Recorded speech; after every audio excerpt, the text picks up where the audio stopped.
It's after 2 o'clock. Good afternoon. Happy Positive Friday. It is the Jason Gregor Show, brought to you by playalberta.ca. Go check it out. Use code word Gregor50. Get a $50 free play with your deposit. Also, Lotto Max tonight, $46 million. It's the Max Jones of lotteries. If there's any other number 46 you can think of, let us know. 1-833-401-1440. Remember to use your game sense. There's also the Gregor specials. Check it out, playalberta.ca. Connor Halley, Declan Kruger, Donovan Paulson here with you once again. Jason, he's going to join us later today, but he'll be back in the full-time seat on Monday. Lots to get to on the program today. Of course, the Edmonton Oilers making a couple roster moves we'll discuss. He'll be joined by Mike Rupp, former NHLer, Stanley Cup champion, and NHL Network analyst. Team USA Olympic roster released earlier today. We'll talk about that with him. Also, Sweden and Finland. We've got Lorianne Munzer. Speaking of Olympians, gold medalist will join us for In the Mind at 2:40. We'll have Wanye Gretz from Oilers Nation coming by at about 3 o'clock. Also, Craig Button from the NHL and TSN will join us. You got Canada in action. World Juniors tonight. Take it on Slovakia. That gets going at 6:30 from Minnesota. We'll hear Cam Tate's 2-minute warning. Low Tide will join us. Spec, Gregor, and more. And hey, maybe even a special edition of Wanye's World with Wanye. The text line is 1-833-401-1440. It's the Ewell inbox. Score with your power play partners at Ewell. Get your electrical needs at ewell.ca with 24/7 ordering and shipping in Edmonton and across Alberta.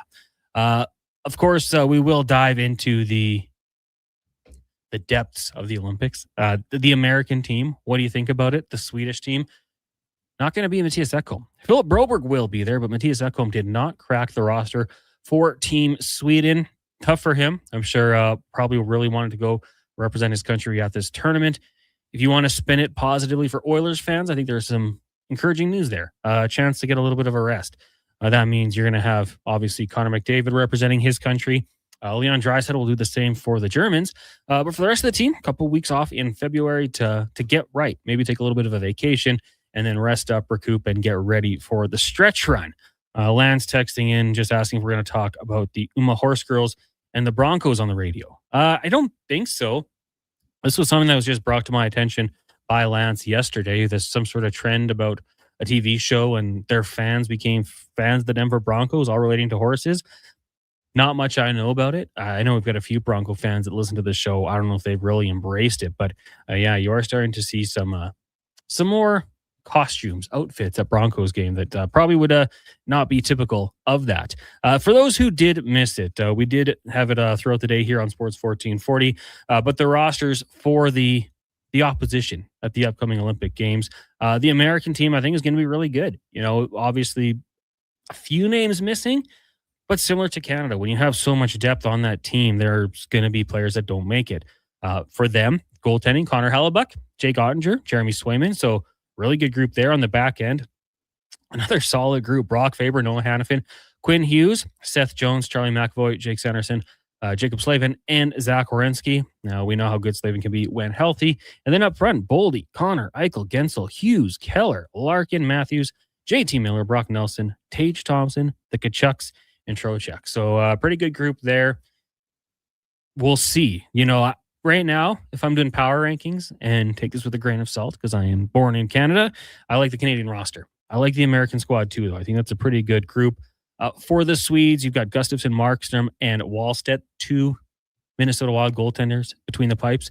Rasmus Anderson, Broberg, Brodin, Dahlin, Ekman Larsson, Forsling, Hedman, and Carlson on the back end. I'm pretty interested to see what Erik Karlsson does, be with a talented group. Up front for Sweden, Jesper Bratt, you've got Karlsson, Eriksson Ek, Forsberg, Pontus Holmberg, Kempe, Landeskog, which very cool to see. And, you know, Gabriel Landeskog's journey in the NHL. Lindholm, Nylander, Pettersson, just one Pettersson. Cool. Raquel, Lucas Raymond, Wenberg, and Mika Zibanejad. And then for the Finns, we'll see what happens with this group. Some good players. If I was doing the 4 power rankings of all these teams, I might have them 4th. But I do really like how they play. UPL, Lankinen, Saros between the pipes, Heiskanen, Jokiharju, Lettinen, Lindell, Mata, Madanpalo, Mikkola, and Ristolainen on the back end. Aho, Armia, Granlund, Halla, Hintz, Kakko, Kapanen, Kiviranta, Lekkinen, Lundell, Ustarainen, Rantanen, Teravainen, Tolvanen for the Finns. So some good groups. So we were talking about it on Fantasy Frenzy with you guys and threw out the question to our inbox at 1-833-401-1440. A lot of people liking Canada, which no surprise. It's going to be a really fun tournament. Gets going on the 11th of February. Canada will play their first game on the 12th. Last night in the college football world, we had some absolute beautiful games. It was, actually, I shouldn't say that. We had one really good game, a couple blowouts, some surprises, which I think is really good to see when it comes to just the parity in college football. I think the story of the day has to be the Indiana Hoosiers, though, with what they've been able to do. Kurt Signetti took over the program 2 years ago. Obviously, we know what they did last year with Curtis Rourke.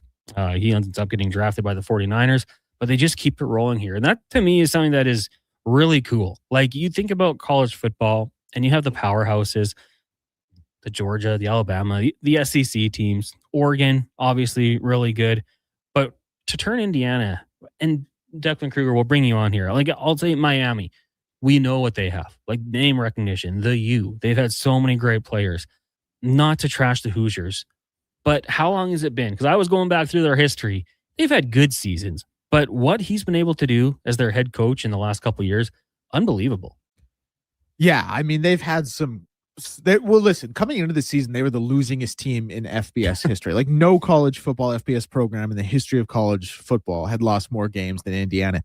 And in 2 years, he has turned them into a legitimate powerhouse and the odds-on betting favorite to win the national championship. Like, I was trying to think of a comparison because there really isn't one for the NHL, right? Like, it's all pro sports. There's parity. If you're coaching, the Rangers versus the Blue Jackets, like, you're an NHL coach.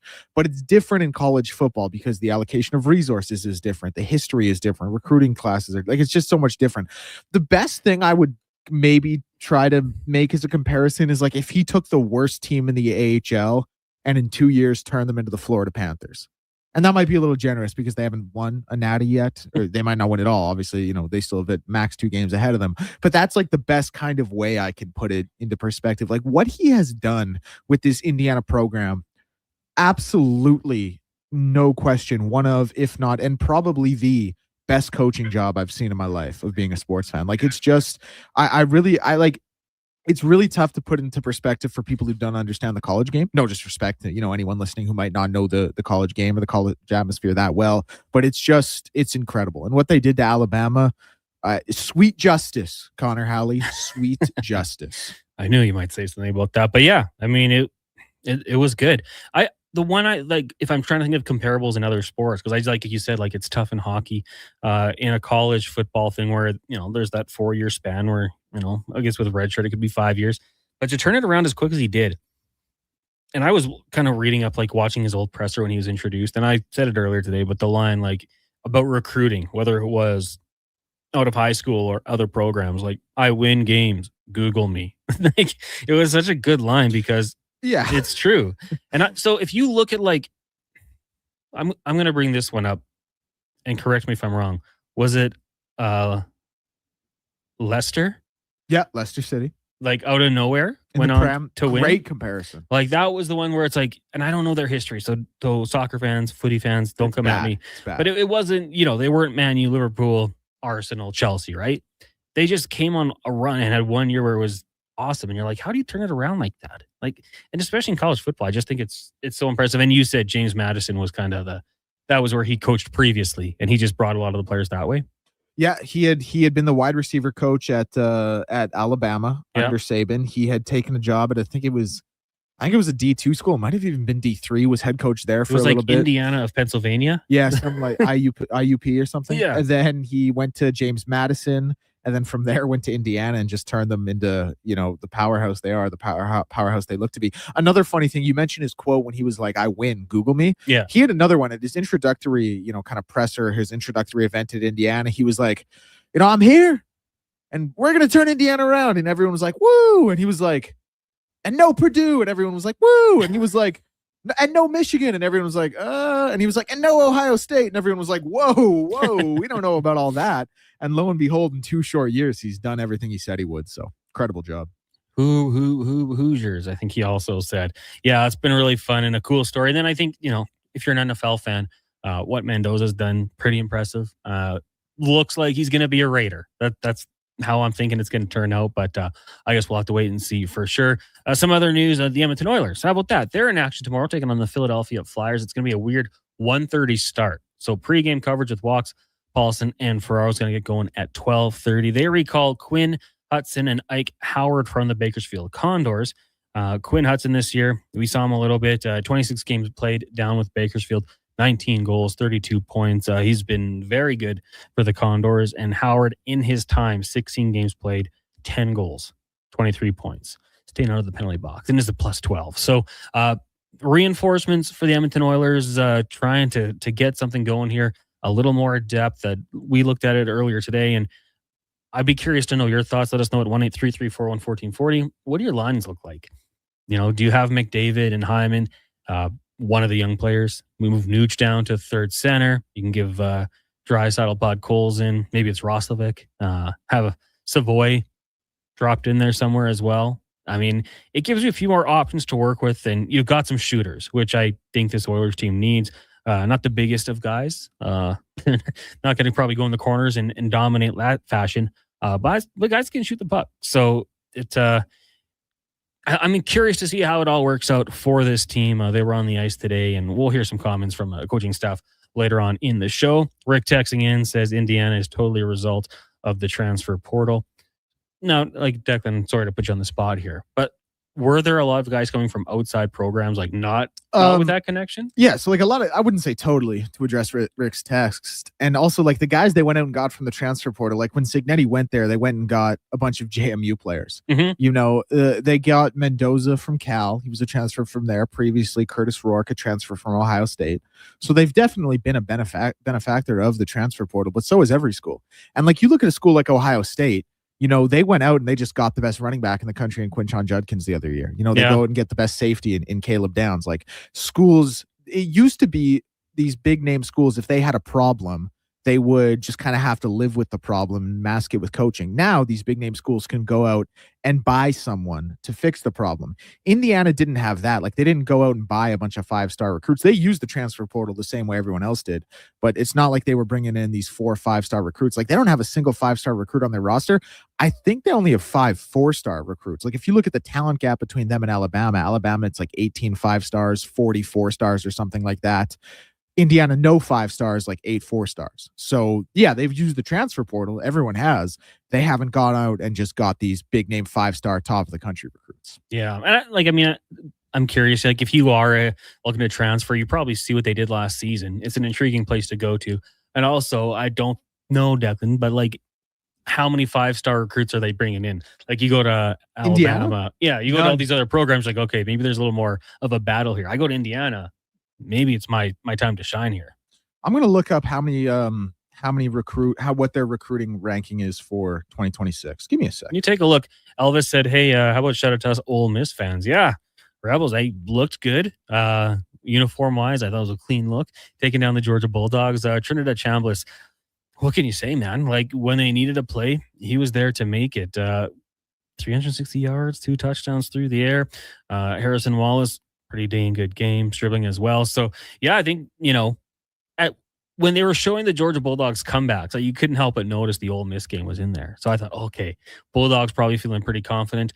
Maybe scored a little bit too soon. Obviously scored a little bit too soon. Gave the Rebels enough time to march down the field, and we'll see what happens next. It sets up a very interesting Final Four because Declan, like I think I'm leaning Oregon because the Herbert factor for me selfishly. For sure. But these other games here, it's not the traditional powerhouses. And to me, that's refreshing. I like seeing an Ole Miss team get in there. Indiana, Miami, we know back in the day was dominant, and Oregon's had a pretty good run as of late, but I like the Final Four teams here. For reference, Indiana for next season, they have no 5-star recruits again, 7 4-star recruits and 15 3-star recruits. For 2027, no 5-stars, no 4-stars, 1 3-star. So it is still pretty what is that? Like hard hat and vest? Yeah. Kind of build at Indiana. Yeah. As far as the games go, I mean, who knows? Indiana, when they played Oregon, they beat them up so physically. Like they just beat them up at every point in the game. They bullied them. Oregon's a very, very good team, and they're a very, very talented team. I'm sure they can right the ship. But if you're Indiana, it's like no one has been able to stop Indiana from doing what they want to do all season. Hopefully it can change with Oregon. I'm an Oregon fan, but it's kind of where I come out on it. Yeah, well, and you know what? For the fans of the NFL draft, I mean, we talked about Mendoza already. Dante Moore is a guy who's being projected to be QB2 amongst the eligible prospects, assuming he does decide, because he is still a redshirt sophomore, so he could technically come back and play 2 more years of college football. Oregon has their next QB up, don't they, Declan? Yes. On the roster. Hold on, I got to find his name. But I think he was like a pretty high recruit as well. And that just kind of seems to be what Oregon's doing right now. Like, draft that guy, or not draft that guy, have that guy leave to the draft, bring in that next top recruit. And Luke Moga. Luke Moga? Yep. He was a... I mean, I don't have it in front of me. Okay. I won't... Well, anyway, we know the pipeline is strong for the Oregon Ducks, and why wouldn't it be? Great facility, great jerseys, great history right now, winning, and a lot of pro Ducks right now having some success. Connor Halley, Declan Kruger, and Donovan Paulson with you here. It is the Jason Gregor Show, brought to you by Play Alberta. Again, a loaded show for you today. Still to come, we will be joined by Jason Gregor. He'll talk some Oilers with us. Spec, we've got Low Tide, Cam Tate in the 2-minute warning. Craig Button will join us. Obviously talk some World Juniors as Canada begins their pursuit for the gold. Quarterfinal action today, taking on Slovakia. That one's going to get going at 6:30. We'll also be joined by Lorianne Munzer, Olympic gold medalist, and Mike Rupp's going to join us as well as we look around the NHL just a little bit. We'll get his thoughts. Obviously, he being out east, sees the Philadelphia Flyers a little bit more, get a little bit of a breakdown on that one as well. We'll take a break here. When we come back, more text, and we'll be joined by former NHLer Mike Rupp. It is the Jason Gregor Show here on Sports 1440, streaming on YouTube, Facebook, X, Instagram, and Twitch. Brought to you by PlayAlberta.ca. When the ground freezes, you wonder how anything can get done. And instead of staying outside in temperatures that would make a polar bear cry, you head inside where it's toasty and warm. But that's not what GS Construction does. Because while the ground freezes above, we plan below, rebuilding and revitalizing the systems that keep our communities working year after year. Now, don't worry. GS Construction promises to do everything safely and efficiently, and we'll wear our extra warm clothing outside. For more on what we do, visit gsconstruction.ca. And here comes Action Electrical Service Team sprinting onto the scene. These are your first responders for any electrical emergency. That's right. With their fleet of service vans and specialized gear, they assess, they service, and maintain electrical lighting and automation systems. They're all about rapid response. Quick diagnostics and repairs to restore power and safety fast. Hire the Action Electrical team to bring home a win for your project. Visit actionelectrical.net. At Papa John's, our butter chicken pizza is a Canadian favorite, and we think we know why. We start with a velvety, tangy, and subtly sweet sauce. Then it's our better ingredients: fresh, never frozen original dough, juicy grilled chicken, and crunchy green peppers and onions. Sounds delicious, right? Well, wait till you try it. It's butter chicken made better. Order your large butter chicken pizza today for only $19.99. Better ingredients, better pizza, Papa John's. Proudly locally owned and operated. Looking for the perfect gift? Give the gift of great taste with a Loca Quality Market gift card. Redeemable at any Loca Quality Market or Loca operated restaurant. It's a treat for food lovers. Ready anytime. Grab yours today at loca.ca. The longest-running basketball show in Canada airs every Saturday morning at 10 on Sports 1440. Hoop City with Paul Sir introduces a new generation of basketball talk, and it's right here on Edmonton's home for sports, Sports 1440. Whether you're a craft beer connoisseur or more of a wine aficionado, there's always something new to discover at Sherbrooke Liquor, a unique, family-owned, independent liquor store. The selection, incredible. The non-alcohol section is also very impressive. Sherbrooke Liquor, expert, knowledgeable staff with a passion for unique finds. More than just a liquor store, we're a community. Alberta's best, the one and only Sherbrooke Liquor. Wine, spirits, and oodles of beer. Visit SherbrookeLiquor.com. Send off your holiday break with Oil Kings Hockey at Rogers Place. Family fun that's second to none, starting at just $20 a seat. This Family Fun Sunday, your Edmonton Oil Kings get a rare visit from the Seattle Thunderbirds. Enjoy the Kids Fun Zone with face painting and bouncy castles. Plus, score Calma Kids food combos for $10 or less. The value is king-sized. Edmonton Oil Kings, Seattle Thunderbirds, WHL Hockey for the holidays. Family Fun Sunday at 4. Great seats at Rogers Place start at only $20. Save on day of game pricing now at oilkings.ca. The job won't wait. Why should you? At AWS Welding Supplies and Repairs, conveniently located in Nisku, we've got everything you need to get it done. From product sales to servicing and calibrating machines, we're your one-stop shop. We're a proud, locally owned and operated business, committed to serving our community with a proven track record of customer service. Don't let a broken tool slow you down. We offer fast repairs and free same-day delivery of in-stock items to Leduc, Nisku, and South Edmonton. AWS Welding. We make it happen.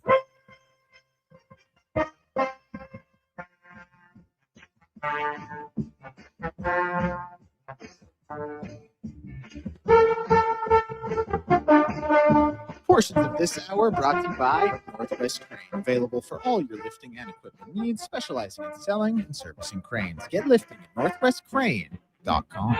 From puck drop to kickoff, it's the Jason Gregor Show on Sports 1440. Presented by PlayAlberta.ca, Alberta's only regulated online gambling website.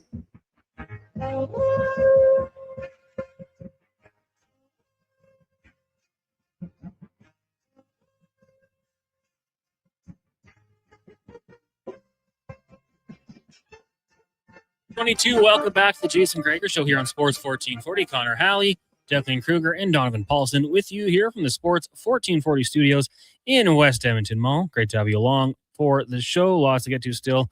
Gregor will be by, Low Tide Spec, Craig Button, Lorianne Munzer, Wanya Gretz from Oilers Nation will be in studio as well. We'll get to 5 questions with Declan Kruger, and get your text in 1-833-401-1440. Right now, we're going to get to our big guest of the day, brought to you by Silent Rides Charter Company. Silent Rides is one of Alberta's premier bus charter companies with state-of-the-art motor coaches safely taking your team or group to their next destination. Visit silentrides.ca for more information. We bring in Stanley Cup champion, NHL Network analyst Mike Rupp. Mike, happy New Year. How are you doing today? I'm well. How are you doing? I'm doing really good. It's been a few fun days in the hockey world. Obviously, the great action going on, but you got the World Juniors and then the Olympic announcements starting earlier this week with Team Canada. Today you had the United States, you had the Finns and the Swedes. Let's start with the Americans. I think you're very familiar with a lot of these guys, obviously. What did you make of the announcement and the players selected to the team? Yeah, so I guess they're a little bit surprised on probably the Adam Fox not being on the squad. I think that some of it kind of makes sense to me in regards to what you're trying to build as far as a team, what the needs are, and some of the needs and some of the high-end things Adam Fox does. They kind of have some of the D that can cover that. Then it kind of gets into the intangibles and other parts where, I don't know. It just didn't. That was one that I thought he'd be going, probably not even being top 6, but being part of the 8. So that one was a little bit shocking. I had Jason Robertson on up front just because I thought that this was going to be a U.S. team that wanted to bring a bigger team, although Jason Robertson isn't an overly physical player by any stretch. He's just a longer reach, bigger body. But this is something very interesting to Bill Guerin. The GM of Team USA said, we're building a hockey team here, and we're not building an all-star team. So, but Jason Robertson's been absolutely on fire, torching the NHL with his goal scoring ability over the last stretch. So, those are kind of 2 that I think most people are going to talk about. But this is a team that got pretty darn close, and they had a lot of things not really going their way as far as they didn't have Austin Matthews, Jack Eichel, Jack Hughes scoring goals at 4 Nations. So I think they think, look how close we got. We didn't really have all of our big dogs firing offensively. So, it's very interesting. It's quite a bit of fodder for everybody to talk about, the snubs. But those are the 2 big ones for Team USA. Yeah, I mean, we were certainly doing it on New Year's Eve, talking about the guys that were there. And I think we kind of got that similar message, trying to build a team and not just an all-star team, like you said. And yeah, I mean, and if you go back to the 4 Nation face-off, if it's not for Jordan Binnington in overtime, like the state, you guys had so many chances to win that game, and Binnington just rose to the occasion. So yeah, I think it's a pretty good group going forward. If you were in charge, because we had the debate there, do you build a team of the top talent and ask guys maybe to go outside their comfort role, killing penalties, playing a checking role, or are you more of the side that, let's bring in these guys that do those and have those skill sets? Yeah, I think it's more that the latter. I mean, you're sitting there in these situations that you can't just bring it. You got to kind of cover your bases as far as, all right, well, we've got some layers here for, let's say, for an example, on the back end.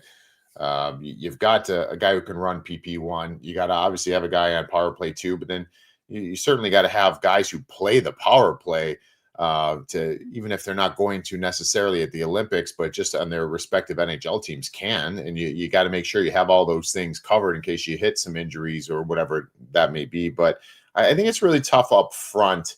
And when you're speaking about some of these teams, Team Canada, Team USA, that's the ones we give the most attention to. It's, you got to be able to provide something different. So I think the first and foremost is, can you play wing? Can you play center? Can you move around? You have versatility that way. And if the answer is yes, you probably got a chance still when that process is going on. Then it gets into, can you kill penalties? Every single person that is going to be in the conversation for any of these teams, they're going to be on the power play. I mean, this is the best of the best. So it's hard to just generally measure on offense, because all these guys are really great. They're the elite players in the world in the National Hockey League. So I think it ends up being, all right, what other things can you apply? Plus, I also think there's certain players, for just an example, some might be like kind of surprised that maybe a Vinny Trocheck makes Team USA. I had him kind of coming off from the Four Nations, but Vinny Trocheck's that type of player that, yes, he's used to playing top 6 minutes with the New York Rangers, but he's also capable of adapting his game where if you go to Four Nations and his minutes drop significantly because he's playing on a fourth line, he can do that. I'm not sure everybody can do that. So if you had, say, a Jason Robertson in a position, can Jason Robertson play a role if he's playing 12 minutes as opposed to playing 18 minutes? I don't know. And I'm sure that all that goes into the decision-making for both countries when they're making these teams.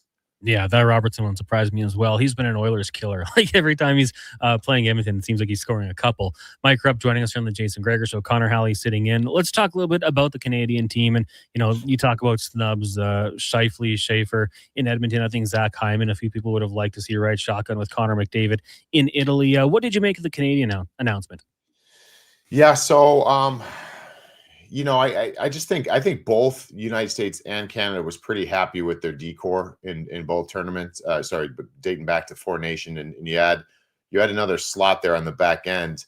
So I think you saw that pretty evident in what they were doing here for Team Canada. So up front, I think it went from real quickly this season to Macklin Celebrini's in the conversation to, I think most people would say, oh, he's on the team. So I don't think anybody was really surprised that he was named. And I think it's gotten to the point now where this isn't just bring a kid along and get the experience because he's the future. Like, this is a player that I think could tip the scales in their favor. I mean, that's how dominant he's been this year.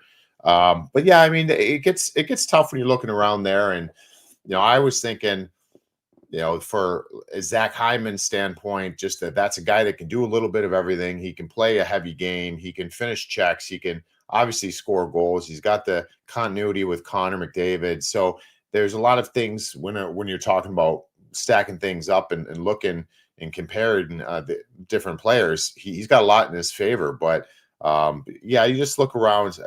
Mark Scheifele's going to be the one that gets a lot of talk. But I just don't know where you go with some of these. I mean, you're talking, as much as USA was trying to build a hockey team, the pool and depth that Canada can draw from is still elite. I mean, they are number one by far as even with the quote unquote snubs for Team Canada. I mean, you could build that out for 25 players deep. You look at Team USA, you can't do that. I mean, once you start getting after a couple more names that weren't there, like a Cole Caulfield or Alex DeBrincat, like, it starts dropping off. So you're going to have some really good players left out. I like their team. I like the add of Tom Wilson. That was a huge one for me. And I think an add of Tom Wilson kind of closes the door maybe on Sam Bennett. And that's why maybe a reason why he's not there. But you got to go with guys that have been hot lately too. And Tom is. The big question mark for me is going to be in goal, what they do. Do you just start off with Jordan Binnington because of the past and what he did? Like you mentioned, Connor, how good he was in Four Nation. But they picked the right goalies. I feel much more confident going into this tournament with Canada's goaltending now than I did in Four Nations. Totally agree. It's Mike Rupp, former NHLer, joining us here on the show. I want to ask you, because I have no idea. 3 less feet. How much is that going to change the game from your perspective? Someone who played in the NHL pro level, because I talk about it, I hear other people talk about it. We have no idea. What do you think? I think it'll be felt. It'll certainly be felt. I don't know how much is it going to throw teams off completely? Like, no, I probably not. But I think as far as a fast game that was already going to be fast is going to be a little bit faster. It's hard to say when you're going on, I guess, shrunken ice, because I've played international where you go on bigger ice. That's a huge difference, and it's more significant than what we're just talking. But so yeah, I think it'll come into play. I think it's gonna be an adjustment. It's gonna be an adjustment period. I think it fuels and feeds certain guys' games. I mean, just you mentioned Tom Wilson. Anybody, you're a strong forechecker, you're loving that. I mean, are you kidding me? I get another couple feet that I can get on a defenseman, and that's more time and space I can close. So I think a forecheck game that we usually don't see being that prevalent in the Olympics, I think will be very prevalent in this Olympics. So I think it'll be an adjustment, but I don't expect it to totally derail teams and they don't know how to play. Let's look at the NHL right now, and there can't be a better story than the Buffalo Sabres, winners of their last 10, turn things around. And I feel like everyone kind of has a soft spot for Buffalo because the fan base seems outstanding. They've just been so bad for so long, despite having a lot of players you actually like. What do you think has been the biggest spark for the Sabres turnaround?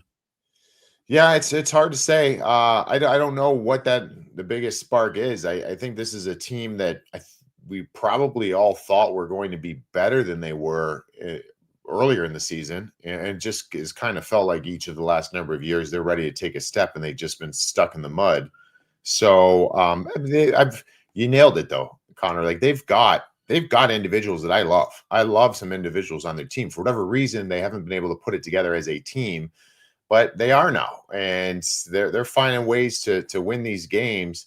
And 10 in a row is no joke. So you got to kind of pay attention to what they're doing. And you're right, there's a soft spot for the Buffalo Sabres, because I think the NHL playoffs are better when the Buffalo Sabres are in it, because this is one of the most rabid fan bases in hockey. I mean, this is the Buffalo's probably the closest that a United States-based team can feel like a Canadian market. I know it's not a huge city, but the fans there and the hockey and what hockey means to the city of Buffalo, it's from youth hockey through. It's a way of life like it is in Canada. So I love having them in the hunt here. Is it going to last? Are they going to make it? I don't know. I want to root for them, but I've also have seen so many times where they can go on runs like this, but then they can also drop 7 of 8 very easily. So they've gotten themselves into the fight now. They're in the mix. They're in the hunt, however you want to define that. Now they just got to continue to play a good brand of hockey the rest of the way. I'm excited because usually we see this push when they're figured out and it's February. So the fact that we're able to see this push in December, I think is an improvement, I guess. I would agree. I mean, it's awesome to see. I feel like everyone we talked to was like, well, happy for the Sabres and what they've been able to do. And, that fire sale that we were expecting is going to be delayed a little bit longer at least. And then you look at just the Atlantic Division as a whole. I think from first to last, 9 points separating Detroit kind of shows that 7-3 in their last 10. Now they're atop the division. Toronto's won 4 of their last 5. You saw the Austin Matthews hat trick. What do you think about the Leafs? Are they turning it around here, turning that corner? I mean, I've had them a playoff team the whole time, and I don't know. I mean, that's not good enough for Toronto fans to be a playoff team. But I think the way that the season has gone at different stages, I think that was in question. So I think they are turning it around. I think they will continually get better as the season goes on, and to what level and how dangerous can they be in the playoffs. I mean, they got to figure that out inside their locker room. And they've dealt with injuries, I thought, decent. In a decent way, and they're starting to play better, like you mentioned. So when I look at that Atlantic, that's the one that's interesting to me because Tampa's battled their way back into the mix. Well, let's start with Detroit. Detroit at the top. I don't know where Detroit finishes in the regular season, but I think they're in the top 3 in the Atlantic. Tampa has battled their way back up, and I think they're one of those teams that come April, you're going to be thinking is a true contender in the East. And then you start looking at, I don't know, the Florida Panthers. I don't know if you could ever sleep on them, and they're certainly going to be getting better as this season goes on. And then we just talked about Buffalo, what Buffalo is in the middle of right now. What does that mean? Who are they for real? There's one team that makes me concerned that all these other teams are getting better. It's the Montreal Canadiens. I don't know if they've got enough, because it's going to feel, to me, it feels like they're going to have to hang on. And that's a bad spot to be in, is kind of in hang on mode. And you're kind of hoping that other teams aren't finding their groove. I just don't know if Montreal has that in them to kind of finish the season the way they started this one. So that's a team that I've got a lot of focus on. I don't know if Montreal makes it this year. Former NHLer, Stanley Cup champion Mike Rupp joining us here on the Jason Gregor Show. Connor Halley sitting in. Get your text into 1-833-401-1440. Mike, just looking at the Edmonton Oilers here, today they recall Ike Howard and Quinn Hudson from Bakersfield. They've had a few of their vets on this team that have underperformed all year long, outside of a few games, I would say, Mangiapane and Trent Frederick. What does it do for a group, you think, to bring in a couple guys who have been having success at the AHL level? Yeah, I think it's, it's funny, because I was just looking at that in the recalls, and that's what is the line? Is it Savoy and those two that you just mentioned? I think that when you have players play together in the American Hockey League, I've seen it on different teams where you get ravished with injuries, and you can have like an American Hockey League line come up and play together, or even 2/3 of a line. It's kind of crazy. Like, I've seen it work in the past, just because it's a different league, of course, but just to know and be familiar with one another and what your tendencies are, I think is really beneficial, because I remember getting called up into the NHL, and it's an interesting spot. You're excited. You have a ton of energy, ready to do something. You know that you have to show something, but then you're also playing with teammates you haven't played with, and you're playing at a level you've never played. So and some of these guys, they have had games. So it's just a tough place to navigate, but just having some familiarity, being able to come up with guys you've played with in the American League, that could be a really good spot. So I think if you ever have that opportunity and teams are able to do it, bring up a line for the American Hockey League. And it's kind of fun too, because it's you kind of you against the world mentality. And, I think a lot of good things can happen when you have that type of attitude. And then I guess on the flip side, when you have two vets in different situations, obviously Trent Frederick has a lot of stability here. You got the 8-year contract extension, but they haven't been able to find a spot for him where he has had a role defined consistently. Mangiapane, same sort of thing. Got up there on the second line with Draisaitl last game and then only played 3 shifts. Like, what do you do to get these guys going?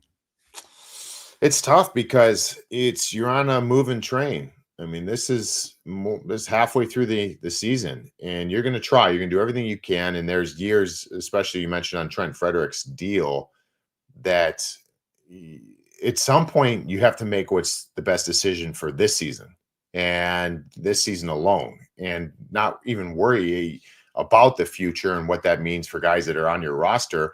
You're trying to implement and give different situations and give longer runway, put them in healthy spots, because there's times where you're dinged up, and you can kind of use that as a opportunity to put guys in different spots and give them different looks. But if you're not getting the results, at some point you've got to just do what's best for the team in the now. So I think as a player, you're kind of getting in that the next 20 games. This is going to be a team that's going to start figuring out, all right, you go into the last 20 games of the season, you want to figure out like who we are. And these are our lines. These are our roles. These are our guys you play with on a consistent basis. You want to start trying to figure that stuff out. So, I like the fact that you move them around, you give them different looks, but it's kind of the clock is ticking here, and you got to start finding some chemistry with some of these players. Absolutely. Well, Mike, thanks so much for doing this today. Really appreciate it. And we'll talk to you next week when Jason returns. Awesome. Thanks, Connor.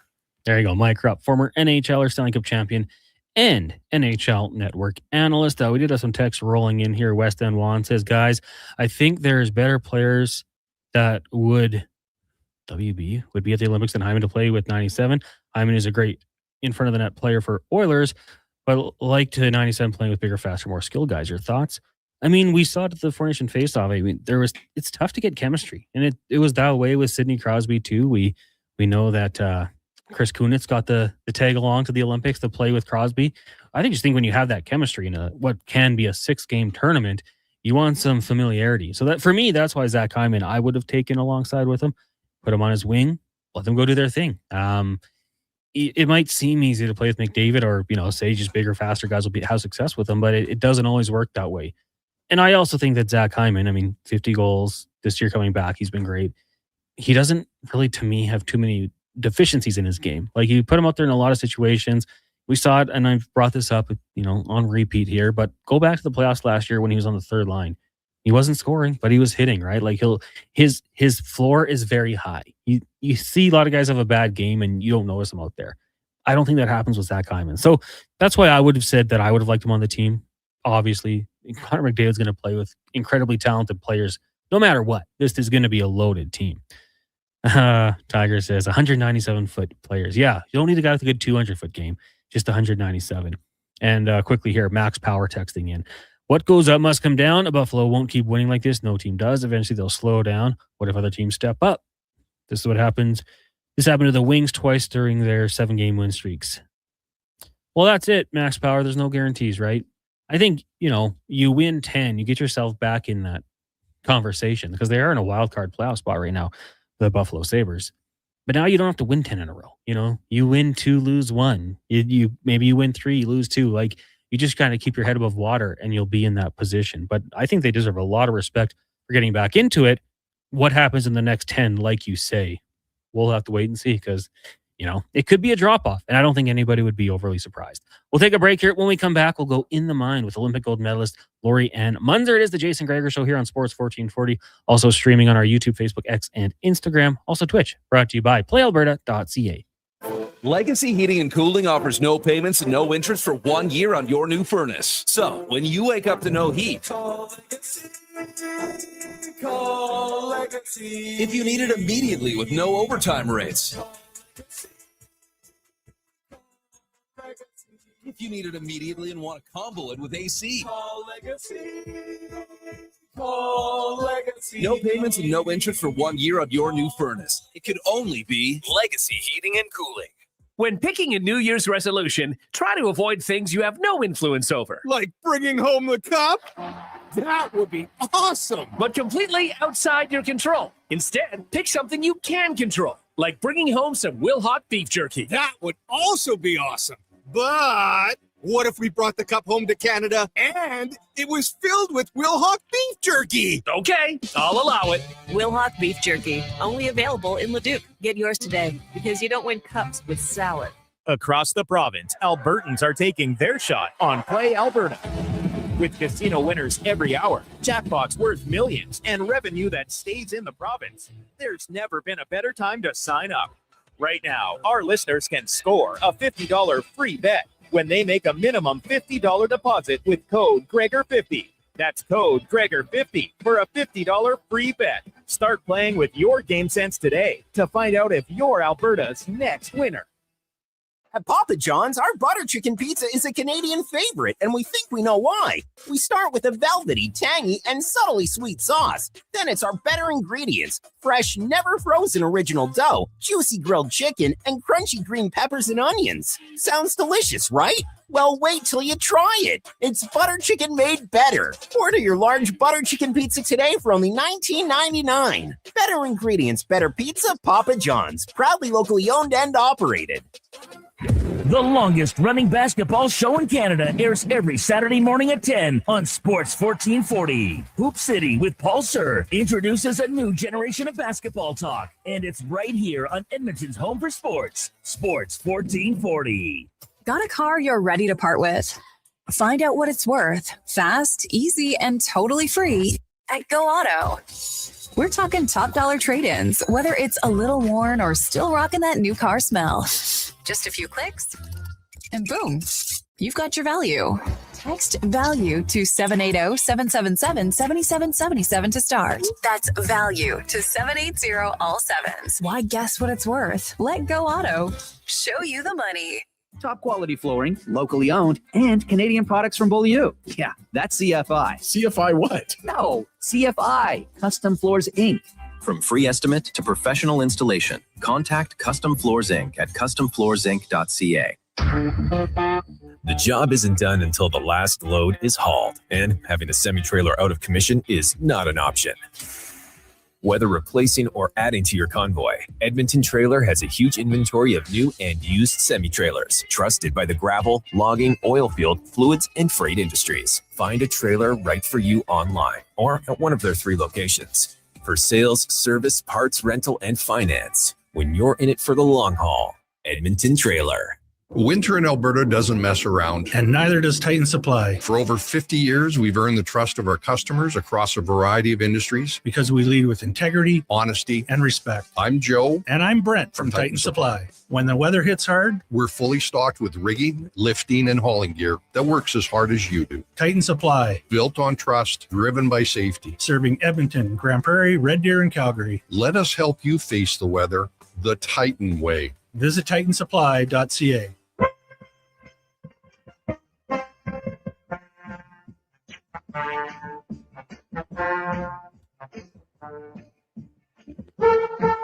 Portions of this hour brought to you by On the Rocks. The Oilers are back in action, and OTR is ready to be your hockey headquarters. $5.75 Molson and 69-cent wings. Play, score, and win every game, and you can see more at ontherocksyay.com. From puck drop to kickoff, it's the Jason Gregor Show on Sports 1440. Presented by PlayAlberta.ca, Alberta's only regulated online gambling website.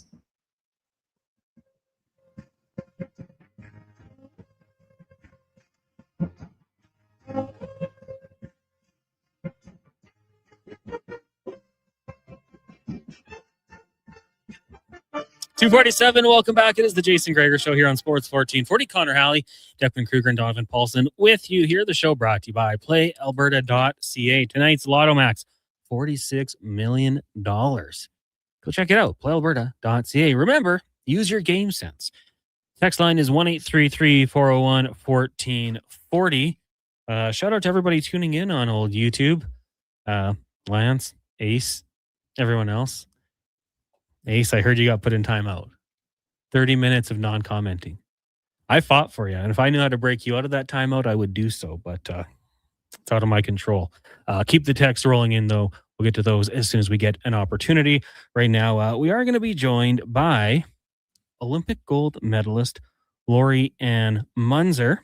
If you have any questions, you can send them in 1-833-401-1440 as we go in the mine for Action Electrical. They're the most diversified electrical contractor in Alberta with 4 divisions in project, service tag, and solar for commercial or residential. Contact them today at actionelectrical.net. Lorianne, good afternoon. Happy New Year. How are you? I'm doing awesome. Happy Friday to you. Hey, thank you. You as well. How was the New Year's and the holidays? You get up to much? It has been fantastic. A little bit of a break. So did some stuff chilling here at the house. Had some really good food. Took some food over to the neighbors as well because they were over in New Zealand. They got home late on Christmas Day, so we stuffed and filled their fridge. Made some apple, we call it Apple Betty, but it's actually called Apple Crisp, one of my signature dessert dishes. And just the smiles on their faces said it. That was all that was said. So that was perfect. That was awesome. Now, do you have any New Year's resolutions, anything like that? Yes, I promise never to make a New Year's resolution. I have never, ever, ever made one. And the reason for it is, 95% of them never last, Connor. So I think it's a silly idea. I think it's every day is Christmas, every day is New Year's. And I think if we can connect with people, just by our presence, by cheering them on, by listening, I think that's the biggest gift that we can give each other. And I think we need to do more of it, right?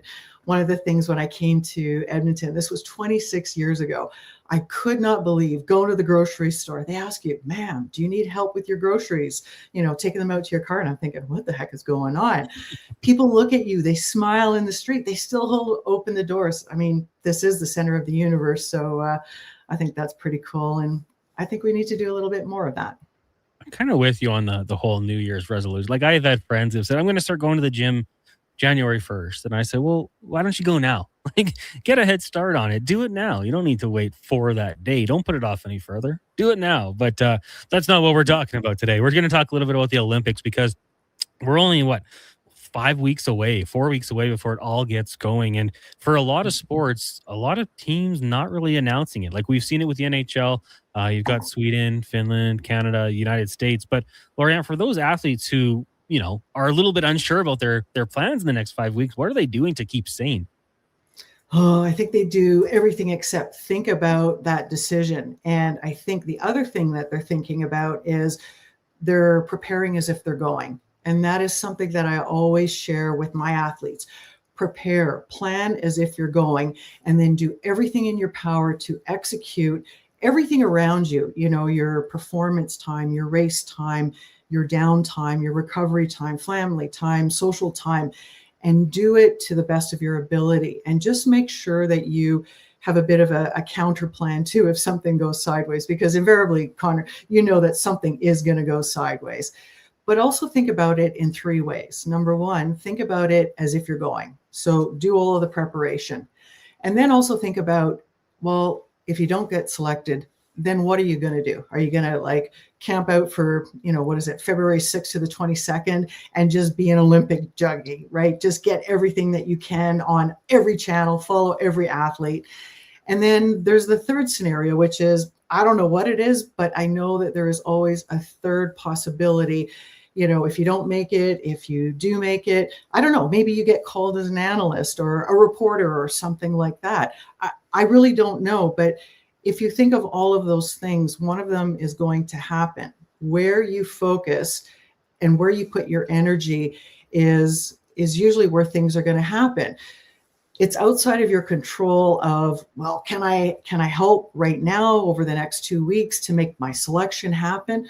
Well, it's probably out of your control. Everything you have been doing leading up to today and then tomorrow leading up to that day, it's already done. Because what we're doing today is helping tomorrow's performances or deals or preparation or even going out for a 10-minute walk if that was your New Year's resolution, right?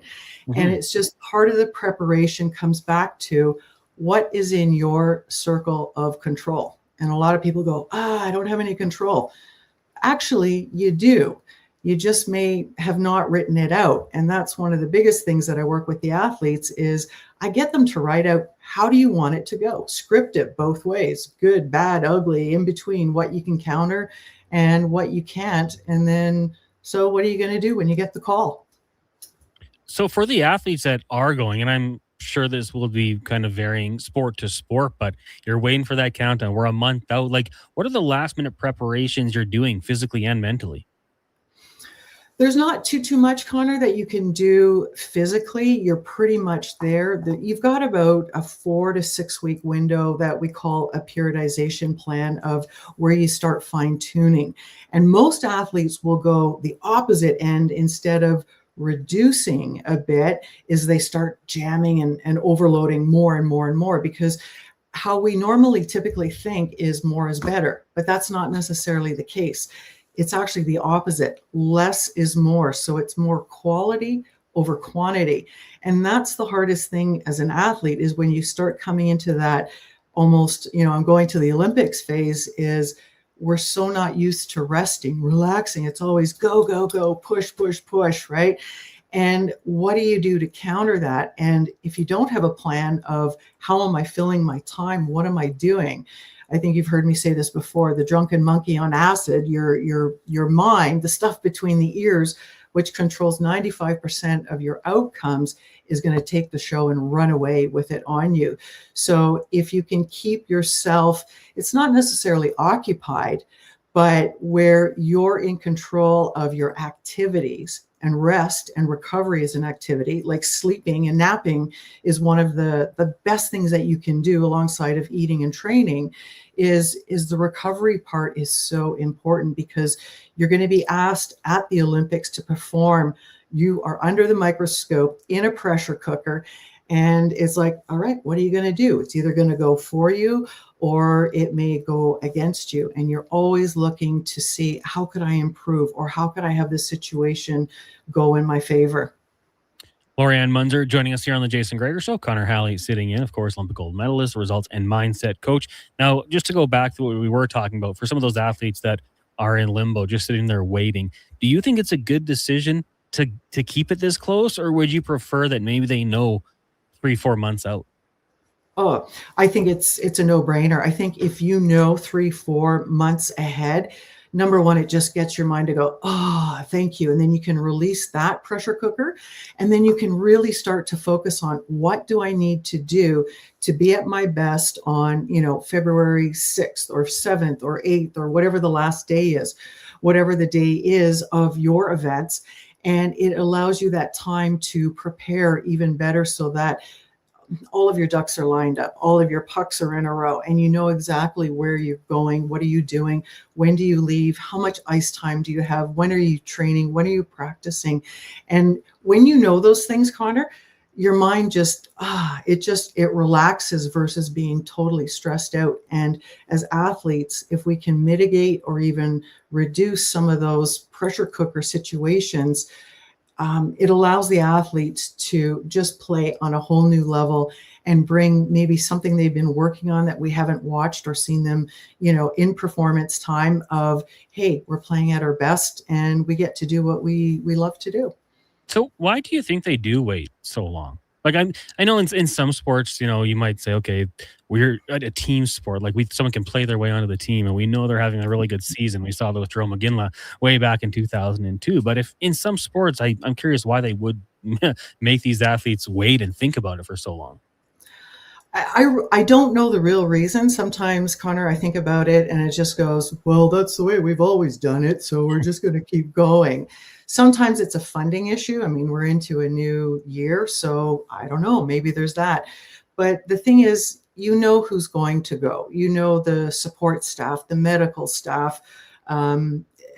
You've got to run it like a business, and it's just not last minute. I don't know. I just scratch my head so often just going, why do we put the athletes and give them the least amount of opportunity to prepare at their best? I mean, some of these athletes, this may be their first and last Olympics. For some of them, it's multiple Olympics, and they just go and they roll their eyes and we go, all right, we've been here before. We know the deal of how it goes. I think it's just been, that's the way we've done it. And why do we want to change the model? I think it would be cool if you change the model and you set your athletes up for the ultimate success of coming home with gold, silver, bronze, a personal best, and just to have those successes that they know they've got in them. I'm totally with you. That just seems like almost common sense. Just let them prep. Like, okay, I'm going. This is what it's going to be. I don't have to stress about it, and I'll be ready when the time comes. Now, you did go to 2 Olympic Games, so I'm going to ask you this. If you were speaking to someone going to their first games, what would be your biggest advice when it comes to all the distractions and the attention you're going to be receiving? Oh, wow. I would find a buddy in your sport that has been there before, that has done an Olympic before, or speak to somebody or give me a call. Number one, there's going to be so many distractions. Number two, make sure you have a plan of how are you going to be spending your days. Work it backwards from your event, race, competition dates. Find out where the medical tent is, because the massage therapists, they are the best. They have chiropractors, they have physio. That was always my go-to because I was always doing physio, chiro, massage. And it was just that little extra tune-up. But again, it was that connection with that support staff that could really say, you know what, you're on fire, you're ready to go, you feel great. Now it's up to you to go and do it. The other thing is, when there is downtime, take advantage of it and go, what are you doing? Are you listening to music? Are you watching videos? Are you watching some films? Are you watching some of your trainings? Maybe not to reduce the distraction, but also take a look around you. Literally do a 360 and take it all in. This may be your first and only time at an Olympic game. It is a once in a lifetime opportunity that most people don't get. And just go and have fun. Just lay it on the line, go play, and just give it everything that you got. Great advice, Lorianne. We appreciate you doing this today, and we'll talk to you next week. Absolutely. Take care. You as well. There you go. Lorianne Munzer, Olympic gold medalist, joining us as she does every Friday here on the Jason Gregor Show. When we come back, we'll be joined by our co-host, Wanya Gretz of Oilers Nation. We've got Craig Button From the NHL on TSN, Cam Tate's 2-minute warning, and more. It is the Jason Gregor Show. Connor Halley, Declan Kruger, and Donovan Paulson sitting in with you. Speaking of Declan Kruger, let's get to a Sports 1440 update with Declan. Brought to you by Fountain Tire. At Fountain Tire, we focus on one thing, your vehicle. From tires and wheels to oil changes and vehicle repairs, we have you covered. Visit fountaintire.com to book your appointment today. This is the Sports 1440 update. Edmonton Oilers news. As Dave recalled, Ike Howard and Quinn Hudson from the Bakersfield Condors, the team in action tomorrow against the Flyers at 1:30. World Junior Hockey Championship scores with Sweden over Latvia 6-2 in the game's first quarterfinal. Action of the day, Czechia currently trailing Switzerland 1-0 with about 5:40 to go in the first period. In an hour and a half, we'll get Finland and the United States, and at 6:30, Canada and Slovakia. In the NHL, the Blues lead the Golden Knights 3-2, 17.5 to go in the third period in that one. Up next, we'll get the Winter Classic at 6 with the Rangers and Panthers. At 8:30, the Kraken and Canucks and the Wild and the Ducks. In the NBA, 2 games tipping off the action at 5 o'clock, San Antonio and Indiana, and Brooklyn and Washington. The late games in the league will see the OKC Thunder in Golden State to take on the Warriors. OKC a 10.5-point favorite for that, and Memphis in LA to take on the Lakers at 8:30 with the Lakers 3.5-point favorites. I'm Declan Kruger. This has been a Sports 1440 update. It's Sports 1440, a Stingray radio station broadcasting on Treaty 6 territory. Download the free iHeartRadio app and listen to CKJR wherever you go. New Year's resolutions. We all make them. We all say we're going to start eating healthier or going to the gym or starting that new hobby. But at GS Construction, we actually follow through on our New Year's resolution because it's the same every year. We promise to set the groundwork, literally, for another year of progress and growth. And we've stuck by that resolution since 1974. So start that all-you-can-eat diet. GS Construction is going to start planning right now for the year ahead. For more on what we do, visit gsconstruction.ca. An electrical solar team is now making a play for sustainability and savings. They're specialists in powering up for a greener future. That's the strategy, designing and installing high-efficiency solar panels. They're helping homes and businesses combat rising utility costs by harnessing the power of the sun. A smart move for efficiency and the environment. Hire the Action Electrical team to bring home a win for your project. Visit actionelectrical.net. At Papa John's, our butter chicken pizza is a Canadian favorite, and we think we know why. We start with a velvety, tangy, and subtly sweet sauce. Then it's our better ingredients: fresh, never frozen original dough, juicy grilled chicken, and crunchy green peppers and onions. Sounds delicious, right? Well, wait till you try it. It's butter chicken made better. Order your large butter chicken pizza today for only $19.99. Better ingredients, better pizza, Papa John's. Proudly locally owned and operated. Silent Ice Sports and Entertainment is an innovative market leader across Western Canada. Properties include the Spruce Grove Saints, the Junior Prospects Hockey League, Silent Rides Charter Company, the Hockey Super League, and the newly launched Female Super League. Silent Ice also owns the Western Hockey League Seattle Thunderbirds and operates the Morinville AAA Arena. The Silent Ice Center, a new state-of-the-art entertainment facility in Nisku, features 2 sheets of ice, a 1,600-seat arena, as well as Summit Restaurant. Learn more at silentice.com. They're not just a grocery store. They're a butcher, a baker, a cafe, deli, rotisserie pizza, and restaurant, all under one roof. Loca Quality Market does food differently with 2 locations to serve you. Edmonton and Sherwood Park.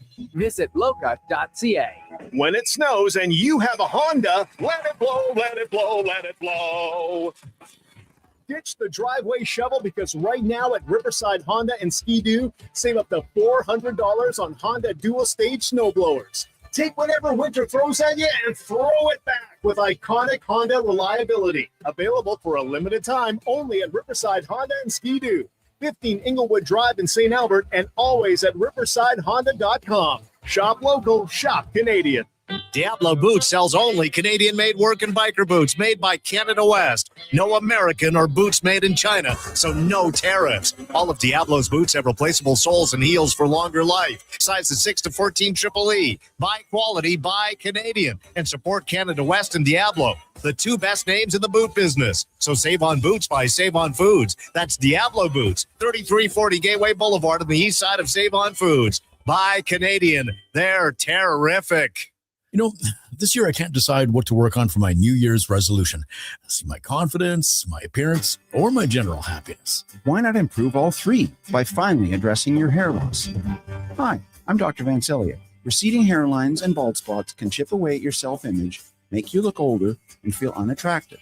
Let's discuss your options for regaining a full natural head of hair and make this the year you get your mojo back. Book a free first consultation today at drvancellia.com.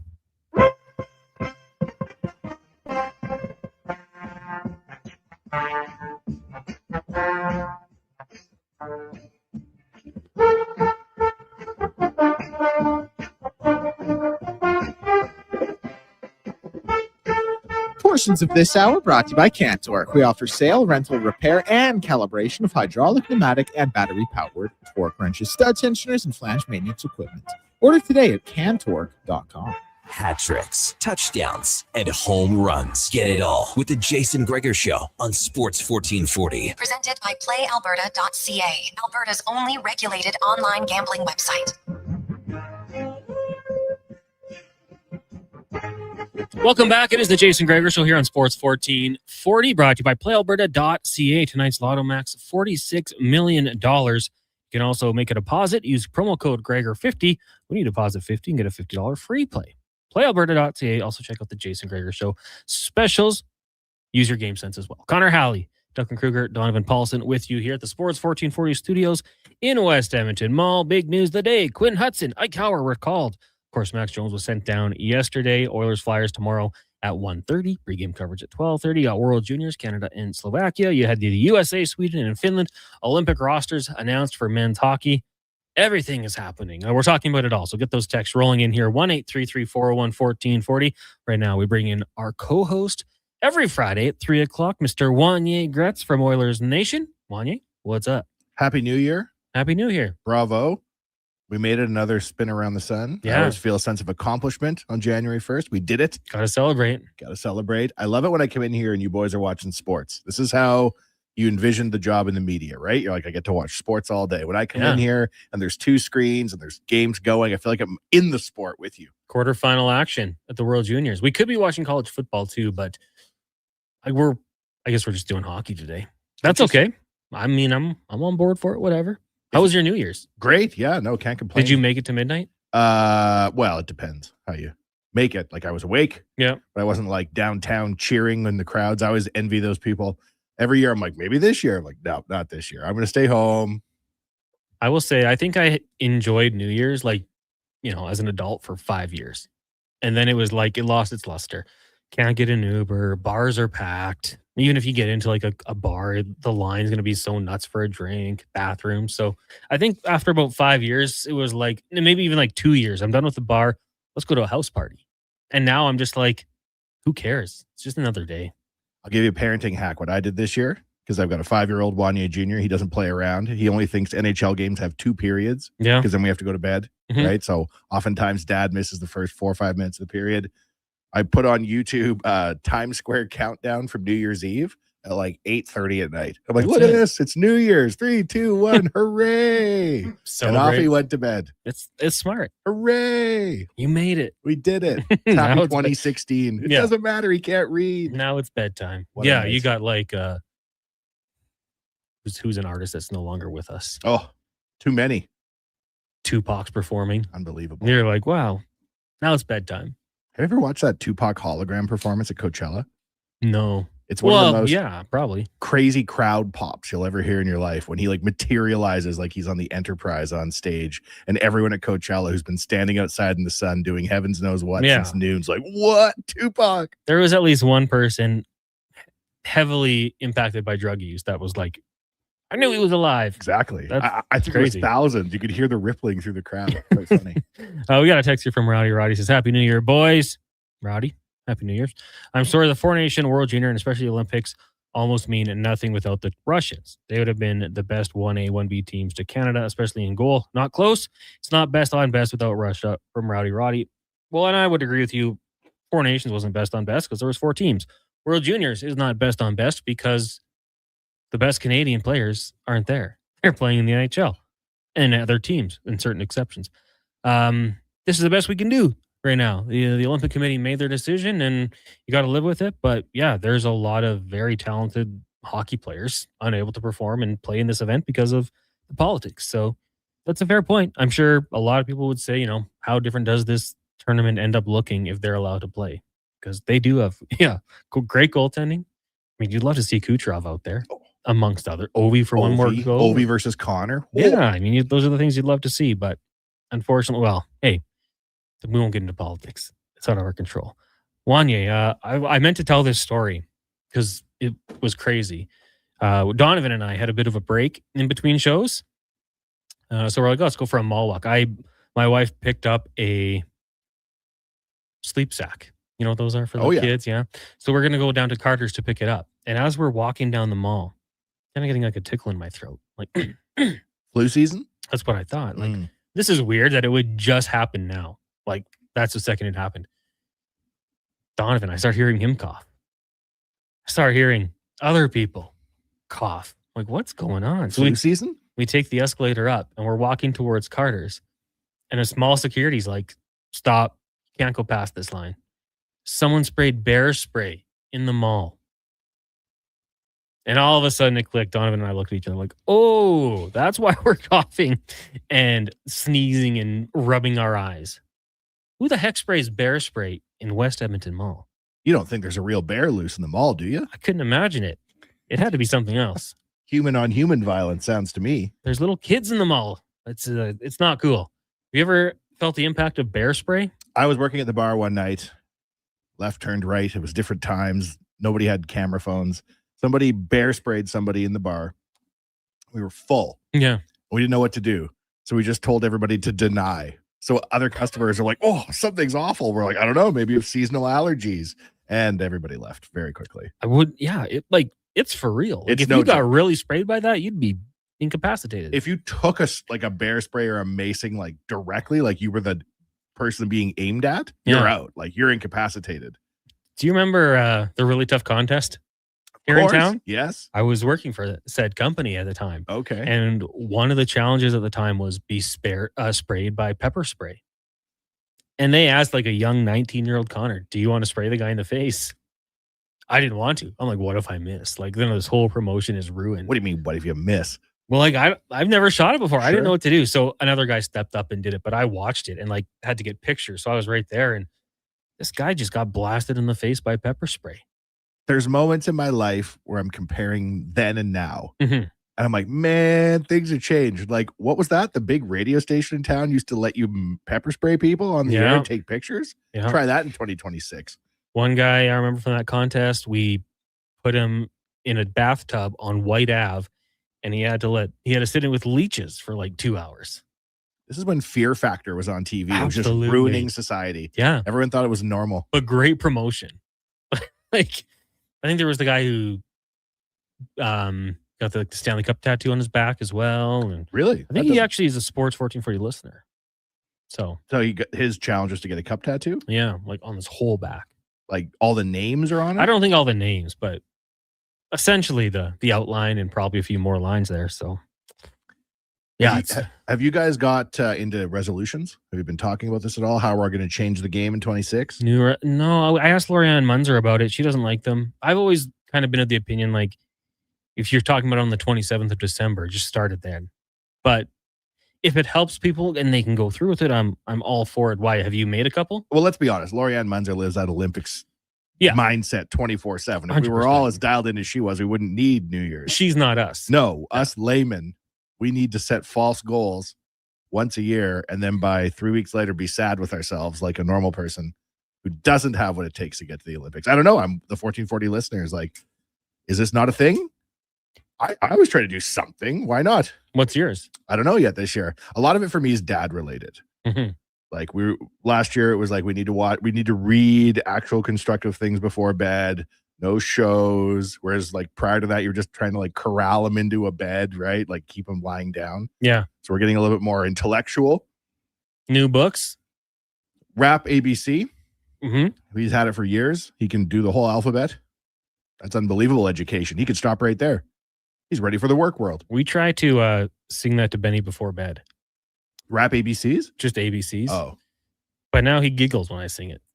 Maybe it's my voice. I don't know what it is, but Do you have a lovely singing voice? I imagine you would. I mean, it's okay for Ben's ears only. Sure. Of course. Sure. And maybe a select few that might hear me do it. But hit us up. If you're actually making a resolution this year, if you're among the 99% of us civilians who set goals they can't achieve, let us know what your resolutions are for 2026. Well, Will says bear spray is basically Northside cologne. And I feel like the north side is leaking into other sides of the city, so maybe that's just going to be part of it. And Paulson says, hey, I heard that Fear Factor's making a comeback. What? Is Johnny Knoxville hosting? Or am I just making things up? He is, actually. You're right. So I heard it they're is? rebooting Jackass. Oh, really? Which sounds like a terrible idea. That was a show I could never watch. Fear Factor. I liked some of the events in that show, Jackass, but I couldn't do all of them. The vomiting stuff was like the worst for me. I can't watch that. No. Tough enough as a new parent, but whatever. World Juniors, you tuning into that? I'm saving up my Olympic spirit for the Olympics. Yeah. Like the international hockey. Normally, I love the World Juniors. Haven't quite linked into it this year, but I'm pumped for the Olympics. Did you short weeks away? Were you surprised Zach Hyman didn't make it? It's so hard to say, right? Like, I'm amazed that they have to put as much work into the lineup as they do. You'd think you could sort of make it like an NHL 26 lineup and it just automatically generates. They must be looking for who's hot. I honestly, he catches a lot of grief, but I'm amazed that Evan Bouchard isn't on the team. His offense, the numbers speak for themselves. Pair him with an amazing defensive defenseman. You got yourself a pairing, I think. Yeah. And you know what? Like, I'm sure he was in the discussion. How could he not be for what he's done in the last few playoffs? He's played really good, eliminates some of those mistakes. But I think at times also his reputation precedes him, where a lot of people are like, he can be a liability in his own end. And in a 6-game tournament, maybe that was part of the factor. The also, big thing is there's a lot of good Canadian defensemen. But I would think, and again, this is just me, that there's enough defensive defensemen on the team that they could sort of counteract and let him fly his offensive flag. You know what I mean? Yeah. I mean, it wouldn't have, if he was in as like the 7th or 8th defenseman, I suppose, but you just go through it. Obviously, you're going to have Makar and Taves playing together. Mm-hmm. Thomas Harley, when he's at his best, provides some offense. I just don't know if they thought they needed him. I mean, and also you just won gold with this grouping, like no changes on the blue line. So maybe Drew Doughty, some people thought would have aged out, but obviously not. And I still think, I don't know how heavily he'll be counted on, but I think he's going to have his moment where we're like, that's why you bring Drew Doughty. Like he's going to step up at some game and we'll say, okay, that's why they brought him. Leadership for sure. I think also when it comes to Zach Hyman, like the Oilers, we've seen what the team is like with him, without him. And there's an argument to be made. They didn't win the cup because Hyman was out. Yeah. Oh, 100%. And then we see what the Oilers lineup is like without Zach Hyman. And then he returns and we see things pick up again, right? So those were two fairly glaring omissions, but that's part of the fun of the Olympics, right? And I mean, Connor Bedard is another one. Scheifele, Schaefer. I would hear arguments for all those guys.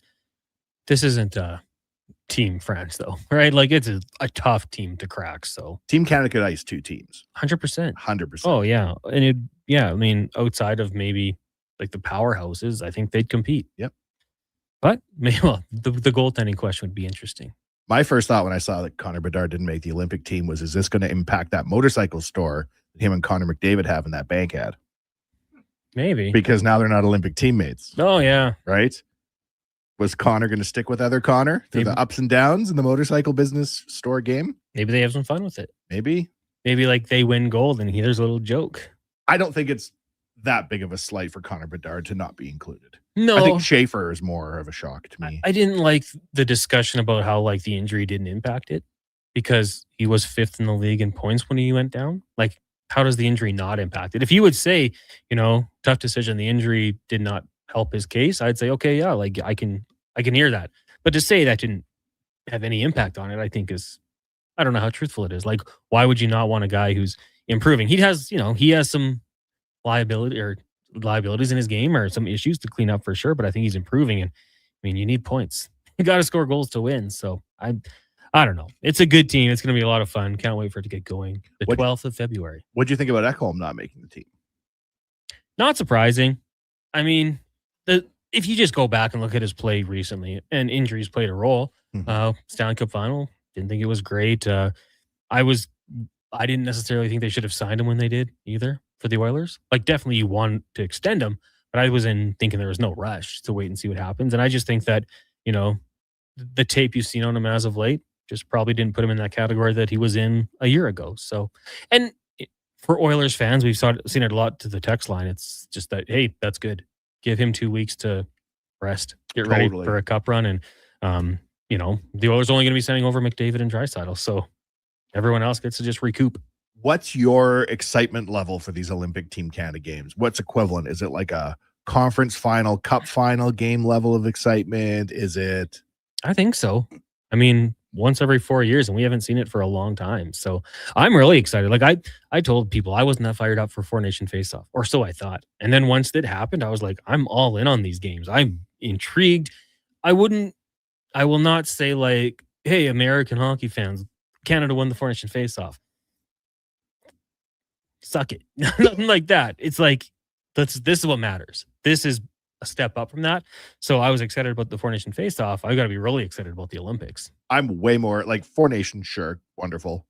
This is the Olympics, though, and I'm excited for Connor to be able to go and participate and see the athletes' village. Yeah. Right. I'm excited he gets to go play with Crosby. That's an interesting thing we've all been speculating on for heavens knows his entire career. And the question is, who does he have on his line? Draisaitl. Draisaitl, temporary Canadian? Yep. We were joking. What if he pulled the Joel Embiid and then just changed his passport? Represents Canada at the Olympics. Did Joel Embiid do that? Yeah. Yeah. He went from, I believe, Cameroon to the United States, and I think now he wants to go to France. Yeah. Don't some of our sprinters play that kind of? No. I don't know. Maybe the ones that train down south change. I know there was the bobsleigh, I think. She made the switch from Canada to US. She had the shaved side head. I forget her name, but yeah, I don't think that's going to happen. I think Leon's pretty proud to represent his homeland. I think Canada USA is going to be unreal. It's going to be so good. Whenever they meet, whenever it does happen. Although if it happens. Oh, you don't think? I mean, it's possible. Belarus beats Sweden, crazy things happen. What has to happen for them to face each other? We were trying to figure it out. So they won't play in the opening round. They're in different groups. I would think it would be, assuming they're both at the top of their groups, it would be in line for a final. But with the three groups, it's a little confusing. We tried to dissect it on Fantasy Frenzy live on air. I don't think we did a very good job. We'll take a quick break, though. When we come back, we'll be joined by Craig Button from the NHL on TSN. Talk some World Juniors, some Olympics, some NHL, and more. Maybe even the draft as well. It's the Jason Gregor Show here on Sports 1440, brought to you by PlayAlberta.ca. I skipped breakfast this morning. Stay out of my way. Don't threaten me with your bad choices. No worries. A booster bar from Booster Juice will fix me. I don't even know what that is. Yeah, because they're new. Snack-sized bars packed with seeds, pecans, gluten-free oats, all sorts of good stuff. That sounds lovely, actually. 2 different flavors to try, too. Coconut pecan booster bars and harvest booster bars. Want to skip breakfast with me? I take it back. You make good choices. Booster Juice, Canadian-born, blending since 1999. Legacy Heating and Cooling offers no payments and no interest for 1 year on your new furnace. So, when you wake up to no heat, call Legacy. Call Legacy. If you need it immediately with no overtime rates. If you need it immediately and want to combo it with AC. Call Legacy. Call Legacy. No payments and no interest for 1 year on your new furnace. It could only be Legacy Heating and Cooling. Wondering what you can afford? Let Go Auto do the math with our free car loan calculator. No pressure, no awkward convos, just quick answers on your budget and payments. Bad credit, no credit? We got you. Text CHECK to 780-777-7777. That's CHECK to 780 all 7. Find out what you qualify for and start shopping with confidence. Go Auto. Drive what you love with payments that make sense. Did you know The Brick is proudly Canadian-owned and operated? We started right here in Canada over 50 years ago. Now, our 5,000 team members are proud to be your neighbor in more than 200 communities across Canada. And we support all Canadians with a growing selection of quality-made Canadian products and manufacturers. Nobody knows more about furnishing Canadian homes at the guaranteed lowest price than us. The Brick, saving you more. Visit thebrick.com and use our store locator to find a Brick store near you. After 20 years, Canada's most prestigious international hockey tournament returns. The Camrose Viking Cup, December 28th to January 4th at Encana Arena. Tickets at vikingcup.ca. Brought to you by Sports 1440. Vinny and Don in Hockey are dedicated to skill development for all hockey players. If you know a student athlete interested in growing as a person and a player, register for a free shadow day. Beginner or experienced, this program develops a student athlete skill in a supportive environment. It's a great opportunity for prospective student athletes entering grades 3 through 12 to see what Vinny and Donnan have to offer. Visit vinnyridge.epsb.ca or donnan.epsb.ca for more info and to sign up.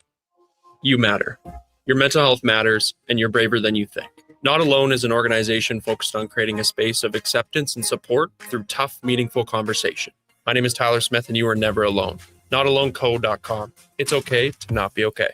Come for Canada's largest trade shows, the biggest names in entertainment, exhilarating sporting events, and more. And stay for the experience at the Edmonton Expo Centre. Looking for the perfect place to host your next big event? From trade shows to galas, meetings, and concerts, the Edmonton Expo Centre has the space, event expertise, and service to make your next event unforgettable. With over 522,000 square feet of flexible event space, in-house catering, and operational expertise, they bring your biggest vision to life. Learn more at edmontonexpocentre.com today. At Fountain Tire, success is a team effort. They're committed to their team members and their customers. And that means treating your vehicle like it's their own and finding solutions that suit your needs. Because whatever the road brings ahead, they're on it with you. Visit fountaintire.com today.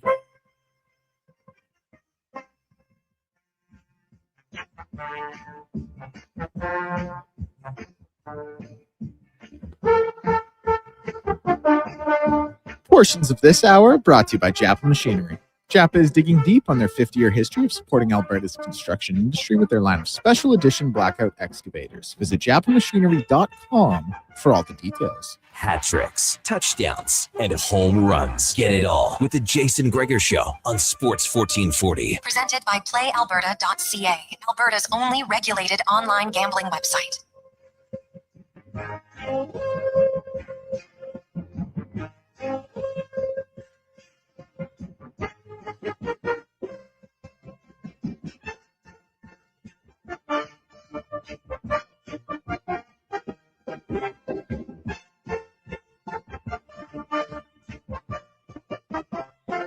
Jason Gregor Show here on Sports 1440, streaming on YouTube, Facebook, X, Instagram, and Twitch. Connor Halley, Wanya Gretz, Declan Kruger, and Donovan Paulson with you here. Text lines 1-833-401-1440. And the show, as always, brought to you by playalberta.ca. Tonight's Lotto Max, an estimated $46 million. Get your ticket now at playalberta.ca. We got some text from iMac, Josh, Rage Texter B. We'll get to those shortly. But first, we're going to go around the NHL. Brought to you by McDonald's. Have you tried the McVeggie yet? Wanya, have you tried it? No. It's more than a sandwich. It's an iconic flavor moment. The McVeggie and Spicy McVeggie. It's a new era for veggie lovers, only at McDonald's. You're a beef guy, aren't you? Yes. Yeah. Well, you should try I'd give McVeggie. it a go. Yeah. Everything that makes a McDonald's menu is usually delicious. It's a very rigorous testing process. You can't really go wrong with anything, even if you're a little bit off your usual order. In 2026, I'd love them to bring back the McPizza. That's the dream. We bring in Craig Button, former NHL GM and TSN analyst and scout. Craig, good afternoon. How are you doing today? I am very good. Happy New Year to you both. Like to Wanye's point, McDonald's does a rigorous testing process on the foods they introduce. So, you go to, I think a McDonald's is going for a burger, but hey, if you can make a vegan burger, a veggie burger, hey, that's good. You know that they spent a lot of time making it tasty. Amen. I'd try their veggie burger long before somebody else's. Yeah, I agree with you, Wanye. Craig, what is the go-to McDonald's order? For me, okay, so double cheeseburger, small fries. In the summertime, chocolate milkshake. Oh, good call. Elite. Good call right there. Well, let's talk a little bit about the World Juniors. I go with the double cheeseburger. I used to go with the quarter pounder with cheese. I've never been a Big Mac guy, but I certainly it's a good meal. I love their fries. Oh, the best. When you get them fresh off the tray there, can't beat them. Salty and everything, so good. I think there was just a goal. I think the Czechs just scored a goal behind you. No, I'm in the warm-up. I'm in the warm-up of USA Finland. Oh, okay. So they come out on the ice and they announce the teams and they come out and they have the IIHF music, which I don't know who does the IIHF music, but they need to change the IIHF music. It's terrible, and it hasn't changed, and they're not up with the times, and it's like seriously, like enough. Best hits in 1999 sort of thing? I think it might go back to 1947. All the hits. Well, as I heard the announcement or the little bump in volume behind you, the Czechs evened up their game with Switzerland at 1 apiece. So they did. So it's 1-1. Okay. 1-1. Yeah, absolutely. So you thought that I was hearing it, and you were watching it. Yeah. But I'm in the Grand Casino Arena, where I think the big game today is Finland, USA. No, it's going to be a lot of fun. Before we get to that, though, I do have to ask about Canada, and we are going to see a change in between the pipes for the Canadians. Do you think it's warranted? 100%. Listen, I love Carter George. Carter George last year led this tournament in save percentage and was outstanding. But he has been right at the bottom of goaltending during this tournament. Jack Ivankovic is not in any way, shape, or form going to be intimidated by the moment. He is not going to shrink with the bright lights.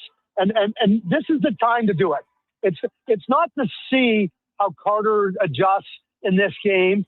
And I mean, really, quite frankly, I mean, Slovakia is a good, solid team, but Canada should prevail. But if you have some shaky moments and you're chasing a game, and now Dale has to go and make a goaltending change, well, now you're thrusting somebody in there. You get Jack ready. You get him ready to start the game. The team knows that he's ready. He was excellent in the game that he played, albeit, not severely like under duress. But at the same time, now to me, and they've established who their goaltender is going forward. Don't do it in moments of haste. Don't do it in moments where the guy you thought could do it isn't doing it. Do it now and put a stake in the ground. I think that's exactly what Dale has done. Absolutely. And I mean, we know the expectation for Canada at all these events is gold. From what you've seen so far, is it realistic here? Do you expect them to go on a bit of a run? Well, they're going to have to go on a run. Is it realistic? Absolutely, it's realistic. They have a lot of talent. They've shown that they can get their game in order and get it into a place where they're not harming themselves. I thought early in the tournament, even against Finland, they were doing things that harmed themselves. What they got to do is just get back to that really good disciplined play that will give them a chance to compete for the gold. In my view, going through this tournament, you start off, you look on paper, you watch the games, and you say, okay, Canada's a favorite, as they should be when you look at the talent. But right now, as we speak, at this moment in time, Sweden has established themselves as the best team in the tournament, like in terms of building their game. I think Czechia has been the second best team, and now Canada falls into third. Finland and the USA have had their moments of good, they've had their moments of bad, and they've had some moments of ugly. So it'll be interesting to see how this game shapes up in a quarterfinal. But Canada absolutely can find their way to a gold medal. But it's not like there's this really strong game in place.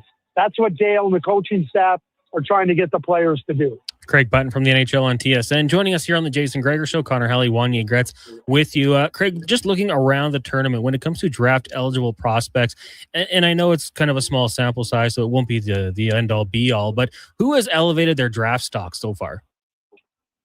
Well, I mean, and one of the things I like to qualify is the draft. I mean, you're looking at a period of time when you're evaluating players. You don't just do it in a one-off, but this tournament and the best on best U20, it's a real good opportunity to evaluate and see how players hold their own. And there's going to be players that are better capable of doing it. It doesn't mean the ones that haven't maybe shined as much as you thought can't do it, but it serves as a real significant thing. I'm going to start with Chase Reed, the defenseman for the USA. I mean, he's been fantastic in Sault Ste. Marie. I think that he has shown at this tournament, and he's got a lot of untapped potential yet in his game. For me, he has been the best draft eligible player at this tournament. The second best player at this tournament has been Vigo Bjork. Vigo Bjork was a very good player that really was kind of had notoriety. And you look and you watch, he's playing in the SHL, maybe not having the same success. And Gavin McKenna would be third, and Albert Schmitz, the defenseman for Latvia. That would be 1, 2, 3, 4. And I really think that Chase Reed has put himself at the top of those. And Vigo Bjork is not going to, in my view, be a top 10 pick, but he has shown that he is more than capable of being he reminds me a lot of Jordan Eberle at the same age, just to kind of give you a comparable type player. So when I look at it, Ivar Stenberg has not performed to the level that he has shown earlier in the season, and certainly to what you would expect, but still a real top player. You perked Wanye there with the Eberle comparison, just so you know. Craig, if we turn our attention to the Olympics, a few days late for this question, but got to get your thoughts on the Olympic roster for Team Canada. Were there any notable omissions or players you didn't think would make the team that did? No, because one of the things, and let me emphasize this, Connor and Wanye, yeah, I don't think I mean, it's a hockey country we live in. People are passionate, they're knowledgeable, they know what's going on. And for me, I don't think it's very hard. Mike Johnson and I do Olympic rosters. I don't think it's very difficult if you're paying attention to pick 20 guys that will be on the team. I really don't. Now it comes down to that to the next 5. And I think that's where the debate is. And that's where you look at it and everything. Nobody that got named to the team surprised me. That includes Anthony Cirelli. So when you watch and see how he's played and how he's trusted by his coach, you understand that. But now we get to the okay, who do you think should have been on the team that didn't get named? And for me, it's really clear. It's Sam Bennett. I do, and it's one of the things I said the other day on our panel. Like, I understand why Jordan Binnington gets named to the team. I understand the loyalty card. I understand what he has done. And despite the fact that his game has not been anywhere near the level that he wants it to be or Canada needs it to be, you give him that pass. I don't understand how you can use that argument and not have Sam Bennett on your team. But Sam Bennett's had an excellent season. He's the reigning Conn Smythe Trophy winner, 2-time Stanley Cup champion. He was key last year in the Four Nations face-off. That, to me, is the biggest omission on this team. And I do believe, I mean, Darren Drager was talking the other day. He said, well, they know they made a mistake in not naming Tom Wilson to the Four Nations face-off team, and they made sure they got that corrected here. They made a mistake in not having Sam Bennett. Does that mean they can't win? No. Sam Bennett belongs on this team. I'm with you. That's a guy to me that when the moment's big, he rises. And to not bring him out there, a guy who's never easy to play against, especially on the big stage, big omission there. Craig Button from the NHL on TSN joining us here on the Jason Gregor Show. Connor Halley, Wanye Gretz here with you. Looking around the other teams, obviously some pretty good groups. The American team going to be highly skilled, the Finns and Sweden. I just want to go back to Canada here because it was a debate we had earlier on the station. If you look at, line matchups or comparisons, who's going to be playing with who, probably McKinnon, Crosby, and then kind of fill in the blank. Who would you like to see play with Connor McDavid? Well, and Connor McDavid's a linchpin for Team Canada. Let's be very clear about that. So, you think about his abilities. I said it the other day. I mean, when Mike Johnson and I, you can put Sam Reinhart in there. You can put Braden Point in there. I'm not opposed to putting Tom Wilson in there. Because Tom Wilson does things that allow Connor McDavid to take full advantage. You watch in Edmonton what happens with Connor when he's with Zach Hyman. Zach Hyman gets in on the forecheck. He grinds. He wins pucks. He's tenacious. He's good in and around the net. And I think Tom Wilson has a similar type game. He's bigger than Zach, but the same type of approach. But there's so many things that make Connor McDavid great. But one of the things that he's so good at is that he reads off of people. So now and you see it with Zach Hyman, when you have somebody like that can push players back, create space, create opportunity, how many times do you see Connor just get into that area, grab the puck. How many times do you see space open up because of those players? I think Celebrini would be a great fit for him on the left wing. But with Crosby playing up as a winger with McKinnon, I'm not so sure that Macklin Celebrini shouldn't be playing center behind McDavid and McKinnon because he's that good. Now, I understand playing on the left wing. So I would love to see Reinhart perhaps being in that spot. Celebrini, I think, could hold it. But I would not close the door on Tom Wilson jumping into that spot and playing with him. I would even go Reinhart on the left wing, McDavid, and Tommy Wilson on the right. I'm getting excited just these potential line pairings that we could have. And yeah, I mean, Macklin Celebrini, Craig, I just feel like there's a lot of people that just don't get a chance to watch too much San Jose Sharks hockey. The Pacific Coast time, it doesn't help them. And I think there's going to be a lot of eyes open when they see how good this guy is. Well, when the team was named and the top three scorers in the National Hockey League were Connor McDavid and McKinnon and Macklin Celebrini. Macklin Celebrini is a lowercase Sidney Crosby. And Crosby should have been named to the team in 2006. He wasn't. But you look back at a mistake, and certainly the Canada didn't medal there, and you can look back at it as a mistake. And Macklin Celebrini has that game. He's got a year under his belt. He's complete. He's thorough. He's smart. He's competitive.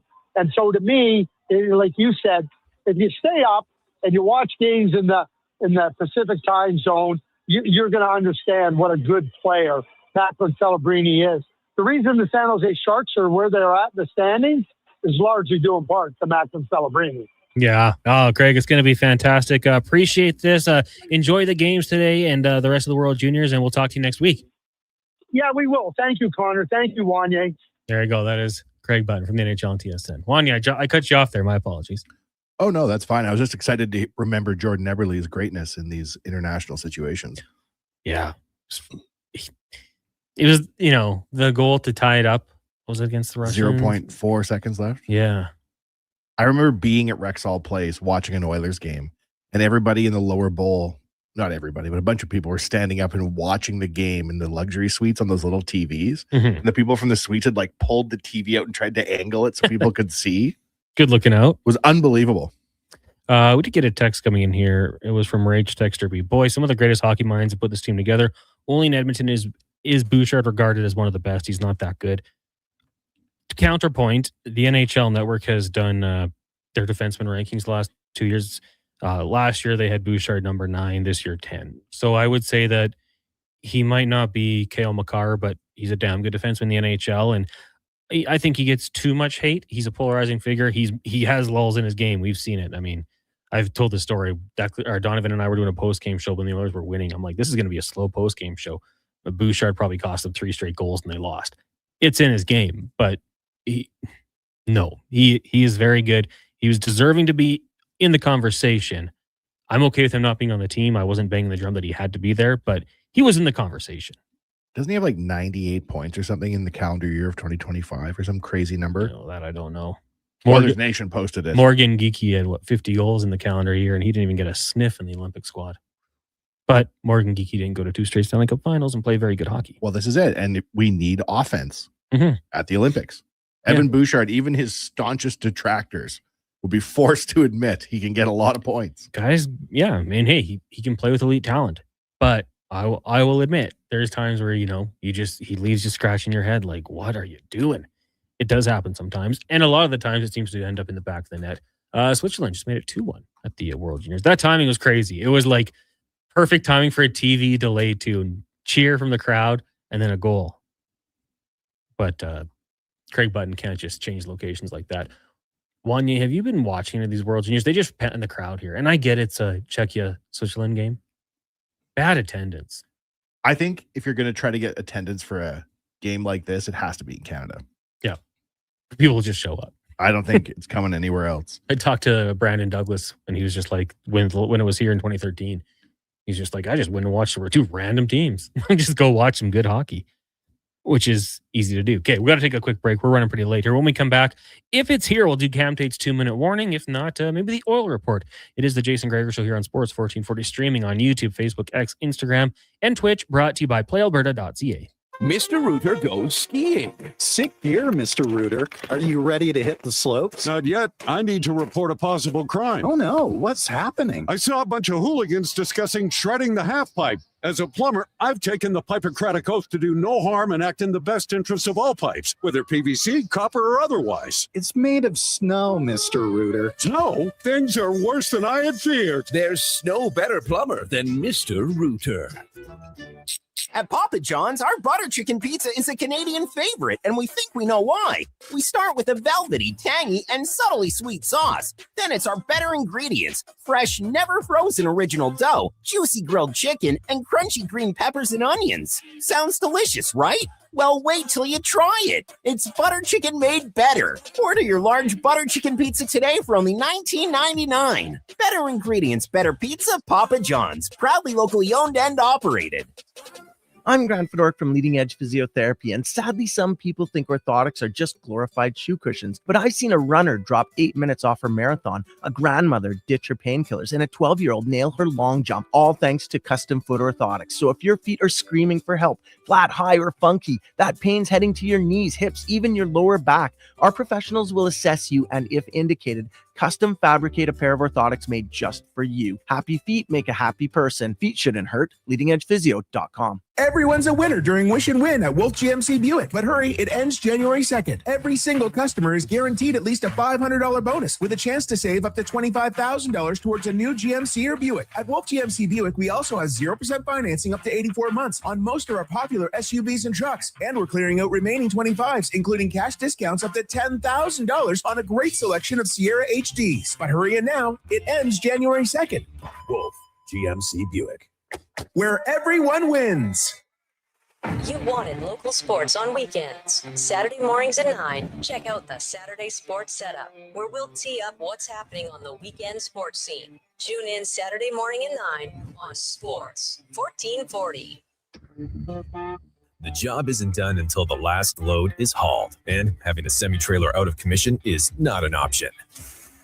Whether replacing or adding to your convoy, Edmonton Trailer has a huge inventory of new and used semi-trailers, trusted by the gravel, logging, oil field, fluids, and freight industries. Find a trailer right for you online or at one of their 3 locations. For sales, service, parts, rental, and finance, when you're in it for the long haul, Edmonton Trailer. And now Action Electrical's testing team is on defense duty. They're the guardians of safety and compliance, a critical part of any lineup. Precisely. They perform rigorous safety and code compliance testing for commercial operations. Think of them as the referees, ensuring everything is up to standard before disaster strikes. Their preventative plays are legendary, spotting faults early. Hire the Action Electrical team to bring home a win for your project. Visit actionelectrical.net. Summit Restaurant, located in the heart of the Silent Ice Center and just minutes from South Edmonton Common. Summit is your destination for exceptional house-made pizza, delicious entrees, and expertly crafted cocktails. Experience the perfect blend of flavor and ambiance in a modern setting. Join us for a straightforward yet elevated dining experience where our commitment to quality speaks to every bite and sip. Make Summit Restaurant your next night on the town. Across rural Alberta, volunteers and community groups work hard to make life better for their neighbors, creating new playgrounds, better rinks, and gathering places that bring us together. Vision Credit Union is proud to lend these local heroes a helping hand. Apply today for a Helping Hand grant up to $10,000 to support your community's next big idea. Let's make great things happen together. Applications are open until January 31st, 2026. Learn more at whatsyourshare.ca.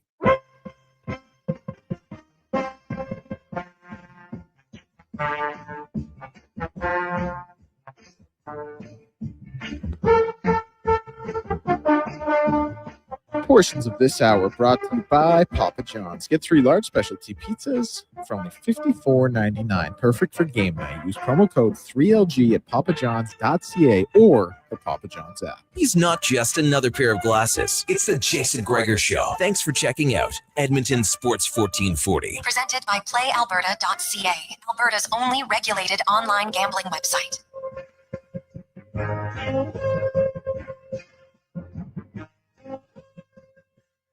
back to the Jason Gregor Show here on Sports 1440, streaming on YouTube, Facebook, X, Instagram, and Twitch. Go give us a little subscription. Subscribe.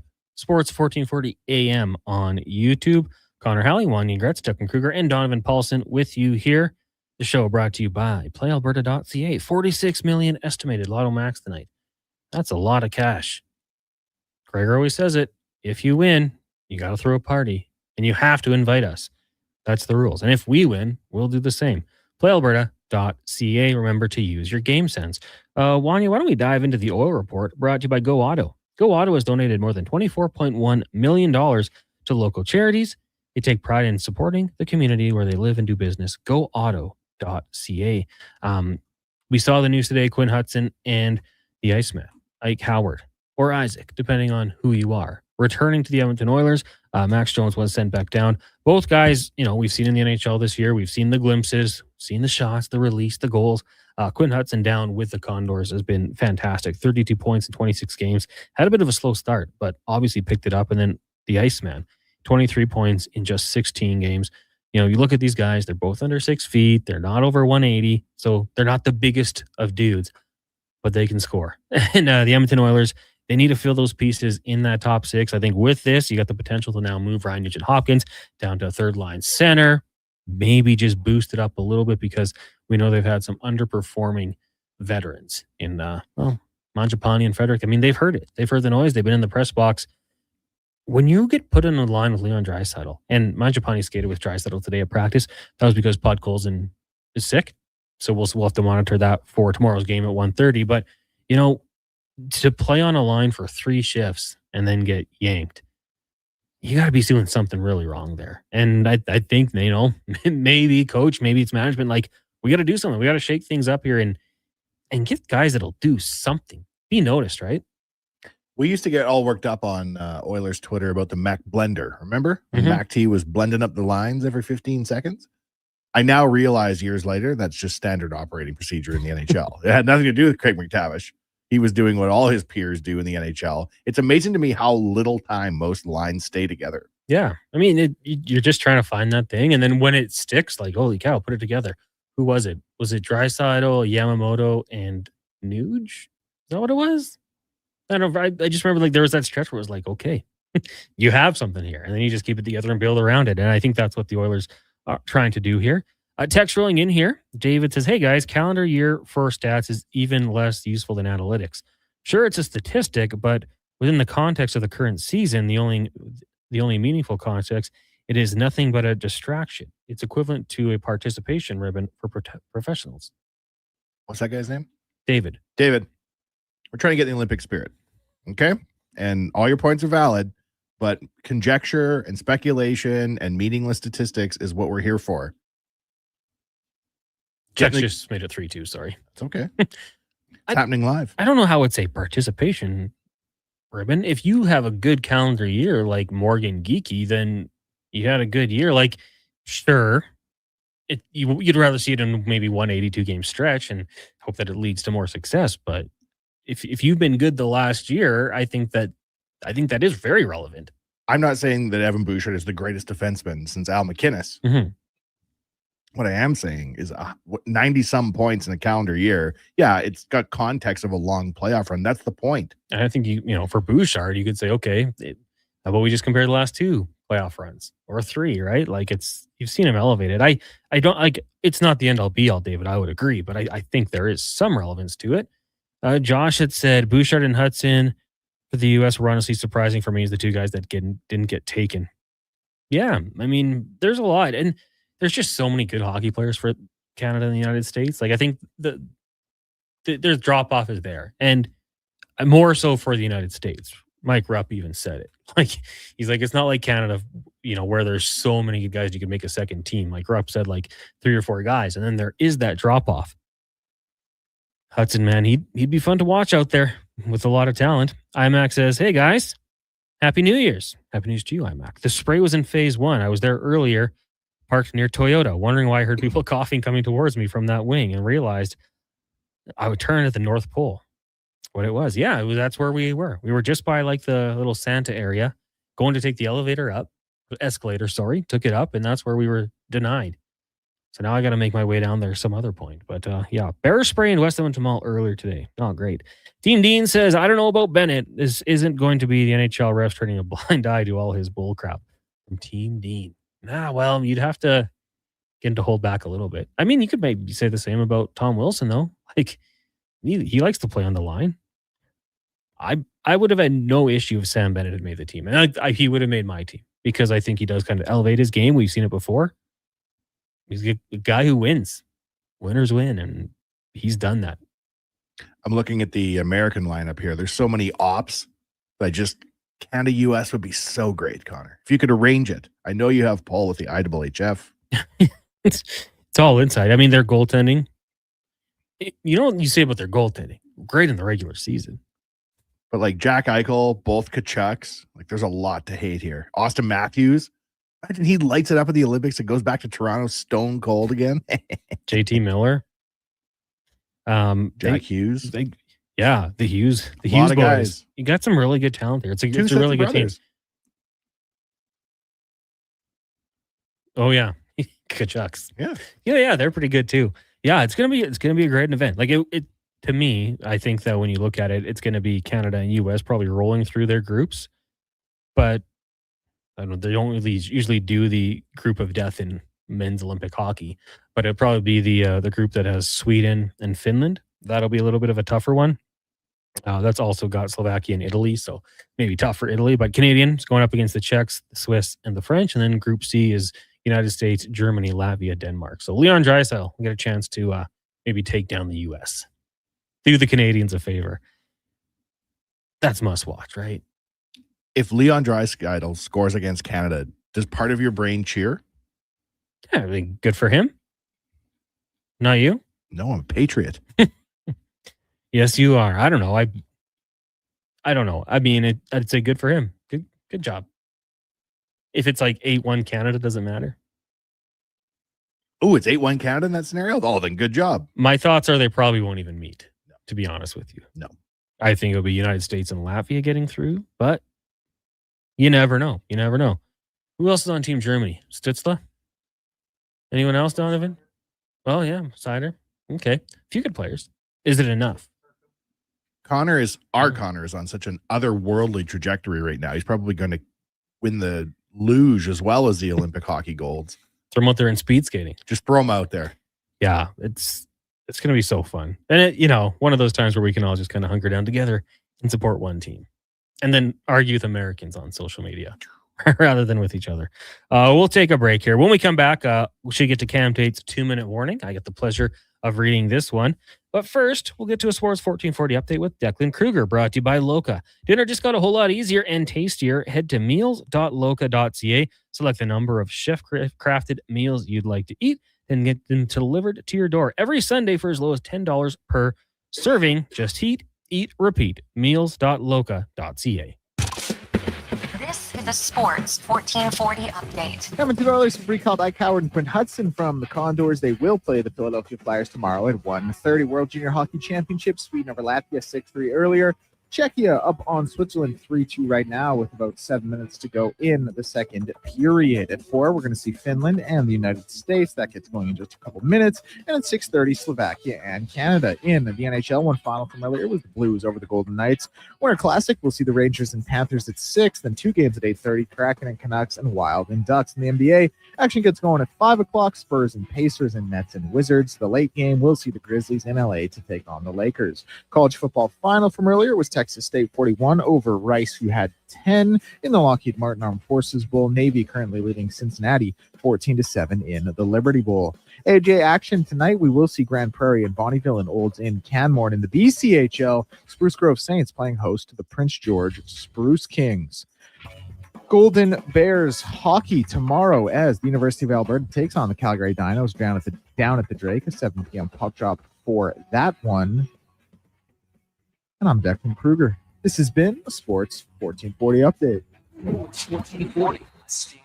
station. CKJR broadcasts from West Edmonton Mall and Wetaskiwin. Download the free Stingray music app and listen wherever you go. Oodle Noodle Origins. In 1864, Francis Oodle took over his dying father's business as a leatherman. He was quite proficient, but his heart was never truly in the trade. After his father's death, Oodle met a cocksure young man named Vladimir Nudell, who was a trailblazer in the popular new art of food boxes. They formed a partnership and aimed to ply their trade in the New World. At Ellis Island, Nudell was renamed David Noodle, and henceforth, the franchise has been known as the Noodle. Across the province, Albertans are taking their shot on Play Alberta. With casino winners every hour, jackpots worth millions, and revenue that stays in the province, there's never been a better time to sign up. Right now, our listeners can score a $50 free bet when they make a minimum $50 deposit with code Gregor50. That's code Gregor50 for a $50 free bet. Start playing with your game sense today to find out if you're Alberta's next winner. I'm tired of waking up tired. Waking up tired. Are you tired of waking up tired? Come visit our sleep experts at the Brick Mattress Store. Get Canada's guaranteed lowest prices on all things sleep. Plus, try your new mattress for 6 months. If you don't love it, we'll find one you do. Some conditions apply. Stop waking up tired. Get the right mattress guaranteed. Only at the Brick Mattress Store. It's like a locker room, minus the smell. Ew. Kevin Carius brings the banter, the buzz, and the bold sports talk. Weekday mornings from 7 to 11 on Sports 1440, Edmonton's home for sports. Think your credit's not good enough for a new ride? Think again. Go Auto's car loan calculator is here to help. No commitments, no credit hits, just real answers. You tell us a few things, and we'll show you what you can afford. Text credit to 780-777-7777. That's credit to 780 all sevens. Go Auto. We do the math, so you can do the driving. Today on Hey Culligan, how smart is your water? Here's Tracy. Hey Culligan, I think my water might be dumb. Good news, Tracy. Your water's not dumb. It's just not talking to you. You can make my water talk. No, but the new Culligan Smart Drinking Water System can talk to your phone to tell you when your water filters need changing and help you meet drinking water goals. Now that's some brilliant H2O. You said it, Tracy, and we're already on the way. Let us help you out with a free in-home water test from a local Culligan water expert at culligan.ca. I'm getting McDonald's. You want anything? Oh, yeah. I'll get I'm obviously going to get the McVeggie, medium fries and a medium fountain drink for $9.99. It's my favorite meal and it's new. Plus, if I get that, maybe he'll want it too. And then he'll always thank me for introducing him to the McVeggie. I'll be a hero. So, McVeggie fries and drink? How'd you know? You were thinking out loud again. Get yourself a McVeggie meal for just $9.99 plus tax for a limited time only at participating McDonald's restaurants. Across rural Alberta, volunteers and community groups work hard to make life better for their neighbors, creating new playgrounds, better rinks, and gathering places that bring us together. Vision Credit Union is proud to lend these local heroes a helping hand. Apply today for a Helping Hand grant up to $10,000 to support your community's next big idea. Let's make great things happen together. Applications are open until January 31st, 2026. Learn more at whatsyourshare.ca.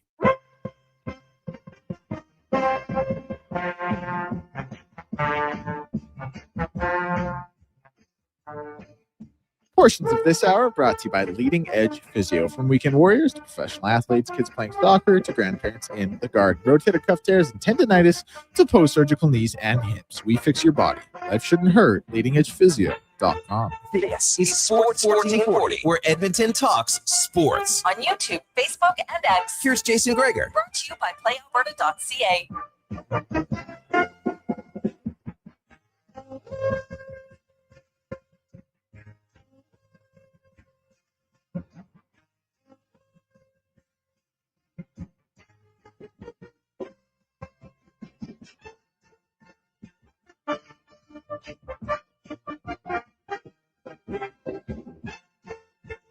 Before, welcome back. It is the Jason Gregor Show, brought to you by PlayAlberta.ca. Connor Halley, Wanya Gretz, Declan Kruger, and Donovan Paulson with you here from the Sports 1440 studios in West Edmonton Mall, which is a zoo. Wanya, I don't know how your journey in was today. The last little while, parking has been a mess. The parking lot has just been like mush. So I'm like rocking back and forth to get out of my parking spot, building up momentum. We had freezing rain, but through it all, we've made it. How was it for you today? I'm glad you brought it up because some old lady stole my spot. I was waiting. She came on the other side. Were you signaling? Patiently. Yeah. And she drove right in. You know what I said? So what would the Iceman do? He'd show forgiveness. Yeah. And then he would get a hat trick. So I said, that's okay, old lady. You have that spot. And then I found an even closer one. The way it works out. Positivity breeds positivity. It is bumping it here today. Oh, yeah. A lot of people spending their gift cards, I think. Oh, is that what it is? That's my guess. The show's brought to you by playalberta.ca. Tonight, the Lotto Max, $46 million estimated. Get your ticket, playalberta.ca. Also, you can check out the Jason Gregor Show boosted odd picks and use promo code Gregor50 with your $50 deposit and get a $50 free play. Use your game sense. Lance says, Wanye, you watching Heated Rivalry? Well, I'll tell you this. I've never seen people on Twitter talk about a hockey content of any type like Heated Rivalry. I don't know what platform to watch it on, though. What's it on? Crave. Crave. How do I get Crave? Do I need a smart toaster? What is it? You just buy it. You buy it through your cable provider. Or like just through Crave too, yeah. What do you mean? Like an app? Yeah. Mm-hmm. My sister, I gave her my password so she could watch it. She said it's very bingeable. Really? So people like it. I know some gals who are all aflutter about this. They say, is this what being a hockey fan is like, Wanya? I said, no, this is something new. I mean, I said, like, I'm usually behind on TV shows. So once I get to season 3, maybe I'll get into it. I was trying to solve it like it was an actual player that they were like making reference to, but I don't think it is. I think it's like a composite from a book or something. Well, the thing is, like, the book came out right after Ovi and Crosby's draft years. And obviously in the show, one is Russian, one is Canadian. Now the author has since come out and said that, like, no, this is not a fanfic of Crosby and Ovi, but she did like the Canadian-Russian kind of aspect and narrative and connection. We need to do a similar type series on the double honeymoon of Connor and Leon. That is worthy of 15 episodes on Crave too. Don't you think? What an arc it would have. Well, you got everything. Luxury yachts. Yeah. Fancy Italian weddings. They should have done a reality show is what they should have done. Do it after the fact. Let the actors scrub it up a bit, you know? All right. I'd watch that. Would you watch a show about that? Again, probably season 2 or season 3. It'd be unbelievable. I'd get into it. You know what is unbelievable? Camp Tate's 2-minute warning. We're going to get to that. I get to read it today. Brought to you by Legacy Heating and Cooling. Home with no payments, no interest for 1 year. Stay warm all winter with a new furnace from legacyheating.ca. As we do every day here on the Jason Gregor Show. We hear Camp Tate's 2-minute warning. But on Fridays, Tater just sends the words and Gregor reads them. With him not here, I get to do so. So, Declan, let's play some music and we'll dive in. It hasn't snowed in Miami, they say, from 1977. But tonight, the outdoor game, tonight, at 3:15 Edmonton time, it was a plus 19 degrees Celsius. Tonight in Miami, a cold minus 10. Minus 21 with a wind chill of minus 29 in Minneapolis. So cold they had to heat the ice, warm the water pipes, keep it from cracking. That was New Year's Day, 2022. They surpassed the Heritage Classic coldest game held right here in Edmonton in 2003 at Commonwealth Stadium. And since there are some interesting facts, 105,491 fans, Michigan Stadium, 2014 Classic, Leafs and Wings, still the record. Coldest, Minneapolis, 2022. Blues Wild, warmest, 65 degrees in Denver, 2016. Tyler Toffoli and David Pastrnak, 4 outdoor goals each, career leaders. James Van Riemsdyk, 8 outdoor games, most ever, 3 different teams.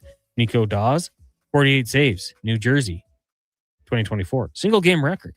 And just this week, history in Miami. First ever Panthers outdoor game. Retractable roof at Lone Depot Park. But there's something special, isn't there? Minus 15. Stars bright. So bright they hurt. Crunch of boots on fresh snow. Steam rising from 100 mouths. The crack of the puck echoes the boards across the ice. Kids in snowsuits, grandpas in parkas. Everyone cheeks the same shade of red. Then halftime hits. You pile into that warming shack. Packed shoulder to shoulder. Smells like wet wool and burnt coffee. Someone's got hot chocolate. Steam fogs the windows. Hands wrapped around paper cups. Feeling comes back to your toes. Laughter, stories, you know half these people. The other half, you'll play by the third period. The buzzer sounds. Back outside. Back to the magic. So we asked this question early today on Twitter, and we had a record 544 votes. Will you be watching the outdoor game tonight? The numbers are staggering. 95% said yes. Or sorry. Oh, typo. 5% said yes. 94%, 0.9, said no. As soon as they get rid of the cold, I'm grabbing my warmest coat, boots, gloves, and hat and finding me at an outdoor hockey game. And one more thing, starting Monday, we're asking you to help us do something very special for the 2-minute warning in Sports 1440. Well, I'm very intrigued to see what that is. What will it be starting on Monday? The 2-minute warning. I will say this one, yeah. I love that they do the Heritage Classic, these outdoor games. Like it is very cool. It's cool that they're trying things at different locations. I mean, finally getting Florida involved. But it's just like it's not going to be very good tonight, in my opinion. Like the sight lines, you're going to be so far from it. It'll be a cool event to go to and wear shorts and have a couple beers and watch hockey.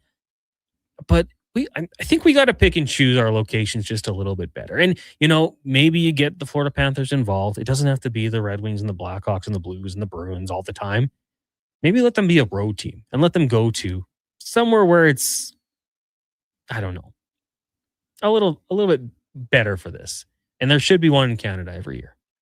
I think that if we're going to grow the game, which should be the goal for everybody, you got to do new things, right? And that means going to foreign countries for games. Mm-hmm. That means, remember they did the outdoor game in Vegas when Gretzky played with LA a long time ago? No. On the Strip. They did an outdoor game. Look it up. Like on the Bellagio? I don't think the Bellagio was even around. This is like late 80s. Okay. So the ice was pooled and it was a hot game. When I saw that they were doing an outdoor game in Florida, I thought about that game in Vegas, but it grew the game. There will be people who will go to the game in Florida that would never go. They call it ice hockey. They would never want to be indoors. They'll go because it's an event. Americans love events. If we're going to get this game where it needs to be, we got to do a lot more wacky stuff. Okay, so it was Caesars Palace parking lot. You're right, 1991. I had never even heard of this. But don't you think winning 2 straight Stanley Cups, going to 3 straight finals, grows the game? More. Everything. Do everything. Get Kai Cenat to sing the anthem. Sure. Get I Show Speed to play for the Ducks. Who the heck knows? Whatever we can do to grow the game. Yeah. Hey, maybe I was being a hockey snob, a little pretentious. Can't believe I dropped that Vegas game on you and you didn't know. I had no idea this was a thing. Well, I'm dropping facts. I'm strutting around the studio for the listeners. I'm looking at pictures here of like them getting it ready. You got Caesars Palace in the background. That ice was not smooth, my friend. Doesn't look like it. I don't even think they refrigerated it. They just dumped it on the bunch of glasses or the ice out and smoothed it out. It was like the Condors outdoor game a few years ago, and it was raining. Remember when the Condor got loose at the Condors game? Absolutely. That's the best thing that happened to AHL hockey in the last 10 years in terms of virality. Pops up on ESPN all the time. You got to let the Condor loose. Kenneth says, why do we want to grow the game? So that Connor McDavid can one day make $73 million a year? Kenneth's probably not watching on YouTube, but I'm doing the money sign. We got to grow the game. The MLS just passed us. We can't have this nonsense. I mean, at a certain point, it's like you can keep on trying, but if they're not going to take hold of it, then do you keep on trying? But it takes. What are you talking about? Florida's got 2 teams. One just won. It didn't take in Atlanta twice. They might get another team. They might get another chance. I think Arizona may get another chance. The effort to grow the game in the late 90s in the States has largely worked. Yeah. Like spectacularly. I mean, hey, Austin Matthews was born in Arizona. The whole AHL Right? is in California. Yeah. I don't mind it. I just think that like maybe just a little more. Does it have to be in Florida? They got enough. They got the beautiful weather. Come play in Lake Louise. Let them do it up there. Remember a couple years ago when Jaleel White was at an Oilers game and couldn't explain why he was there? Yeah. These are the kind of moments we need to grow the game, Connor. Celebrities, wacky outdoor schemes. Yeah, that was a weird night. Urkel was just randomly at the game. And had no idea why he was there. This is a legacy franchise. He said, what? Lance says, I'm okay with something like this. We put our nose up as Canadians about hockey in the South, but absolutely the league should be doing things like that. It's not even me putting my nose up as a Canadian. Like, it looks ridiculous. It's just, and then couldn't they find a better venue? No, probably not, because you need it to be cold enough. But they're going to open the roof. Caesar Palace parking lot in Vegas and do it again. Yeah, why not? Seats. Go back to Lake Tahoe or whatever, where the Avalanche played outside. Now go to Minnesota. Imagine a game like Banff in the Grand Springs. Canyon. Oh, no attendance, just cameras. An ODR NHL game like that. I think it'd be awesome. Unreal. Remember the Major League Baseball Field of Dreams game? It was unbelievable.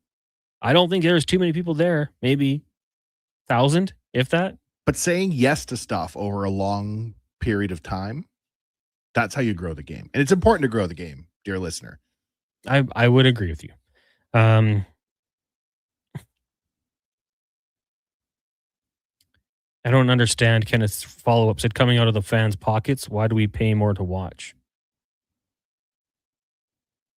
Elaborate, Kenneth, and we'll get back to that. Roddy texting in. One question, guys. Can you imagine if the 49ers win on Saturday, they're the number 1 seed?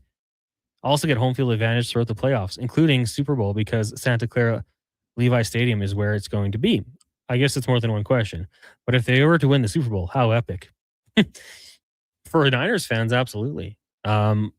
Just if we're going to touch a little football, I will praise Kyle Shanahan and that San Francisco 49ers organization a lot. I think, like, talking to Donovan, I think he had them as like a team he thinks can go all the way.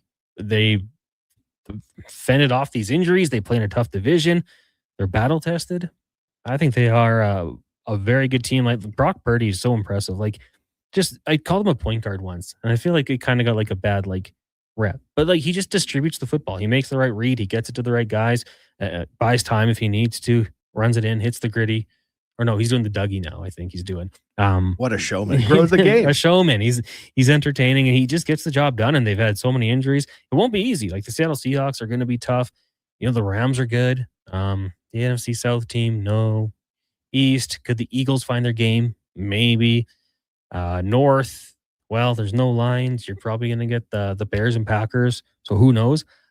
I don't know how close you're following the NFL this year, Wanya, but like, to me, it is so wide open. Like, you give me almost any team, and I could say, yeah, I could see them going on a run. It's your classic power vacuum. The Chiefs fell out. Yeah. And now everybody's swarming to take over the top of the anthill. So like the Ravens still could make the playoffs. You got, Josh Allen and the Buffalo Bills. This might be their best chance. But there's been games where they've, haven't looked like the elite team that I think we could have thought they were in the past. So it's fantastic. We'll talk about that and more probably with Low Tide coming up next here on the Jason Gregor Show. Connor Halley, Wanya Gretz with you here. Get the text rolling in here. Wanya, you had asked people about potential New Year's resolutions. Not many coming in. Really? Everyone's just giving up. Declan, you got anything you're going to be working on this new year? Ooh, nothing that I had thought of, even though Wanya asked the question a couple minutes ago. I respect it. If everybody's good. Maybe a little more green veg. Who's not doing that for New Year's? The program you're running over there, Declan, it's flawless. That's the plan. Gotta have the food prep. Gotta get ahead of that. That's my biggest failure with that. Sometimes I just get lazy. I get home, I'm tired. I don't want to make food. I remember one year, I think I was like 21, and I was like, okay, time to turn my life around. I can't go out Sunday to Thursday. This was my New Year's resolution. And I think I lasted 2 weeks. How often did you go out? 4 or 5 nights a week. And I remember telling all my friends, like, well, you won't see me in the new year. I'm not going out Sunday to Thursday. And like 2 weeks later, like, I thought you weren't going out. Like, it's tough. Wednesday night at the ranch, all of a sudden, you got to be there. Well, this is it. Ezzy's. Thursday at Cowboys. Well, Thursday to Friday and Saturday, I wasn't going to be a shut-in. Yeah. But Sunday to Thursday, I had to buckle down and go to school, I told everybody. But I didn't. I remember one night, it was a Wednesday. I didn't work the Thursday randomly, and my buddy said, you want to go to the ranch? It's cheap drinks. I had no idea. I'm like, people do this thing? People go out on Wednesdays? A lot of people were there. It was a crazy night. There was 3 or 4 good places every night of the week. Yeah. What was your favorite? Like Cowboys. Cowboys? Without a doubt. Yeah. When I got a Cowboys VIP card, I almost started crying. because I was going to save me so much time, and it was so much cultural swag in those days. I loved Cowboys. I thought I was at the Playboy Mansion. Like, it couldn't have been more exciting. Because you're a West End kid, right? Yep. So, like, I don't know if it was the same for you, but I would go there and it'd be like, well, Pearl Elementary reunion, Parkview reunion. You just start seeing people you know. So, yeah, I agree. Cowboys was great. I remember I used to work at a golf store, and I got in to Cowboys underage, statute of limitations. They can't get in trouble now. The building is now a Toyota dealership. Yeah. And I came back to school on Monday morning, and I was like, I've been to a bar, and like a gathering of people came around me in a semicircle. I'm like, it's like a school dance every night of the week. And there was like gasps from the crowd. How old were you? 17. Okay. So you were close. Well, I knew people that were like, we got to go to Cowboys. We just got to make an appearance. We got to be seen there. I can remember there'd be like 300 people in line, and you'd walk past them, and like the fury on people's faces as you got in and they didn't, that sticks with me to this day. We were late for a birthday there once, and I went up and the bouncer said, hey man, gonna be honest with you, you're not gonna get in. It's too late. Not gonna get in. So me and my friends went to Santana's one time only. One time I went to Santana's, and I said to the bartender, it's awful tonight in Cowboys. And he looked at me and said, how many drinks have you had? You're in Santana's. I got to go. Yeah. You thought you were at Cowboys. One bar over. I'm like, oh my goodness, there's barely anyone here. Oh, you're in the wrong building. It made sense. It's like weird couches in there and such. Quickly before I get to low tide, Jumpin' Jack Flash says, hello guys, NHL expansion. Please, some love. 3 possible teams. A second Toronto team. New York has 3, he says. Quebec City, as opposed to public support for Atlanta and Arizona. I mean, really. And 3, Hamilton. On ownership, 3 possible owners for Quebec. Oh, there's corporations and such. More teams in Canada needed and wanted and will be supported. From Jumpin' Jack Flash. How many teams is too many? An 84-game season is pretty long. But you also have to think another team that's going to be, does the talent get diluted a little bit? You're drawing globally. Yeah. These kids today have physical trainers at the age of 6. They're doing plyometrics at 7. Like, I don't know. I think there's probably room. I would argue, if I was going to pick, if I was in charge finally, Connor, I would award Quebec City a team.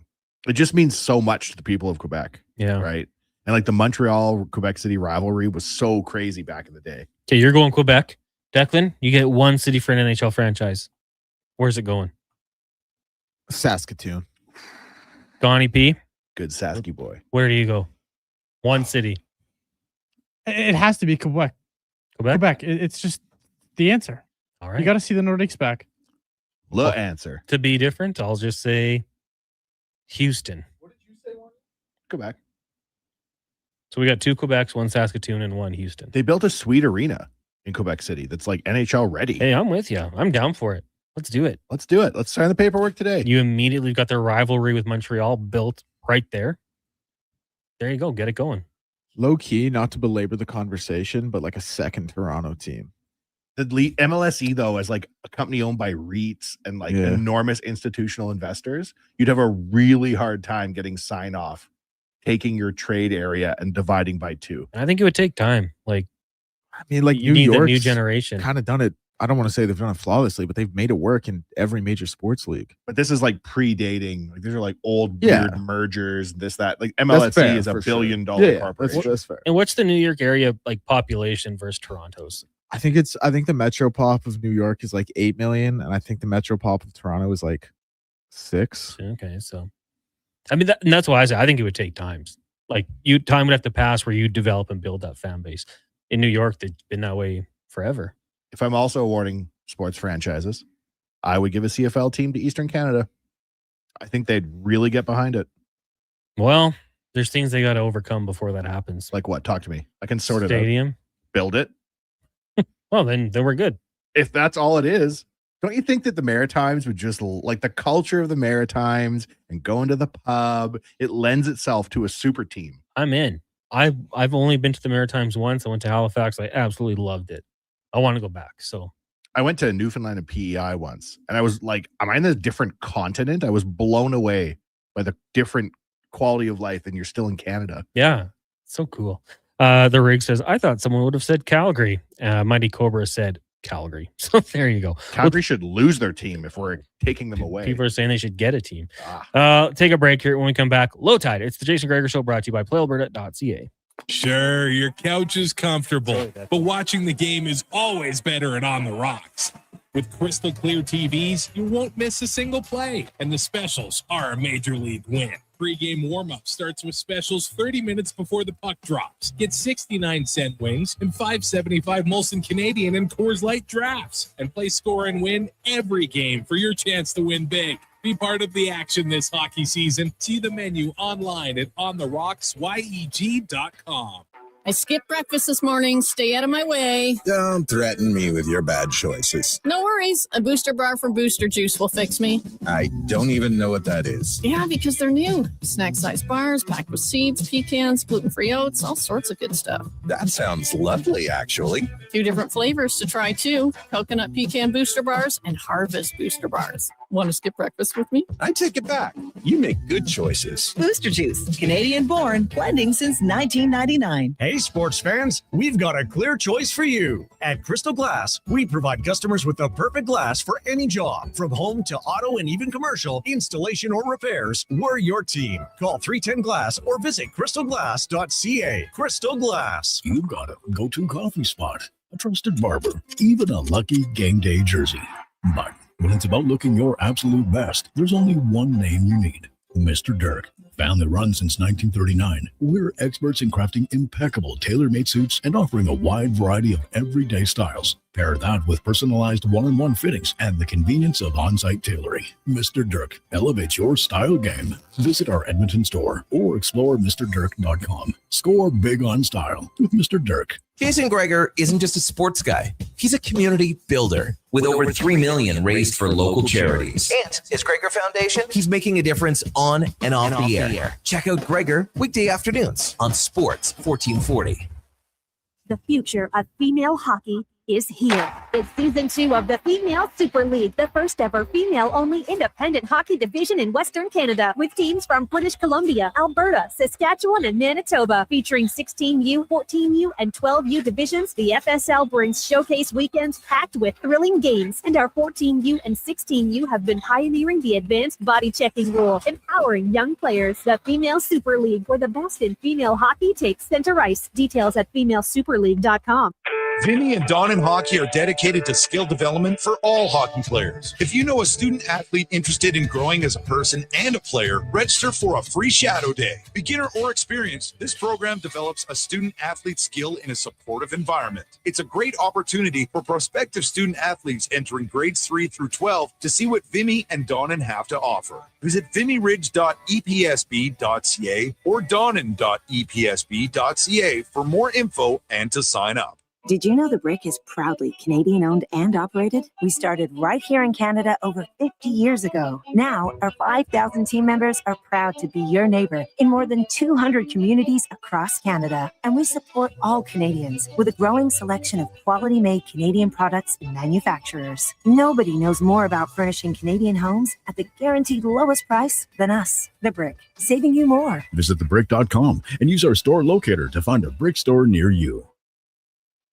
Across rural Alberta, volunteers and community groups work hard to make life better for their neighbors, creating new playgrounds, better rinks, and gathering places that bring us together.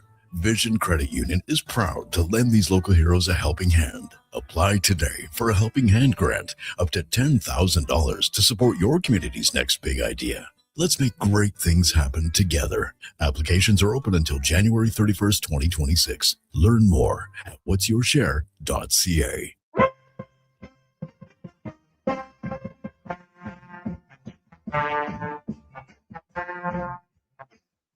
Portions of this hour brought to you by Cantor. Made in Canada, made for Canada. Where extreme isn't theoretical. Find your solution at Cantor.com. From puck drop to kickoff, it's the Jason Gregor Show on Sports 1440. Presented by PlayAlberta.ca, Alberta's only regulated online gambling website.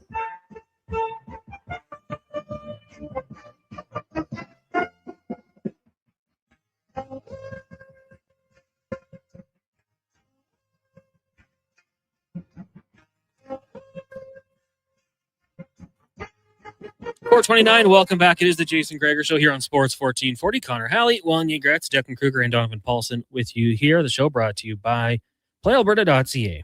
Tonight's Lotto Max an estimated $46 million. Check it out, PlayAlberta.ca. Remember, use your game sense and stay within your limit. The text line is 1-833-401-1440. We're going to keep this conversation going, talking about the Edmonton Oilers, the Olympics, and it may be more with Alan Mitchell. You can hear him, of course, Monday through Friday here on Sports 1440 from noon until 2. LT, how you doing today? I'm very good. The weather is a little bit, if you're driving home, be careful. If you're about to drive home, be careful. But weekends are weekends, so I'm pretty happy. We saw some changes here in oil country. Ike Howard and Quinn Hudson recalled from Bakersfield. Both players having a lot of success at the AHL level. The Oilers may be looking for a bit of a spark offensively. What did you make of the news today with those two players being recalled? It's terrific news.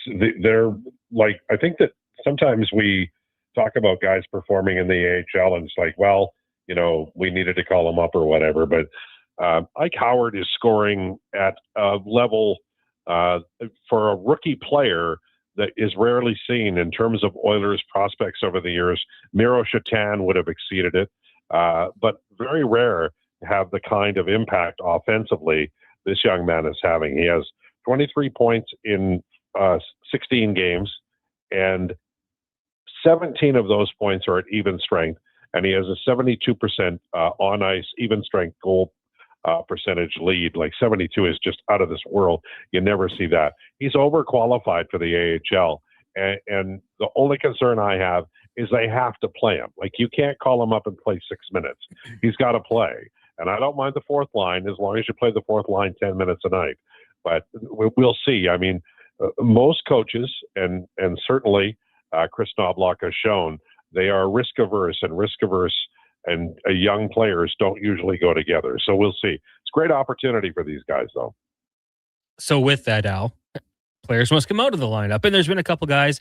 We've seen it with Mangiapane. We've seen it with Trent Frederick that struggles have kind of followed them around. And, you know, they've had their glimpses, to be fair. Mangiapane got a chance on the second line against the Bruins. It did not last long. So with those two players coming in, where do you think would be an ideal spot for them in the lineup? And with that, who comes out? Well, I don't mind the fourth line if they were going to do something different than that.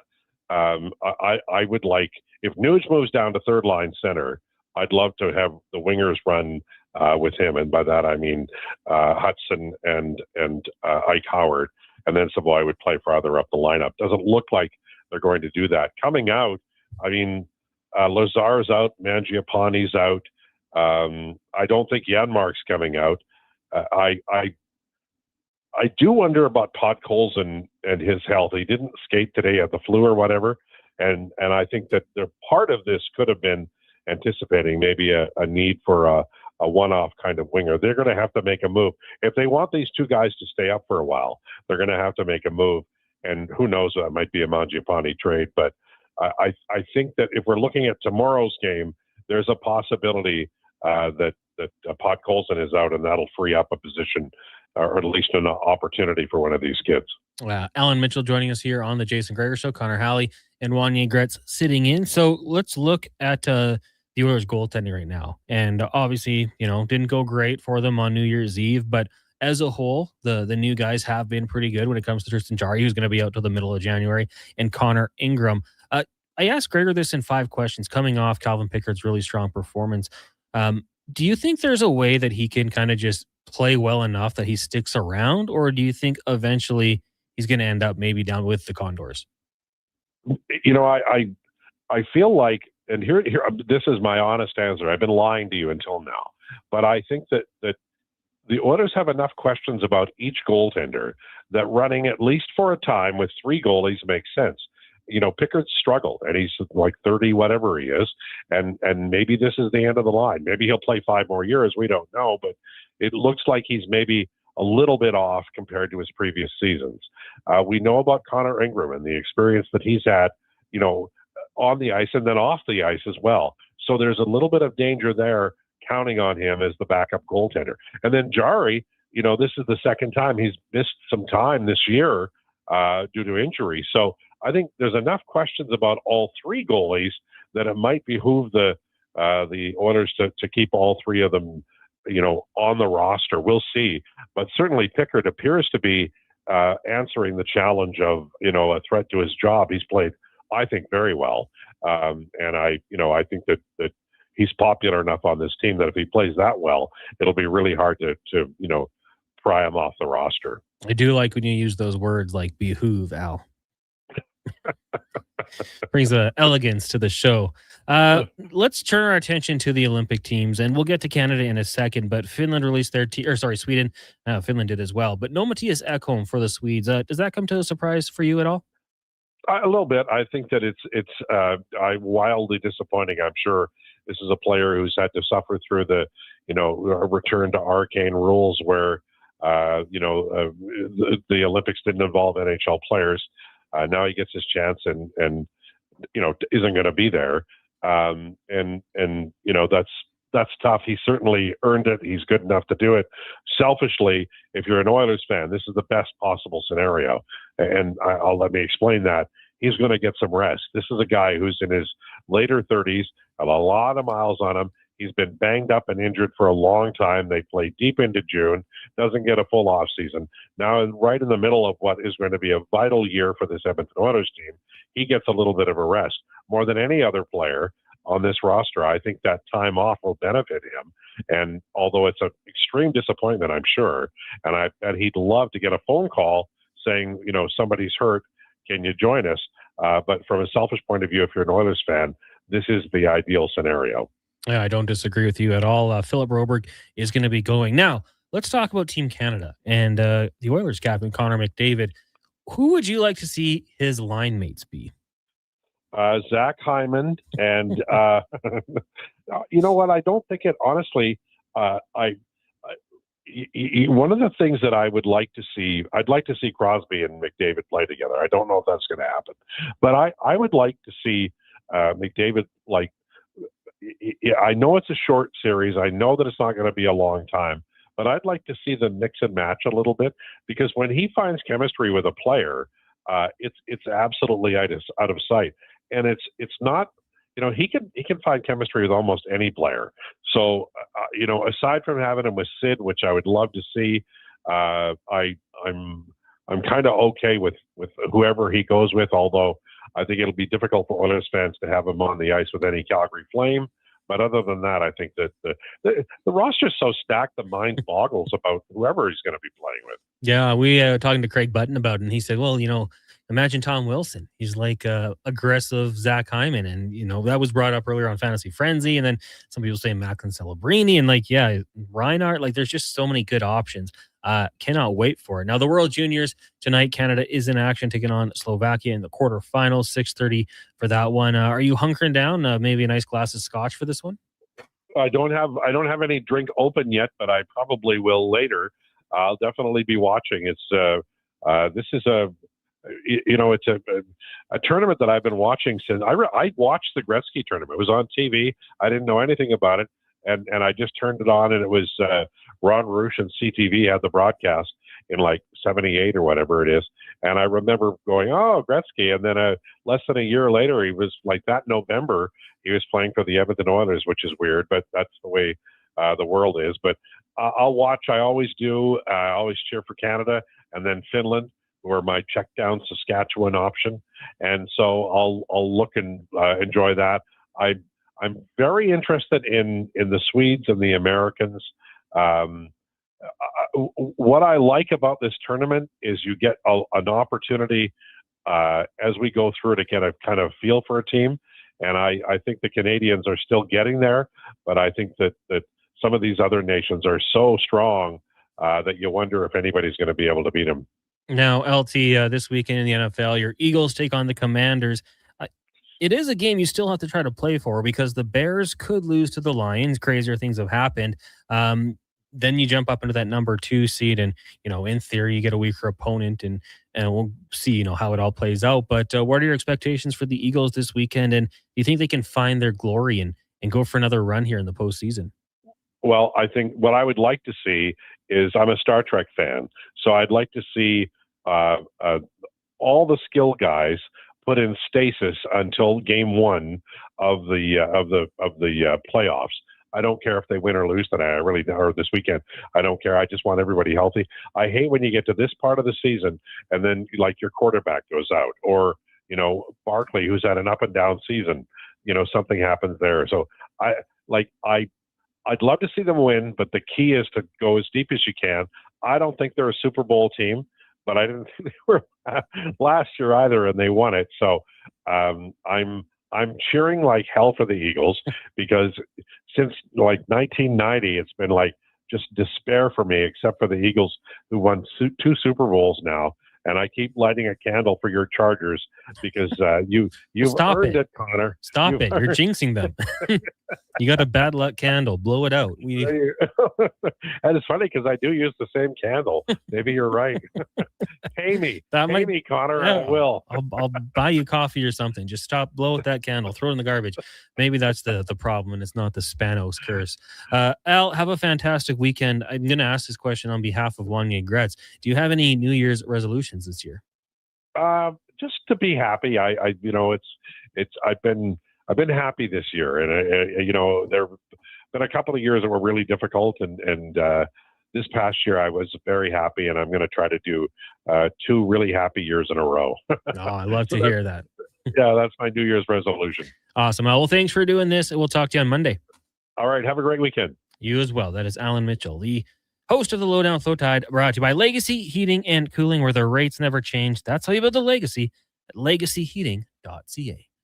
That's probably a good one for all of us, saying just try to be happy. At the end of the day, that's what it's all about. Maybe the Iceman could also have a New Year's resolution to stay with the Oilers for a protracted playoff run. Perhaps in the absence of giving you my own New Year's resolution, I'll give the Iceman one. Break Teemu Selanne's rookie record. Just go for it. Second half Calder win. Just ramp it up. Hey, as the kid said in Angels in the Outfield, it could happen. Probably won't, but it could happen. When we come back, we'll get to 5 questions with Declan Kruger. It is the Jason Gregor Show here on Sports 1440. Connor Halley, Wanye Gretz, Declan, and Donovan Paulson with you here on Sports 1440. You can also watch us on YouTube, Facebook, X, Instagram, and Twitch, brought to you by playalberta.ca. Noodle, noodle, noodle, noodle, noodle, noodle, noodle, noodle, noodle, noodle. Noodle, noodle, noodle, noodle, noodle, noodle, noodle, noodle, noodle,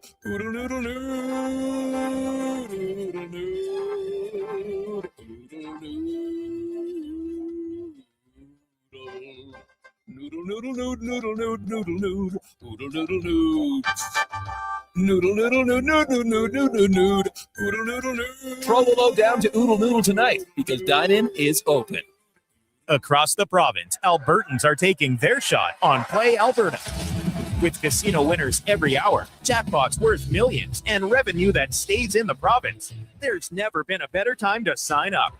Right now, our listeners can score a $50 free bet when they make a minimum $50 deposit with code Gregor50. That's code Gregor50 for a $50 free bet. Start playing with your game sense today to find out if you're Alberta's next winner. Hi, Mike here from Northgate Chevrolet Buick GMC. It's not lost on me that this radio ad competes with a lot of other dealerships on the air. So what sets us apart? Honesty. At Northgate, we believe in giving you the very best price we can with the most value possible. We aren't giving away free trips or paying off your credit cards, but it is my promise you will get exactly what you paid for every time. Stop in and see us today, 13215 97th Street, or visit us online at northgategm.com. I'm tired of waking up tired. Waking up tired. Waking up tired. Are you tired of waking up tired? Come visit our sleep experts at the Brick Mattress Store. Get Canada's guaranteed lowest prices on all things sleep. Plus, try your new mattress for 6 months. If you don't love it, we'll find one you do. Some conditions apply. Stop waking up tired. Get the right mattress guaranteed. Only at the Brick Mattress Store. Do you work for a company that wants to reach people who love sports? Or maybe you're looking to hire people who love sports. Sports 1440 partners with dozens of local businesses, connecting with tens of thousands of Edmonton sports fans every day. On the radio, on the listening apps, on YouTube, and on social media. Contact our sales team today to see what Sports 1440 can do for you. Email Gregor at sports1440.ca to get started. Japa Machinery Group knows that XCMG may not roll off the tongue, but Japa's team will help keep your construction jobs rolling on time and on budget with heavy equipment sales and rentals. Visit japamachinery.com to find out more. At Fountain Tire, success is a team effort. They're committed to their team members and their customers. And that means treating your vehicle like it's their own and finding solutions that suit your needs. Because whatever the road brings ahead, they're on it with you. Visit fountaintire.com today. I'm getting McDonald's. You want anything? Oh, yeah. I'll get I'm obviously going to get the McVeggie, medium fries and a medium fountain drink for $9.99. It's my favorite meal and it's new. Plus, if I get that, maybe he'll want it too. And then he'll always thank me for introducing him to the McVeggie. I'll be a hero. So, McVeggie fries and drink? How'd you know? You were thinking out loud again. Get yourself a McVeggie meal for just $9.99 plus tax for a limited time only at participating McDonald's restaurants.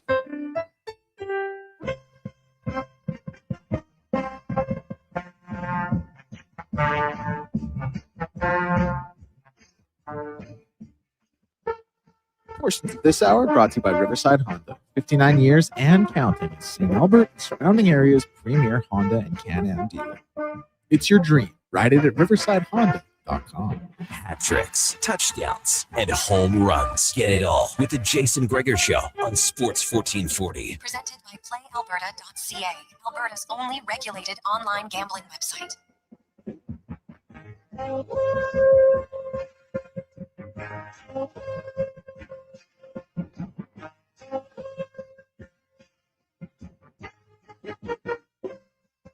Thanks. Welcome back to the Jason Gregor Show here on Sports 1440, brought to you by PlayAlberta.ca. Lotto Max tonight, an estimated $46 million. Also, you can get the Jason Gregor Show boosted odd picks and more. Use promo code Gregor50 with your deposit. PlayAlberta.ca. Remember, use your game sense. Stay within your limits. Connor Halley, Wanya Gretz, Declan Kruger, and Donovan Paulson with you here in the Sports 1440 studios. That's still to come in the show. We will be joined by Mark Spector and Jason Gregor. But until then, I think we should do a little bit of 5 questions with Declan Kruger. And spoiler alert, we've got Mount Rushmore back. 5 questions brought to you by The Brick. You can save up to 25% on TV stands, wall units, and electric fireplaces, and coffee tables, and up to 40% off select mattresses. Free local delivery on TVs 50 inches or larger at The Brick and thebrick.ca. It's time for 5 questions on the Jason Gregor Show. Okay, question number 1. What is the best case scenario that still exists in the realm of possibility for Howard and Hudson, as the Oilers call us? Now, just for clarity, what do you mean? Well, I'm glad you asked. You're talking about the realm of possibility, surely. Sure, go on. I don't think a Calder is in either of these guys' future. I don't think 20 minutes a night and 40 goals in the last 45 games are in these guys' future. I think Howard could play his way onto the team permanently. Is that reasonable? I think so. Dak? I think that's okay. Perfectly acceptable answer. I think some ups and downs, maybe after during the Olympic break, send them back down, play more in Bakersfield. It's their first year of pro, NHL pro. And, for Howard, first year of pro, totally. Hudson played a little bit. I just think that there's, it's not going to be a straight line in development. So to expect them to come in here and solve all the Oilers' problems, I don't think that's going to be it. One of my things with the Oilers is, toughness at times, and I don't expect either of these guys to do that. But any offense they provide is welcome. So I think you're going to get a few more, some good looks from these guys offensively, hopefully more offensive zone time. But I don't think they're necessarily the answer for the team. Question number 2. Where do you come out on Matthias Ekholm being left off of Sweden's roster and then, as an extension, Philip Broberg making it? It is what it is, right? So I think that you just kind of have to look at it if you are Matthias Ekholm as let's get healthy. Let's go out there and use this to my advantage and recoup, get healthy. We all know he had injuries. He came back from the Stanley Cup final. He's a hockey player. He wasn't just going to miss that dime. So he was going to get out there and it's such an advantage, I think, for him, being a bit of an older guy to have this chance to recoup and everything. So I think for him, it sucks. But as an Oilers fan and for him to try to spin it, what a positive where he can use this time. For Philip Broberg, I think it's awesome because I was one of the people who liked Philip Broberg, from the start. Even, there was criticism. Should have taken Cole Caulfield, and Jay Fresh had him at like a 2% to be a NHL pro every day or whatever it was, 50-50 to be a pro. And I just thought that, people were too quick to jump on the guy. We know how long it takes defensemen for the most part to develop. So good for him. I think that's a great opportunity. We know how good he can be, and I think it's awesome. No ill will from me. It hurt though, Deck, when they named Broberg to the team. Let's be honest. See, that's what I was kind of getting at. Like, were you kind of like, ooh, You don't like to see your ex get away and be successful. Yeah. I'm not cheering against him, but I'm not cheering for him. All right. Question number 3. Which Olympic roster has the best forwards, the best defense, and the best goaltending? What is this? A test? A patriotism test live on the air? Well, Team Canada. You across the board. Okay. Goaltending? Got a flag, I'll be waving it. Yes, goaltending. We're legends. Jordan Binnington made the team. Legends. Okay. Could be a third stringer. I mean, hey. Yeah, in St. Louis. Well, I mean, I hope he's the third string when it comes to Canada, to be totally honest with you. I will give the forward group Canada. I mean, how can you know? You've got the top 3 point producers. Goaltending, we'll see how it gets when it matters. But for the opening 3 games, USA. I like Hellebuck, Ottinger, and Swayman. Pretty dang good, but postseason struggles have been an issue for them. Defensively, there's some good groups here. It's tough to pick just one. Let me just be a homer and say Canada. I'll take a page out of Wanya's book, but there's some good groups there. But yeah, goaltending US, forwards Canada. I was thinking Sweden for defense, maybe. Question number 4. Broberg? Yeah. That's a good group too. Yeah, really good. Question number 4. A quick reaction to each college football playoff game in the quarterfinals. Well, I don't know enough to mention each one in turn, Declan, but I will say that Indiana stomping on Alabama like that was awesome, wasn't it? Shocking. Yeah. Yeah, Deck. I mean, you might have to just jump in on this one as well. I think for Miami to get the win against Ohio State, we were talking about it day of, like, did not see that coming, especially with the Buckeyes defense. Like, it was pretty good. It was top of the nation, and Miami found a way to muster some points, and for them defensively to slow down Ohio State and the receivers that they have. I thought it was very impressive. Indiana, I mean, that's just, to me, is one of the best sports stories this year with how they turned that program around. Ole Miss, Georgia, the one game that did not miss. That was a lot of fun. And, I guess the Bulldogs probably don't want to give Chambliss and the rest of that offense that much time at the end of the game. Oregon, Texas Tech, I was happy to see it go that way because for whatever reason, I don't like Texas Tech, and I do like Oregon. Crazy that 3 of the 4 games were upsets, Deck. Yeah. And now in the 2 years of the 12-team format, the teams with the bye are 1-7. How about that as a stat? Yeah. Now, question number 5. Wanya, did you watch Stranger Things? I didn't. Okay. I like, didn't. you haven't seen any of the show or just one moment of it? Okay. Yeah, I wrote these questions when I thought it was just me and Connor. So I apologize. I mean, you'll still be able to answer of the back course. half of the question. Sure. No doubt. Connor, we obviously both watched the Stranger Things finale. So I want to know your Mount Rushmore of TV finales. How was the Stranger Things finale before you break it down? It was bad. Really? It was really, there are like 100 loose ends that weren't tied up, and it was just kind of a Marvel CGI slop fest. This is what happened with Lost. I was so dialed into the show Lost. And then you get to the finale. They're always controversial, right? No one loves generally how a show ends. I didn't mind it. I enjoyed it. When Elle it was enjoyable and viewing. Dumped into the mind flayer and ripped him open, Declan. That was probably your CGI slop you're talking about. I was like, that was badass. Like, it was enjoyable viewing. It was like, I didn't watch it like you watch a bad movie, but it was so far removed from what the show initially was. And 100 different plot lines. This, like, I don't know how you can defend this part. Like 100 different plot lines. It just jumped the shark. Like, it went from kids playing D&D and going missing to turned into the Avengers. There's a new universe. Going to your question, I will say Sopranos. I like the ending because I like the mystery. Very controversial. Very controversial, absolutely. Parks and Rec had a good ending. Sons of Anarchy, even though it was sad, that's just the way it had to end. I want to say Game of Thrones just to fire people up because they get so mad when you say it. But I liked the way The Office came to an end as well, and having like Michael come back. And I don't think there's like a great way to end a TV show because people's lives get so like into these TV shows and it ends and people are always grumpy about it. But I like having Michael come back and get the great quote from Andy at the end. Like, I didn't mind it. Well, I had here for my Mount Rushmore. Now they're a little bit older shows, Dak, because I'm not that big of a fan of the new stuff. Yeah, because you're 58 next month. Oh my, how dare you? Yeah. On this the second day of the year telling such lies. Lost, I really enjoyed. Friends was good. People were mad about it. Seinfeld, I thought, was fine. People were mad about it. Remember that? How mad everybody was? Oh, yeah. Everyone gets mad about everything. It's true. But It's the Seinfeld creator's was choice. pre-internet. Yeah, that's true. And everybody still found a way to let it be known they didn't like how it ended. Yeah. They were faxing each other, Declan, at scale. Water cooler. Deck, what do you got? Yeah, I mean, Breaking Bad comes to mind. I think that show was wrapped up perfectly, and I think a big reason why is they didn't do too many episodes. It only had like 62 episodes total or something.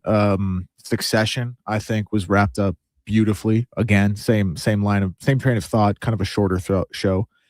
I thought The Wire was wrapped up very well. And Connor, I agree. The Office, I thought, because that show really jumped the shark in the last like 3 seasons, maybe even 4. Definitely the last 3, for sure. The last 2, they were just throwing expensive guest stars. No, it was it was bad by the end. But the fact that Michael kind of came back and they tied everything together as like a send off to The Office, and Dwight's the manager and Jim's, it was done very well. Now, Declan, if I may ask you, just on the topic of Stranger Things, what was the biggest loose end for you? Because I've heard this too. They're like, well, what happened with Susie? Who cares? Yeah, She was in for 2 episodes. So like there had been kind of a throughout season 5, because okay, I don't want to get too deep into it. So there's like 3 different dimensions essentially that exist. There's the abyss, which is Vecna's mind flare, the hive mind. There's the upside down, which is the bridge between the dimensions, and there is the real world. And there had been different like imagery inserted into each different dimension and into each different memory that we all kind of assumed was going to be revealed as like why is Vecna messing with their memories like this? What is the significance of this November 6th date? And none of that ever came around. So that would be the biggest one. Who unlocked the door in season 1? Like, I understand the implication is that it was Vecna, but it was never explicitly stated. And here's the thing, like, I don't think the Duffer Brothers had any idea what they wanted to do and who Vecna was in season 1, because the show was just such a true detective, Twin Peaks, Twilight Zone kind of vibe. Yeah. So those would be 2 that, without just running my mouth, those would be 2 that come to mind. I always say it. I said it once today. I feel like it's like Team Canada at the Olympics. No matter what happens, someone's not going to like it. And that's okay. You know, my question was though, Declan. Hey, all good, man. All good. Fantasy Frenzy crossover. The Demogorgon. I thought they'd be more in the abyss. Yeah, they weren't in the finale at all. It was like empty. That'd be like, what happened to them? And this isn't like, this isn't a plot hole. This isn't a loose end. But the fact that the Mind Flayer for 9 years was like this unbeatable, undestroyable monster who, spoiler alerts, by the way, who they beat up with a blowtorch in like 15 minutes. Well, we got to do a little better. Combined with him being connected with Vecna, and Vecna was getting, his wood kicked in the inside. That's another thing I didn't like. Anyway. Check out our Declan and I's new podcast, Stranger Things. We recap it all. We'll take a little break here. When we come back, we'll be joined by Mark Spector of Rogers Sportsnet. Get back to the hockey talk. Let us know, though, 1-833-401-1440. What did you think of Stranger Things? And also, did you have any other shows that wrapped up that you thought they did so quite well? There's a lot. There's a lot that also did not do very good. So you could mention those. But first, let's get to a Sports 1440 update with Declan Kruger, brought to you by Northgate Chevrolet Buick GMC. Mike and the crew want to thank you for all the support in 2025 and wish you a happy new year. Together, we fed almost 500 families, and we're going to do it again. Thank you from Northgate Chevrolet Buick GMC. This is the Sports 1440 update.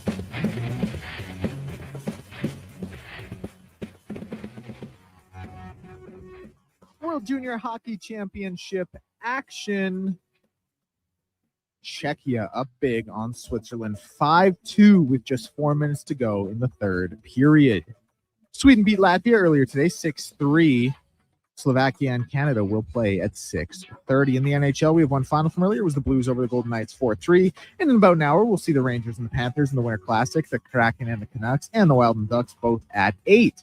In the NBA, no games so far yet, but 2 games tipping off in just a couple minutes here. The Spurs and Pacers and the Nets and Wizards. Late game today, we'll see the Grizzlies in LA to take on the Lakers. College football final saw Texas State beat Rice 41-10, and Navy currently leads Cincinnati 21-7 in the Liberty Bowl with 3.5 minutes to go in the third quarter. AJ action, Grand Prairie and Bonnyville and Olds Canmore both tonight, both with a 7 p.m. puck drop. And the Spruce Grove Saints tonight also will play host to the Prince George Spruce Kings. Coming up in hour 4 of the Jason Gregor Show, we'll be joined by Jason Gregor and Mark Spector. I'm Declan Kruger. This is the Sports 1440 Update. Sports 1440 in West Edmonton Mall and Wetaskiwin. CKJR is a Stingray radio station. Download the free radio player app and listen wherever you go. I skipped breakfast this morning. Stay out of my way. Don't threaten me with your bad choices. No worries. A booster bar from Booster Juice will fix me. I don't even know what that is. Yeah, because they're new. Snack-sized bars packed with seeds, pecans, gluten-free oats, all sorts of good stuff. That sounds lovely, actually. 2 different flavors to try, too. Coconut pecan booster bars and harvest booster bars. Want to skip breakfast with me? I take it back. You make good choices. Booster Juice, Canadian-born, blending since 1999. Sure, your couch is comfortable, but watching the game is always better and on the rocks. With crystal clear TVs, you won't miss a single play, and the specials are a major league win. Pre-game warm-up starts with specials 30 minutes before the puck drops. Get 69-cent wings and $5.75 Molson Canadian and Coors Light drafts, and play score and win every game for your chance to win big. Be part of the action this hockey season. See the menu online at ontherocksyeg.com. Legacy Heating and Cooling offers no payments and no interest for 1 year on your new furnace. So, when you wake up to no heat, Call Legacy. Call Legacy. if you need it immediately with no overtime rates, Call Legacy. Call Legacy. if you need it immediately and want to combo it with AC, Call Legacy. Call Legacy. no payments and no interest for 1 year on your new furnace. It could only be Legacy Heating and Cooling. A huge thank you for making Sports 1440 the most listened to sports radio station in Edmonton. From Gregor to Carius to Low Tide, we've got in-depth analysis on all your favorite sports. We are Sports 1440. You've got a go-to coffee spot, a trusted barber, even a lucky game day jersey. But when it's about looking your absolute best, there's only one name you need. Mr. Dirk. Family run since 1939. We're experts in crafting impeccable tailor-made suits and offering a wide variety of everyday styles. Pair that with personalized one-on-one fittings and the convenience of on-site tailoring. Mr. Dirk elevates your style game. Visit our Edmonton store or explore MrDirk.com. Score big on style with Mr. Dirk. The Hockey Super League is proud to launch its 9th season, delivering independent, borderless hockey. This year, over 125 teams will compete across Alberta, Saskatchewan, and for the first time ever, Colorado, USA, with showcase style action, cross-province rivalries, and a strong commitment to player development. The HSL is the premier destination for families seeking balance and athletes chasing the next level. The Hockey Super League. Hockey without limits. For athletes born in 2013 to 2018, visit hockeysuperleague.com to learn more. Did you know the Brick is proudly Canadian-owned and operated? We started right here in Canada over 50 years ago. Now, our 5,000 team members are proud to be your neighbor in more than 200 communities across Canada. And we support all Canadians with a growing selection of quality-made Canadian products and manufacturers. Nobody knows more about furnishing Canadian homes at the guaranteed lowest price than us. The Brick, saving you more. Visit thebrick.com and use our store locator to find a Brick store near you.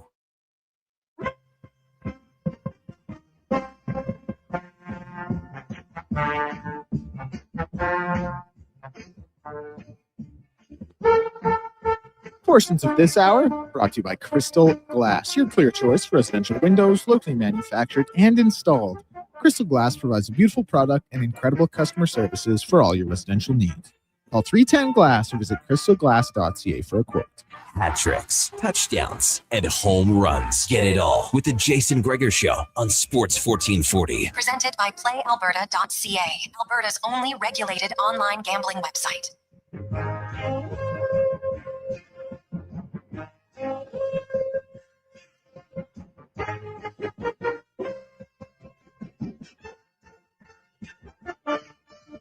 5:04. Welcome back to the Jason Gregor Show here on Sports 1440, streaming on YouTube, Facebook, X, Instagram, and Twitch. The show is brought to you by PlayAlberta.ca. Of course, the Lotto Max tonight, an estimated $46 million. You can get your ticket at PlayAlberta.ca. Remember to use your game sense.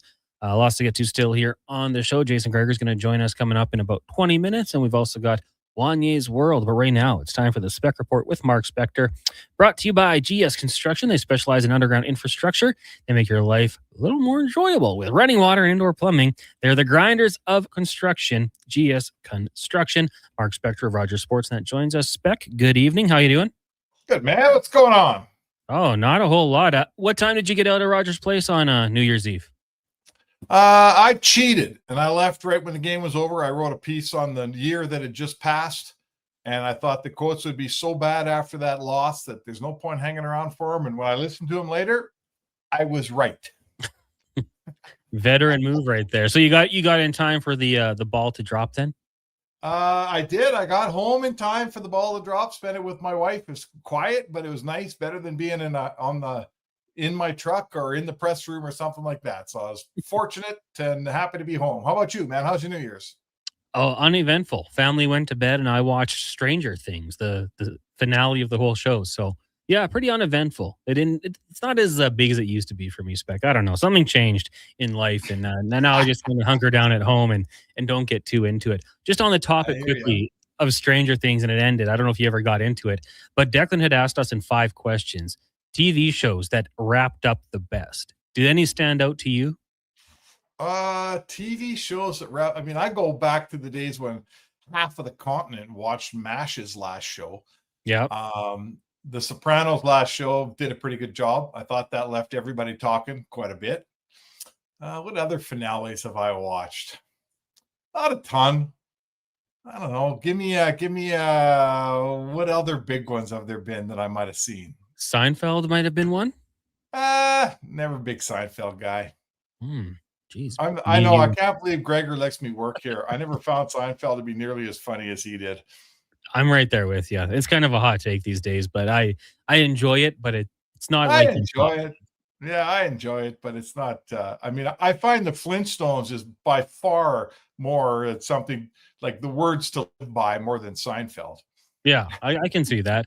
Why don't we talk about the Edmonton Oilers? That's probably what people might care a little bit more about today. So the big news, Quinn Hudson and Ike Howard recalled from Bakersfield, both having great success down there with the Condors at the AHL level. To you, what is fair expectations for these guys in their return to the big club?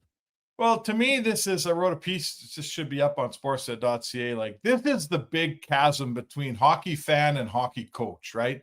How many years have we watched these young offensive players come up and the hockey coach puts them on some third, fourth line and plays them 6 minutes, and then they go, those guys didn't really produce the way they did in Bakersfield, right? Like, we've been watching this for forever. So I like the fact they're on the same line with Savoy. Like, it's not one guy getting buried with a couple veterans. I think that's kind of cool. And to me, they got to play. Like, I'm on the fan side on this one. Don't call these guys up and give them 6 minutes, don't waste their time. Leave them in Baco then. So what we need to hope for tomorrow, Connor, is you got to hope the Oilers get a lead. You got to hope the big line gets a goal, maybe the Draisaitl line, the power play. If it's a 2-2 game, the coach isn't going to play those guys much, right? If it's a 3-1 game or a 4-1 game, they're going to get ice time. So that's where it starts, I think. Maybe they score a goal, who knows? But they need to be – the closer the game is and the longer it goes, the less they're going to play. That's just what hockey history tells us. So I hope they get a proper showing. And let's let them buck a little bit, man. There's a bunch of veterans, bottom sixers on this team that haven't done squat for 40 games, man. Squat. Let these guys have 10 games or 5 games and see if they can't do in 5 games what Mangiapane and Frederick haven't done in 40. Give them a shot. The other guys had their chance and they hadn't got the job done. Yeah, you look at the today at practice, the second and third left wing spot. I know Mangiapane was filling in for Podkolzin, who's under the weather, but those two players, they got to get something going. And if you can get a spark from these young guys, I'm all for it. Now, do you think, down the road, if those guys do, hit the ice skating, hit the ground running. Is there an opportunity, you think, for RNH to be dropped down to that third line center, or do you think Chris Knobloch just wants to keep him riding shotgun with McDavid? I don't know. Like that's a good, fair assessment, and it could possibly be. I don't see Matt Savoy on a really small line. Now, Nugent Hopkins just doesn't play big either. So I'll be honest with you. I don't see a scenario where Hudson and Howard are wingers on the same line down the road here. This is neat right now, and it's fun, and hopefully they have familiarity helps them succeed. But I don't love any line going in the playoffs with two guys as small as Howard and Hudson on my wings. Like, sorry, I don't like it. And it's not gonna fly. Those guys won't be successful in the playoffs if they play with a guy like Savoy in the middle, that tiny little line of 3 rookies. I'm sorry. It's a great story, but they got about a 1% chance of success. So, but what it does do is if they get going, let's see what happens. Like, let's see if Ike Howard can, maybe Pod Colson isn't productive, and maybe you do put one of those guys in his spot and give him a shot. And maybe that left wing spot next to McDavid does open up, and maybe Nuge does become your third line center. And let's shake the thing up a little bit here. We're 40 games in. The Oilers they're playing pretty good hockey. I mean, not lately, but you know what I'm saying? They're in first place. They got time to experiment. Let's see what you got here with these guys, and let's move them around a little bit. Let's give them a shot to succeed in the roles that they're good at. And if it comes at the expense of a Mangiapane or a Frederick or someone else moves around, well, tough luck, right? Tough luck. Mark Spector of Rogers Sportsnet joining us here on the Jason Gregor Show. Connor Halley, Wanye Gretz sitting in. I want to ask you about Calvin Pickard this year because, we've seen it a lot where when his back's up against the wall, whether it's for him or even for his team in the playoffs, he seems to find his game. And the writing might be on the wall when the team goes out and acquires Tristan Jarry and they trade for Connor Ingram as well. What have you seen from him, off the ice? Does he seem like he's ready to go, feeling confident in this role and just a chance to keep on fighting for more game time? No, like there's something to this role. I know people sit the guy that sits at home and says, culture, what's it worth? And chemistry, what a bunch of garbage. You can't track chemistry or culture and they like the backup goalie. Who cares about that? You know what? That guy's probably not spent much time around teams. And to me, that role, the backup goalie, the guy that can sit around and not play for a long time and then jump in when the fire's the hottest, usually the second of a back-to-back game, a situation where your team's not playing so good, a situation where your starter's been so bad they got to get him out of there and you got to come in and save the day, right? We've watched Pickard walk into a lot of fiery creases over the last few years in this town. And he, generally speaking, gives you a really good game, gives you a chance to win. Like, He's done it twice in the playoffs, man, when all was almost lost and Skinner needed replacing, and in comes Pickard. I'm not telling you he was the best in the world, but they survived both situations until Skinner came back and they went to the Stanley Cup. So that guy's got a lot of cred, man, in my books and in the books of his teammates. So one day he might get replaced around here, and it might happen this season, but it won't happen lightly. And you better be making one hell of an improvement on this guy if you're going to rip him out of that dressing room and tell all his teammates that, yeah, he's done all this for us all this time, but we're going to throw someone else in his job. We're going to send him to Bakersfield or something. You can do that, but you better damn well be sure you're putting in a better option and a better goalie. And right now, Ingram's as good as Pickard is. I'm not thinking he's much better. He's got to prove, right? He's got to prove that the damage you're going to do pulling Pickard out of your room. And it's a big move, and people can poo-poo it all they want. It's a big move. You better have a hell of a goalie stepping in to take his shoes if he leaves. Yeah, totally agree. Mark Spector joining us here on the Jason Gregor Show. Olympic rosters, a few more teams announced today in the States and Finland and Sweden. Any surprise for you that Mattias Ekholm left off the Swedish roster? I mean, privately, no, because I think we've known that for whatever reason, Sam Hallam, the Swedish coach, Ekholm doesn't do it for him. He's just not an Ekholm fan. And that doesn't mean Hallam's a bad guy, and it doesn't mean Ekholm's a bad guy. But I would say that there can't be if you're starting a list of coaches that haven't liked Mattias Ekholm, it's a short list, man.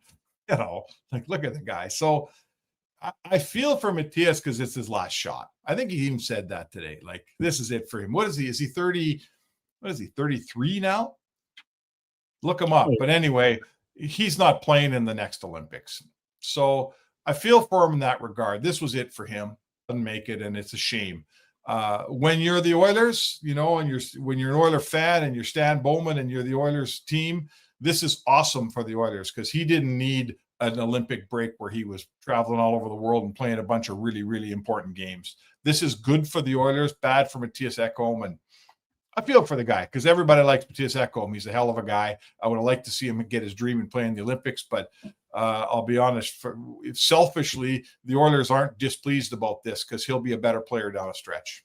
Yeah, I totally agree with you. And like it's a positive way to spin it for himself and for Oilers fans. 35 years old. He'll be 36 in May. So okay, so he's 35. The next Olympics comes, he's 39. He ain't playing in the Olympic team when he's 39. So too bad for Matthias. I feel for him. He's earned a shot along the way, and he's like so many of these guys because they never went to the Olympics. He missed 2 Olympics dead in his prime that he likely would have played in. And now he's getting older, and the young guys replaced him. He never did get a shot. So bad luck, tough luck. Too bad. I feel for the guy. He's a good guy. yeah, kind of in the Mark Scheifele age range as well, where it looks like he's probably not going to get an opportunity How old either. Scheifele now? Scheifele's what? 32? Yeah. So he'll be 36 next time around. Yeah, maybe. If he can't make it now, he's probably not making it then. That's another guy. You're right.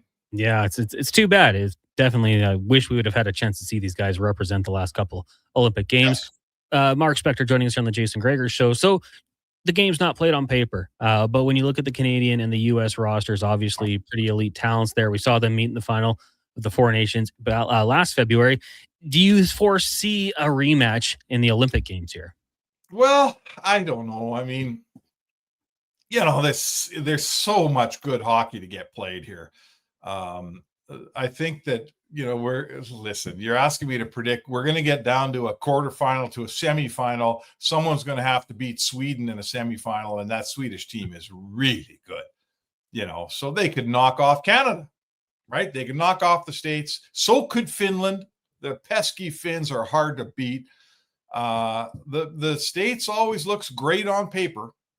They always look great on paper, and they always have better goaltending than you do on paper. And they got a nice defense on paper. And when they go home with gold medals, none of them are going to the USA, are they? So, don't ask me why. Like, they should have a gold medal or 2 under their belts by now, around their necks. It's a hell of a hockey nation. They put together an unbelievably good team. I'm not saying they don't, but it's one of those things, man. Until you won, you're not a winner. And they're close but no cigar, but they haven't won yet, have they? Since the Miracle on Ice. So they got to win before I'm going to tell you they're a winner. Yeah. And you know what? With Ottinger and Hellebuck especially, I'm assuming they'll be great in the first 3 games. And then when it starts to really count, we'll see what they do. There you go, right? Like, it is crazy. It is somehow, Billington was better than Hellebuck when it counted last year, and so was Skinner better than Ottinger the last 2 years. And I mean, you do the math on that. Tell me how that worked out. Absolutely, and we'll see what happens when the lights shine the brightest over in Italy. Now, before we let you go here, you got Canada in action tonight at the World Juniors, taking on Slovakia. Should be an interesting one. We're about hour and 15 minutes away from puck drop. What have you thought of Canada, the most recent action we've seen them play, most recently against Finland, and now a change between the pipes? Yeah, they're putting a different goalie in tonight? Yeah. George let in. I mean, both goalies last night were letting in a lot of stuff. That doesn't come as a surprise. Who's playing goal? Ivankovic is the new goalie. Okay. So, hey, you know what? They should Slovakia. They shouldn't trip on Slovakia. Our guys are so much better. They're all first-round picks. The pedigree of player on Canada is so much better than Slovakia. It's not even close. So it would be a massive, massive upset if Slovakia wins this game. I don't think they will. I wouldn't bet them with your money. Thank you. And the States gets the Czechs. The Czechs are a little trickier, right? Czechs a little trickier. They're not a bad team, and you could trip on them a little bit easier. So the Latvians, I watched a little bit today. They gave Sweden about 10 minutes of tough hockey, and then the Swedes just pulled away. They're bigger and faster and better, and they weren't going to let Latvia get in the way of their ride here. So I think it'll be fun when, the one thing, I don't care about upsets. I'd almost rather see the best teams get through. I'd love to see, that quarterfinal with Canada, or the semifinal, I should say, with Canada and the US and Sweden and Finland. And then let's, let her go, man. Let's see who the best is. Yeah, Czech's already there. Sweden punched their ticket. US up on Finland 2-1 right now, and Canada. Oh, US got Finland. I'm sorry. Excuse me. Yeah, leading 2-1 midway through the second period. So who the lots Czechs of hockey. They beat Switzerland. Oh, they beat Switzerland. Okay, Czechs are good. I watched them play twice in the tournament, and I like their team. They're big. They're really big, and they got a good team. I'd be worried about them. Yeah, and I will say to you that does anyone miss Russia in this tournament? I don't miss them one bit. We got a few people that want them in the Olympic Games for make it a true best on best, but true best on best. Yeah, no, Russia shouldn't get anywhere near any kind of international sporting event for the foreseeable future, my friend. It's looking like it's going to go that way. Well, Spec, have a fantastic weekend. Enjoy the nice afternoon game tomorrow. You'll be off a little bit early. Yeah, I'm looking forward to it. I'm really looking forward to seeing that line play. I hope beyond hope that Knobloch finds it in his heart to give him a proper bit of ice time here. And I hope they play well enough to earn the ice time, right? I hope that they force his hand. If that trio with Savoy and Hudson and Howard gets out and starts skating and playing, hey, maybe I hope they don't give him a chance to say we're going to dial back your ice time. So let's see what happens. It's going to be fun. Spec, thanks a lot for doing this. We'll talk to you next week. All right, Connor, have a great weekend. You too. There you go. Mark Spector of Rogers Sportsnet joining us here on the Jason Gregor Show. We'll take a quick break. When we come back, it will be Jason Gregor here joining us. The show brought to you by PlayAlberta.ca. Hi, Mike here from Northgate Chevrolet Buick GMC. It's not lost on me that this radio ad competes with a lot of other dealerships on the air. So what sets us apart? Honesty. At Northgate, we believe in giving you the very best price we can with the most value possible. We aren't giving away free trips or paying off your credit cards, but it is my promise you will get exactly what you paid for every time. Stop in and see us today, 13215 97th Street, or visit us online at northgategm.com. Excavators, loaders, lifts, compaction equipment, and more. Find the XCMG construction equipment you need. Available for rental or sale at Japa Machinery Group. Japa, helping build Alberta from the ground up for 50 years. Visit japamachinery.com. Is your company drowning in paperwork and administrative tasks? Do you need more data to make better decisions? Nectar.io is your company's all-in-one solution for fleet and materials management, safety, time cards, and GIS-based project management. Now is the time to capture and transform field, site, and shop data into boardroom-level business intelligence, all with one login. Visit Nectar.io to book a demo today. Nectar.io, your business made better. At Fountain Tire, success is a team effort. They're committed to their team members and their customers. And that means treating your vehicle like it's their own and finding solutions that suit your needs. Because whatever the road brings ahead, they're on it with you. Visit FountainTire.com today. I'm tired of waking up tired. Waking up tired. Yeah, waking up tired. Are you tired of waking up tired? Come visit our sleep experts at the Brick Mattress Store. Get Canada's guaranteed lowest prices on all things sleep. Plus, try your new mattress for 6 months. If you don't love it, we'll find one you do. Some conditions apply. Stop waking up tired. Get the right mattress guaranteed. Only at the Brick Mattress Store. You wanted local sports on weekends. Saturday mornings at 9, check out the Saturday Sports Setup, where we'll tee up what's happening on the weekend sports scene. Tune in Saturday morning at 9 on Sports 1440. Come for Canada's largest trade shows, the biggest names in entertainment, exhilarating sporting events, and more. And stay for the experience at the Edmonton Expo Centre. Looking for the perfect place to host your next big event? From trade shows to galas, meetings, and concerts, the Edmonton Expo Centre has the space, event expertise, and service to make your next event unforgettable. With over 522,000 square feet of flexible event space, in-house catering, and operational expertise, they bring your biggest vision to life. Learn more at EdmontonExpoCenter.com today. I'm getting McDonald's. You want anything? Oh, yeah. I'll get I'm obviously going to get the McVeggie, medium fries and a medium fountain drink for $9.99. It's my favorite meal and it's new. Plus, if I get that, maybe he'll want it too. And then he'll always thank me for introducing him to the McVeggie. I'll be a hero. So, McVeggie fries and drink? How'd you know? You were thinking out loud again. Get yourself a McVeggie meal for just $9.99 plus tax for a limited time only at participating McDonald's restaurants.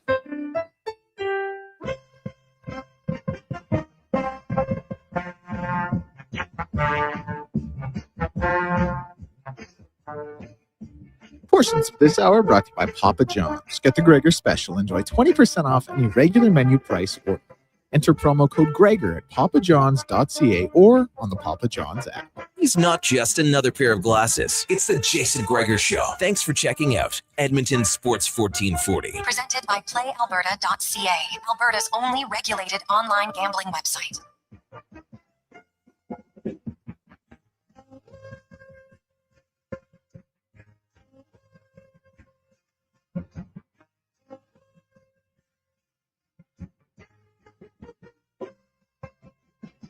It's 5:25. Welcome back to the Jason Gregor Show here on Sports 1440. Connor Halley, Wanye Gretz, Declan Kruger, Donovan Paulson with you here in the Sports 1440 studios, the Jason Gregor Show, presented by playalberta.ca. Of course, you can use promo code Gregor50 and get a $50 free play when you deposit $50. And tonight, the Lotto Max, an estimated $46 million. Go check it out at playalberta.ca. Remember to use your game sense. The text line, 1-833-401-1440. A few texts we will get to once we conclude with our next guest. Joining us, well, I don't know exactly where he is, but he joins us via the phone. Jason Gregor, the host of the Jason Gregor Show here. Jason, how you doing today? I'm good, Cons. I'm on the Alberta side of Lloydminster. What are you coaching out there? Yeah, we're in a tournament. Right on. How's it going so far? It was a tough 5-minute stretch in the third period. Led 3-2 and gave up 3 goals in 6 minutes and lost 5-3. So terrible coaching, clearly. Big momentum change there. I assume you guys have some time to bounce back tomorrow. Yeah, well, tournament, early game, 8 o'clock. So okay. Coach got to set a curfew tonight for the kids. No, I know mini sticks past 7. Yeah, exactly. Edmonton Oilers making some moves today, Jason, recalling Quinn Hudson and Ike Howard from Bakersfield. What do you make of this decision, and what do you think the usage will be for them tomorrow against the Flyers? Well, I'm curious, is Pod Colson, I haven't... He missed practice with an illness, so we're waiting to see. Okay, illness, okay, so he's probably okay. And Pod Colson, like Mangiapane obviously was holding his spot, so you know what? I don't have a problem with it. He got a lot of guys shooting blanks all over the place, so the last 3 games here, the Oilers really haven't had anybody scoring that much, to be honest. So now they created a lot against Boston. Swayman was just pretty good, but I don't have a problem with this at all. I wonder, I know they have Savoy centering the 2 kids, and why not? You can go with the kid line on a home ice and be a little bit protective of who they play against. But I don't think they're that concerned about them defensively. They'll probably get a lot of offensive zone starts, and I won't be surprised to see maybe Nugent Hopkins end up being the center iceman there for a few shifts. So you got to try something. Now's the time to do it. You got a lot of guys in a funk in their bottom 6, and you'd like your third line to produce something. So why not bring up the 2 hottest guys in the AHL, at least on the Condors anyway? So makes sense. Yeah, when you look at some of the guys on the Oilers bottom 6 that just can't find ways to get it going, I mean, what do you think the message is from Chris Knobloch and his staff? Because we saw Mangiapane get that look with Draisaitl last game, did not last very long at all. I mean, at a certain point, what do you say to these guys? Well, they're professionals. They've been around a long time. There's not much you can say. Really, anybody who's coached at any level, like you can talk till you're blue in the face. The players are the ones who play. And now what the coach can do is, you can give them ice time, right? That can help them in a way. But if they're not playing the way you want, or they're not doing much, then it's hard to give them ice time. So it's a real chicken and the egg dilemma, and it's a fine balance. And, lots of coaches experience it, that sometimes, you press the wrong button and sometimes you press the right button. So I think that, there's a clear message here that we're going to bring up some guys. The Oilers on an extended, like January, what do they play? I think it's 11 out of 15 at home, right? So it's the perfect time to incorporate some more youth. Now, let's be honest here. You've got 3 rookies on your third line. Then you got Roslovic and you got Nugent Hopkins. There's 5 of your top 9, and none of them are very big, and none of them are very physical. Like, that's not going to be your top 9 in the playoffs if you want to go deep. Like, let's call a spade here. So anybody who's watched the Oilers playoff roster knows, like, Evander Kane played a big role each year in the playoffs, just with minutes, and you need somebody with some size in there. So I do think that it's something that, I don't think all 5 of them will be in the playoff lineup, but this gives them some experience, and, maybe 4 of them end up being there. So I really don't have a problem with it at all. You've got, Adam Henrique's a 4th line center, so just get him used to being a 4th line center down the stretch here. There's no point playing him in 3rd line. Janmark's not really a 3rd line guy. So I don't have a problem trying some other guys here. And then obviously, when Kapanen comes back, we'll see kind of how guys are playing, because, if Kapanen comes back and you think he's a top 9 forward, then one of your top 9 forwards is going to go to 4th line. And I don't want Howard or Hudson to play my 4th line. That makes zero sense to me, or Savoy. So either one of those guys, whoever comes out goes to the minors, I think is how it works when Kapanen comes back. Jason Gregor, the host of the Jason Gregor Show and Oilers Nation, joining us here on the Jason Gregor Show. Connor Halley, Wanye Gretz sitting in. Jason, the Buffalo Sabres, now 10 straight wins. They're in a playoff spot right now. How long do you think they can keep this going? Like, do you think this could be the team we see for the rest of the season? Well, they're not obviously going to win as much as they are, but the Sabres, I thought at the start of the year would be a very competitive team, and I thought, would be in the mix to make the playoffs, and that's what they are now. So it didn't. The first 40 games probably didn't go as planned. They stunk to start, and now they're red hot, which is obviously unsustainable. So I think they are who we thought they were at the start of the year, a team that could compete for the playoffs, and the East is wide open. So it's probably going to come down to who stays the healthiest amongst those teams. And really, you know what, like, can Buffalo have another really good stretch of 10 games? If they find another way to go 8-2, not right away, but at some point in their last 40, that's probably the difference. If you play 500 the rest of the way, and then you go 8-2, you're probably going to make it. So that's kind of where I see the Sabres at right now. Obviously, the Lion injury, how long is it going to be? That could impact them for sure. Ukko-Pukka-Laitinen did come in and played pretty well in his last starts. And, like, they're beating some good teams here lately. That's the other thing. It's not like, in 2018 when they won all these games in overtime and the shootouts, and, they're getting outshot horrendously. Like, they've only given up 18 goals in the 10 games, right? Like, so they're getting good goaltending, and that's a key. So. Yeah, and that division's really interesting right now because the Maple Leafs now won 4 of their last 5. Red Wings sitting atop the list. The Panthers out of the playoffs, but you can't rule them out. So it's going to be a fun division to watch down the stretch after the Olympic break. Did you get a chance to see the U.S., Finn, and Swedish rosters? I did, yeah. Obviously the Jason Robertson one, stands out. Adam Fox, I can see it. Now, people have to remember, Quinn Hughes didn't play. So Quinn Hughes comes in. Well, he's obviously playing now. And Seth Jones has played really well, right? So I can see why they look at Seth Jones and they look at Adam Fox and they say, man, like, they've got a lot of kind of similar defensemen in the USA, right? They got a lot of smaller defensemen. And that's why I think, Seth Jones makes a lot of sense to me. You got to have some size, and he can skate well. Like, he just, he played 20 some minutes a night on a Stanley Cup winning team. Like, I think he's pretty good. So that I'm more surprised, I guess, a little bit on Robertson than I am on anybody else. So, we'll kind of see how he goes from there. The only surprise maybe for me was, Pontus Holmberg making it. That's, over some of the guys that got left off that team. But, at the end of it, I didn't see any major ones. You're always going to have debates, just like for Canada, right? There was a few that, hey, you know what? Why didn't they have, Schaefer or maybe, Sam Bennett? But, ultimately, the team who wins, you can't question their decisions. Anybody else, if they don't win, people are going to say, oh, you know what? If they would have had this guy, they might have won, which is great for sports radio, but there's zero actual credibility to it because it's just an opinion based on nothing because we don't know how that said player would have played had he been in the situation. Did you think Mattias Ekholm had a realistic chance at the Swedish roster? I did not, actually. I think that, and honestly, Oilers fans should be giddy that he's not there. He's 35. He needs a break. Right? Let him have 3 weeks off. That is the best thing that happened for him. Same with Zach Hyman. Like, Hyman, I thought, had a legit shot to make it, right? But I thought Ekholm was in tough, realistically. And you don't want Mattias. Like, why would you want Mattias Ekholm to be the number 8? That's why they sent Broberg, younger guy. They think he'll be there in 4 years. There's no chance Ekholm will be there in 4 years. So I think that's probably why they did it. And you got to remember, Ekholm was going to be scratched in Sweden's last game in 4 Nations until everybody got sick, and then he had to play. So that kind of, to me, the writing was on the wall. The last one, that they just, they felt like, hey, we're gonna bring in some other guys now. And I honestly think I know it'll suck for Ekholm. Of course he wants to play. I get it. But from an Edmonton Oilers perspective, that's great news for Edmonton. Totally agree. Before we let you go here, are you looking forward to the NHL Winter Classic down in Florida tonight?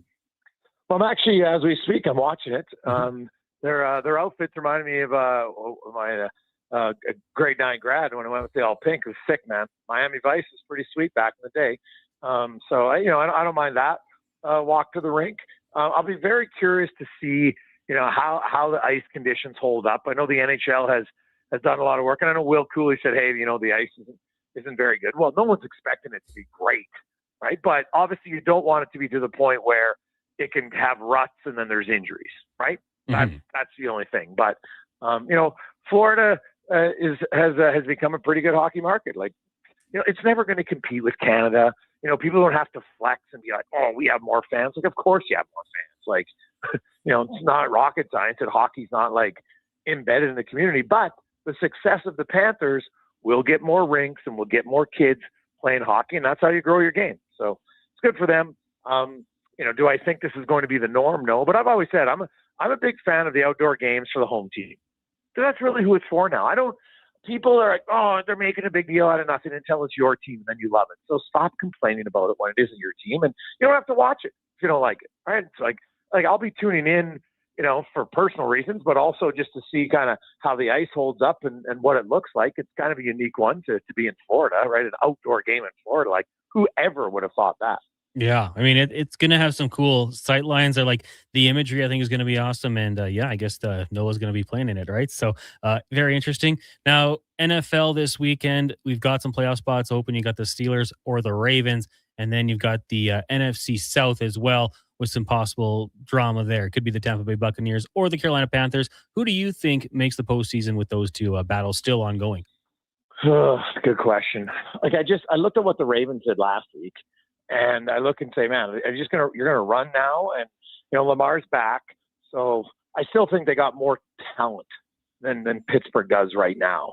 And without you look at DK's out of the lineup for Pittsburgh, like that, man, who would have thought that suspension would loom this big now, right? And that, to me, that's a difference maker, no question, don't you? Like, I think that's probably so. I'll take Baltimore on the road. I think if Pittsburgh wins, it would kind of be an upset at home ice. And then, man, the other one, I have no idea. Tampa Bay's just being chunkier down the stretch. Like, look at their last 7 games. Like, they've been brutal. So I'm going to go with Carolina because they've been the better team lately. Yeah, I mean, I totally agree with you. Without DK Metcalf, like, even if he's not getting targeted as much as you'd like to, he's still a threat. You always have to kind of have him in the corner of your eye because he's got such big play potential. And I'd love to see the Carolina Panthers take that next step. And, they've been kind of, the bottom feeder of that division for a while now. So to get a big win, to advance, good for Bryce Young, good for the program. And I think a fun team to watch potentially going forward here because Dave Canales has really turned that program around. Jason, good luck in your game tomorrow, and we'll talk to you on Monday. Thanks for filling in, fellas. Have a good weekend. You as well. There you go. Jason Gregor, the host of the Jason Gregor Show, 2 to 6 here on Sports 1440, Monday through Friday. You also get him on the Rundown on DFO and Oilers Nation as well. Wanye, nothing beats as a kid the out-of-town tournament. Oh. The pool, the mini sticks, going out for dinner with the team. Can't Connor, beat it. I could only aspire to this as a kid. I never did it once. No? I never went on a single out-of-town tournament, but I was always envious isn't the right word, but I knew what I was missing out on at the time. The Calgary trip was the one that I did a couple times, and once we were 17, 18. So the 18-year-olds obviously went out and had a little more fun than the younger guys, but as a kid, grade 6, we got the announcement in the school announcements. A couple guys going down to Calgary for the weekend, and it's pretty cool. Yeah. The pool was the best. Totally. It's like the sober fun you have as a kid before you go on trips with the boys on weekends, right? Yes, absolutely. Good, innocent fun. The text line is 1-833-401-1440. You can keep those rolling in here. We'll take a break, and when we come back, we'll get to Wanye's world. Little trip down memory lane, perhaps. It is the Jason Gregor Show. Connor Halley, Wanye Gretz, Stephen Kruger, Donovan Paulson with you here, brought to you by PlayAlberta.ca. When the ground freezes, you wonder how anything can get done. And instead of staying outside in temperatures that would make a polar bear cry, you head inside where it's toasty and warm. But that's not what GS Construction does, because while the ground freezes above, we plan below, rebuilding and revitalizing the systems that keep our communities working year after year. Now, don't worry. GS Construction promises to do everything safely and efficiently, and we'll wear our extra warm clothing outside. For more on what we do, visit gsconstruction.ca. For a silly hockey fans, your partner in power just skated onto the ice. EWEL.ca, the new e-commerce website for electrical wholesalers Edmonton, is ready for the power play 24/7, 365. UL skates to where the puck will be in 5 years. Now that's forward thinking. Killer selection, slamming products from the best brands, and legendary service. Don't sit on the bench. Get your account today at ewell.ca and win that project. Plug into your partner in power. Get an EWEL.ca account today. The job isn't done until the last load is hauled, and having a semi-trailer out of commission is not an option. Whether replacing or adding to your convoy, Edmonton Trailer has a huge inventory of new and used semi-trailers, trusted by the gravel, logging, oil field, fluids, and freight industries. Find a trailer right for you online or at one of their 3 locations. For sales, service, parts, rental, and finance, when you're in it for the long haul, Edmonton Trailer. Scott McGilvery here, HGTV host and renovation expert. The one upgrade I know homeowners will love: better, fresher Culligan water straight from the tap. Culligan's Aquasential reverse osmosis filtration system takes your water to the next level. With up to 7 stages of filtration and 14 filter options, they're certified to reduce over 90 contaminants. Your tap water is about to get a major upgrade: safer water that tastes great. Get started with a free in-home water test at Culligan.com. Culligan, water you love. Did you know The Brick is proudly Canadian-owned and operated? We started right here in Canada over 50 years ago. Now, our 5,000 team members are proud to be your neighbor in more than 200 communities across Canada. And we support all Canadians with a growing selection of quality-made Canadian products and manufacturers. Nobody knows more about furnishing Canadian homes at the guaranteed lowest price than us. The Brick, saving you more. Visit thebrick.com and use our store locator to find a Brick store near you. Your all-access pass to the world of sports is Edmonton's only sports radio station. From pre- and post-game hockey shows to in-depth analysis from your favorite commentators, the action never stops on Sports 1440.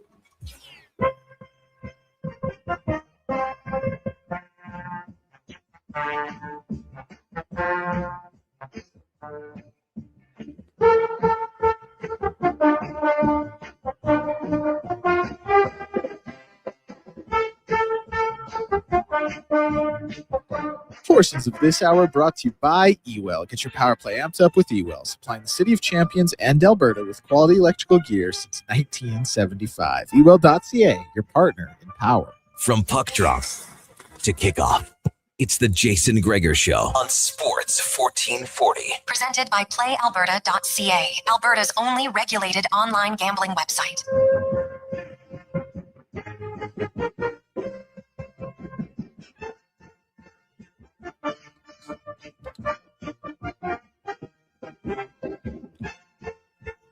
It's 5:42, final segment of the week. Weird day, but welcome back and thank you for joining us on the Jason Gregor Show, brought to you by PlayAlberta.ca. Tonight's Lotto Max, $46 million. Go get your tickets. PlayAlberta.ca. Use your game sense. Connor Halley, Wanya Gretz, Declan Kruger, and Donovan Paulson with you here. The text line is 1-833-401-1440. I say weird day. I don't like having one day off midweek because last night felt like Sunday night. Today felt like Monday, but it's Friday. And now we're right back on the weekend. So it kind of felt off, but it is Positive Friday here on the Jason Gregor Show. So, man, you really can't argue about that. I'm in that upside down between the holidays, Christmas, and New Year's, right? Yeah. And the way that it timed this year, this January 2nd, I don't know, man. You need the weekend to get back on track. I got to come up. Like, it's like coming up from the ocean bottom. You can't do it too quick. You get the bends. Stranger Things mentioned. Yeah. What He's the happened? upside down and the abyss and... When you guys were Hawkins. talking about it earlier, Deck, I'm not going to lie, it was like you had a random word generator going and you were just spitting out the things that it told you to say. The Mind Flayer and Vecna. Honestly, the show was so good, though. Like, the music and just, like, taking you back to the 80s. I don't really remember the 80s, but, like, just good show. The 80s was a lot of fighting supernatural beings. And well, we would never know because Right. it happened in Hawkins, Indiana, Right. fictional town. There was the end of the show where they're like the older people are like, let's meet up once a month and never fall out of touch. And I was just like, they're gonna fall out of touch. Oh yeah, for sure. That's just what happens, unfortunately. What you need is Instagram. Yeah. Well, you'll never fall out of touch. Facebook, you follow along with each other. Yeah. But it was like 1986 or 1987. Text line 1-833-401-1440. Actually, why don't we get to Wanye's World? Brought to you by Wanye. Hey, what do you got for us today? Well, I was looking earlier at the Olympic team. We were talking about this at the break, so we thought we'd turn it into Wanye's World. But I was looking at the 2002 men's ice hockey team. Mm-hmm. It is insane to go back now, 23 years later, and look at that team. Like, your goalies from this lineup were Belfour, Cujo, and Brodeur. What you wouldn't give for just one of those guys in 2026, hey? Yeah. Like a crazy goaltending roster. The defense is insane. I remember Eric Brewer getting named to that team. And everyone freaking out saying it was Kalo. Kalo's involved. He's pulling strings. He was good that He year, was though. great. Smitty's there. The funny thing about that team, though, Wanye, do you remember the opening round? Of course. You remember the first game? They lost to Sweden. Okay. Ryan Smith didn't play. Talk to me. That's why they lost. Obviously. Do you remember the second game? Continue. They beat Germany 3-2. 3-2. That was it. And then they tried Czech Republic at the time. So they were 1-1-1. Yeah. With a -2 goal differential. In my mind, that's the greatest hockey team ever assembled. They barely got through to the next round. That's where they beat Finland 2-1. Shaping up for a rematch against the Swedes. But wait.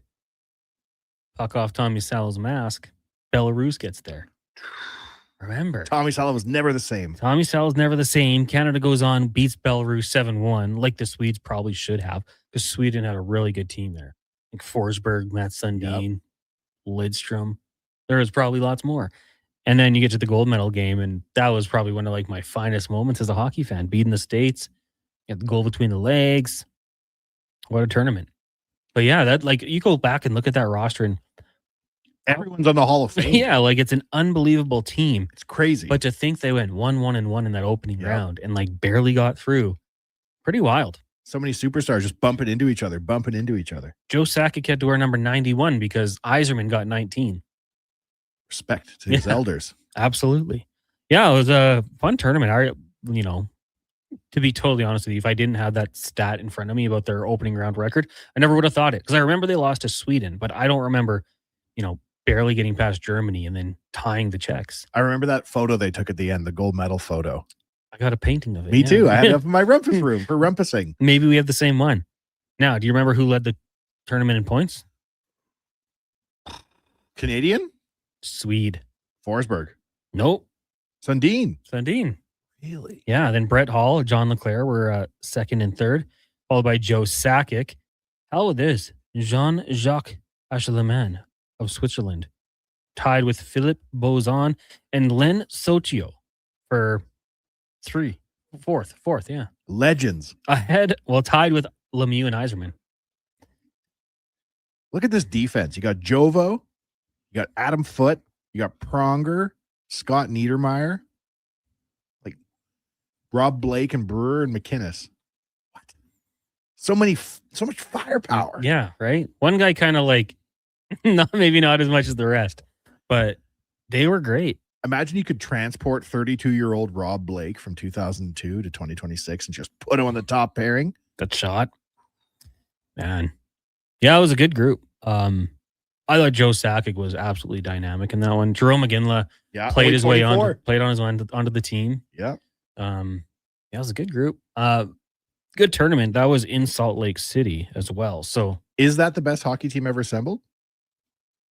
I don't think so. There's some Canada Cup teams that the purists will argue. Yeah. Right? With Lemieux and Gretzky. For sure. Geez, what was it? The 04 World Junior team? Do you remember that team? No. I will just get the list here if I can. But that was the Sidney Crosby would have been there. Like Ryan Getzlaff, Corey Perry. I wish the roster would have popped up a little bit quicker here. But it was just like, it's considered by many to be one of the best teams of all time. But you don't remember it. No. The World Juniors in those days were not on my list of things to do. I was too busy going to the bars 6 nights a week. To do that, drinks were so affordable. Well, yeah. $1 highballs? Who can afford not to go to the club? Come on. That's fair. When you put it that way. Lemieux, 36 years old, leading the Olympic team. What a story. Yeah, he wore the C, right? 28-year-old Eric Lindros, just cruising around like an aircraft carrier, destroying people. 25-year-old Smitty, soaking up the Captain Canada vibes. Okay, I've got it. Canada's that year, 41 goals for, 7 against. Obviously, they won it all. 6-0 in the tournament, so that's a goal differential of plus 34. Oh, it won't bring up the roster. Patrice Bergeron. I hate technology. It won't bring up the roster. It's just taking me to the wrong year. Are you on Wikipedia? No. Oh, that's your problem. I've had to scroll through a few different ones. I got it here. Marc-Andre Fleury in net. Okay, I got it. Dion Phaneuf. Yeah. Like, just go through the roster. Brent there. Seabrook. Sean Bell, friend of the show. Great guy. Edmontonian. Getzlaff's there. Jeff Carter. Wow, this is stacked. Mike Richards. Cam Barker, who at the time was very, very high up there. Brent Burns.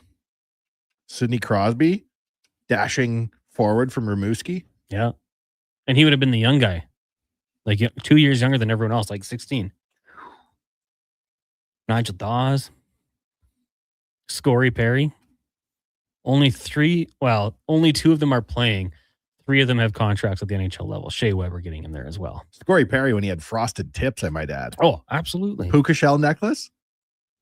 It's going down. Brent Sutter, Pete DeBoer running the show on the bench. Just yelling at all these kids, eh? Probably didn't have to coach him. Clark MacArthur had a good run in the NHL. Anthony Stewart, Andrew Ladd. Just a really good team. So we're talking like at their time. Obviously, they're not an Olympic team, but that to me is one of the best teams assembled for Canada. Is that your favorite World Juniors of all time? You know, probably one of my favorite World Juniors was the Connor McDavid one with Curtis Lazar as captain. Darnell Nurse was there. Bo Horvat probably would have been there. Like that was a good group. It's crazy to think Lazar was the captain on a Connor team. Well, he's younger. Yeah, he was drafted already by the Sens, so he was like an NHL player almost, on the cusp. But I think McDavid had to wear the globe because he was 16. And you just remember like seeing him like, oh, this guy is pretty good. Yeah. Because we're not watching too many Erie Otters games back in 2014, whatever it was. So to see him on that level, I think that was a fun one for me to watch. I think that's part of the reasons why Canadians love World Juniors so much is you get that first glimpse of somebody where all of a sudden it's not junior dominance. It's not shelling a team 8-1 with Erie. You can do it on a bigger stage. I think going back to, because you talked about like the Jordan Eberle teams where he was so clutch, like you needed a goal, he was the guy. But then you go watch the highlights. John Tavares playing on some of those teams, PK Subban, Taylor Hall, obviously, like really good groups there. So yeah, and he was like Eberle, 13 points in both those. Cody Hodgson, I think, was pretty hyped up at the time. Good groups. Zach Boychuk follows everybody on Twitter. Huge. And then unfollows you a second later. What happened? Jamie Benn was on those teams. Vander Kane, like just absolutely loaded roster. So that would be another one like pretty good when it comes to eventual NHL talent and gutting it out, finding a way to win. Some good groups there. But yeah, I mean, who knows? This maybe in 10 years we look back at this team and say, wow, look at the run they went on. When was the last time the pros got to play in the Olympics? I was trying to think about this. It was 2014. Right. In Sochi. 12 years, man. That's crazy. I tell you, getting up at going out the night before and getting up and then not really sleeping and going to a local establishment to watch the game. Because remember, they made the rules where they could pour booze at 5 a.m. I think as the Pint, we petitioned the Supreme Court to be allowed to open early. They allowed it to happen. And we went and watched it. They kind of only scored 3 goals in that game, I believe, which was great because me and my friends had this great idea. Let's do a shot every time they score. Oh, it was like 5 a.m. Just stupid behavior, but It was so awesome. And that was just a suffocating performance by the Canadian defense. Totally. Like defensively. I'm not saying I could have won the gold for them, but good thing they had Carey Price. Chauncey's nurse was on the team. Thought I mentioned him, but could have missed it for sure. Larry says, check out the Soviet Union team in 1989. I'm going to take a look at that after the show. Big thank you to all of our guests today. Mike Rupp, Lorianne Munzer, Craig Button, at Camp Dates, 2 Minute Warning, Low Tide Spec, and Gregor. A lot of fun. Check the podcast if you missed anything, or go to the YouTube, Sports 1440 AM, and you can watch that. For Wanye, Declan, and Donovan, I'm Connor Halley. Thank you guys for tuning in. Have a fantastic weekend. Stay safe. We'll talk to you on Monday. Right now, let's get to a Sports 1440 update brought to you by Legacy Heating and Cooling, home of no payments, no interest for 1 year. Stay warm all winter with a new furnace from legacyheating.ca. Good night.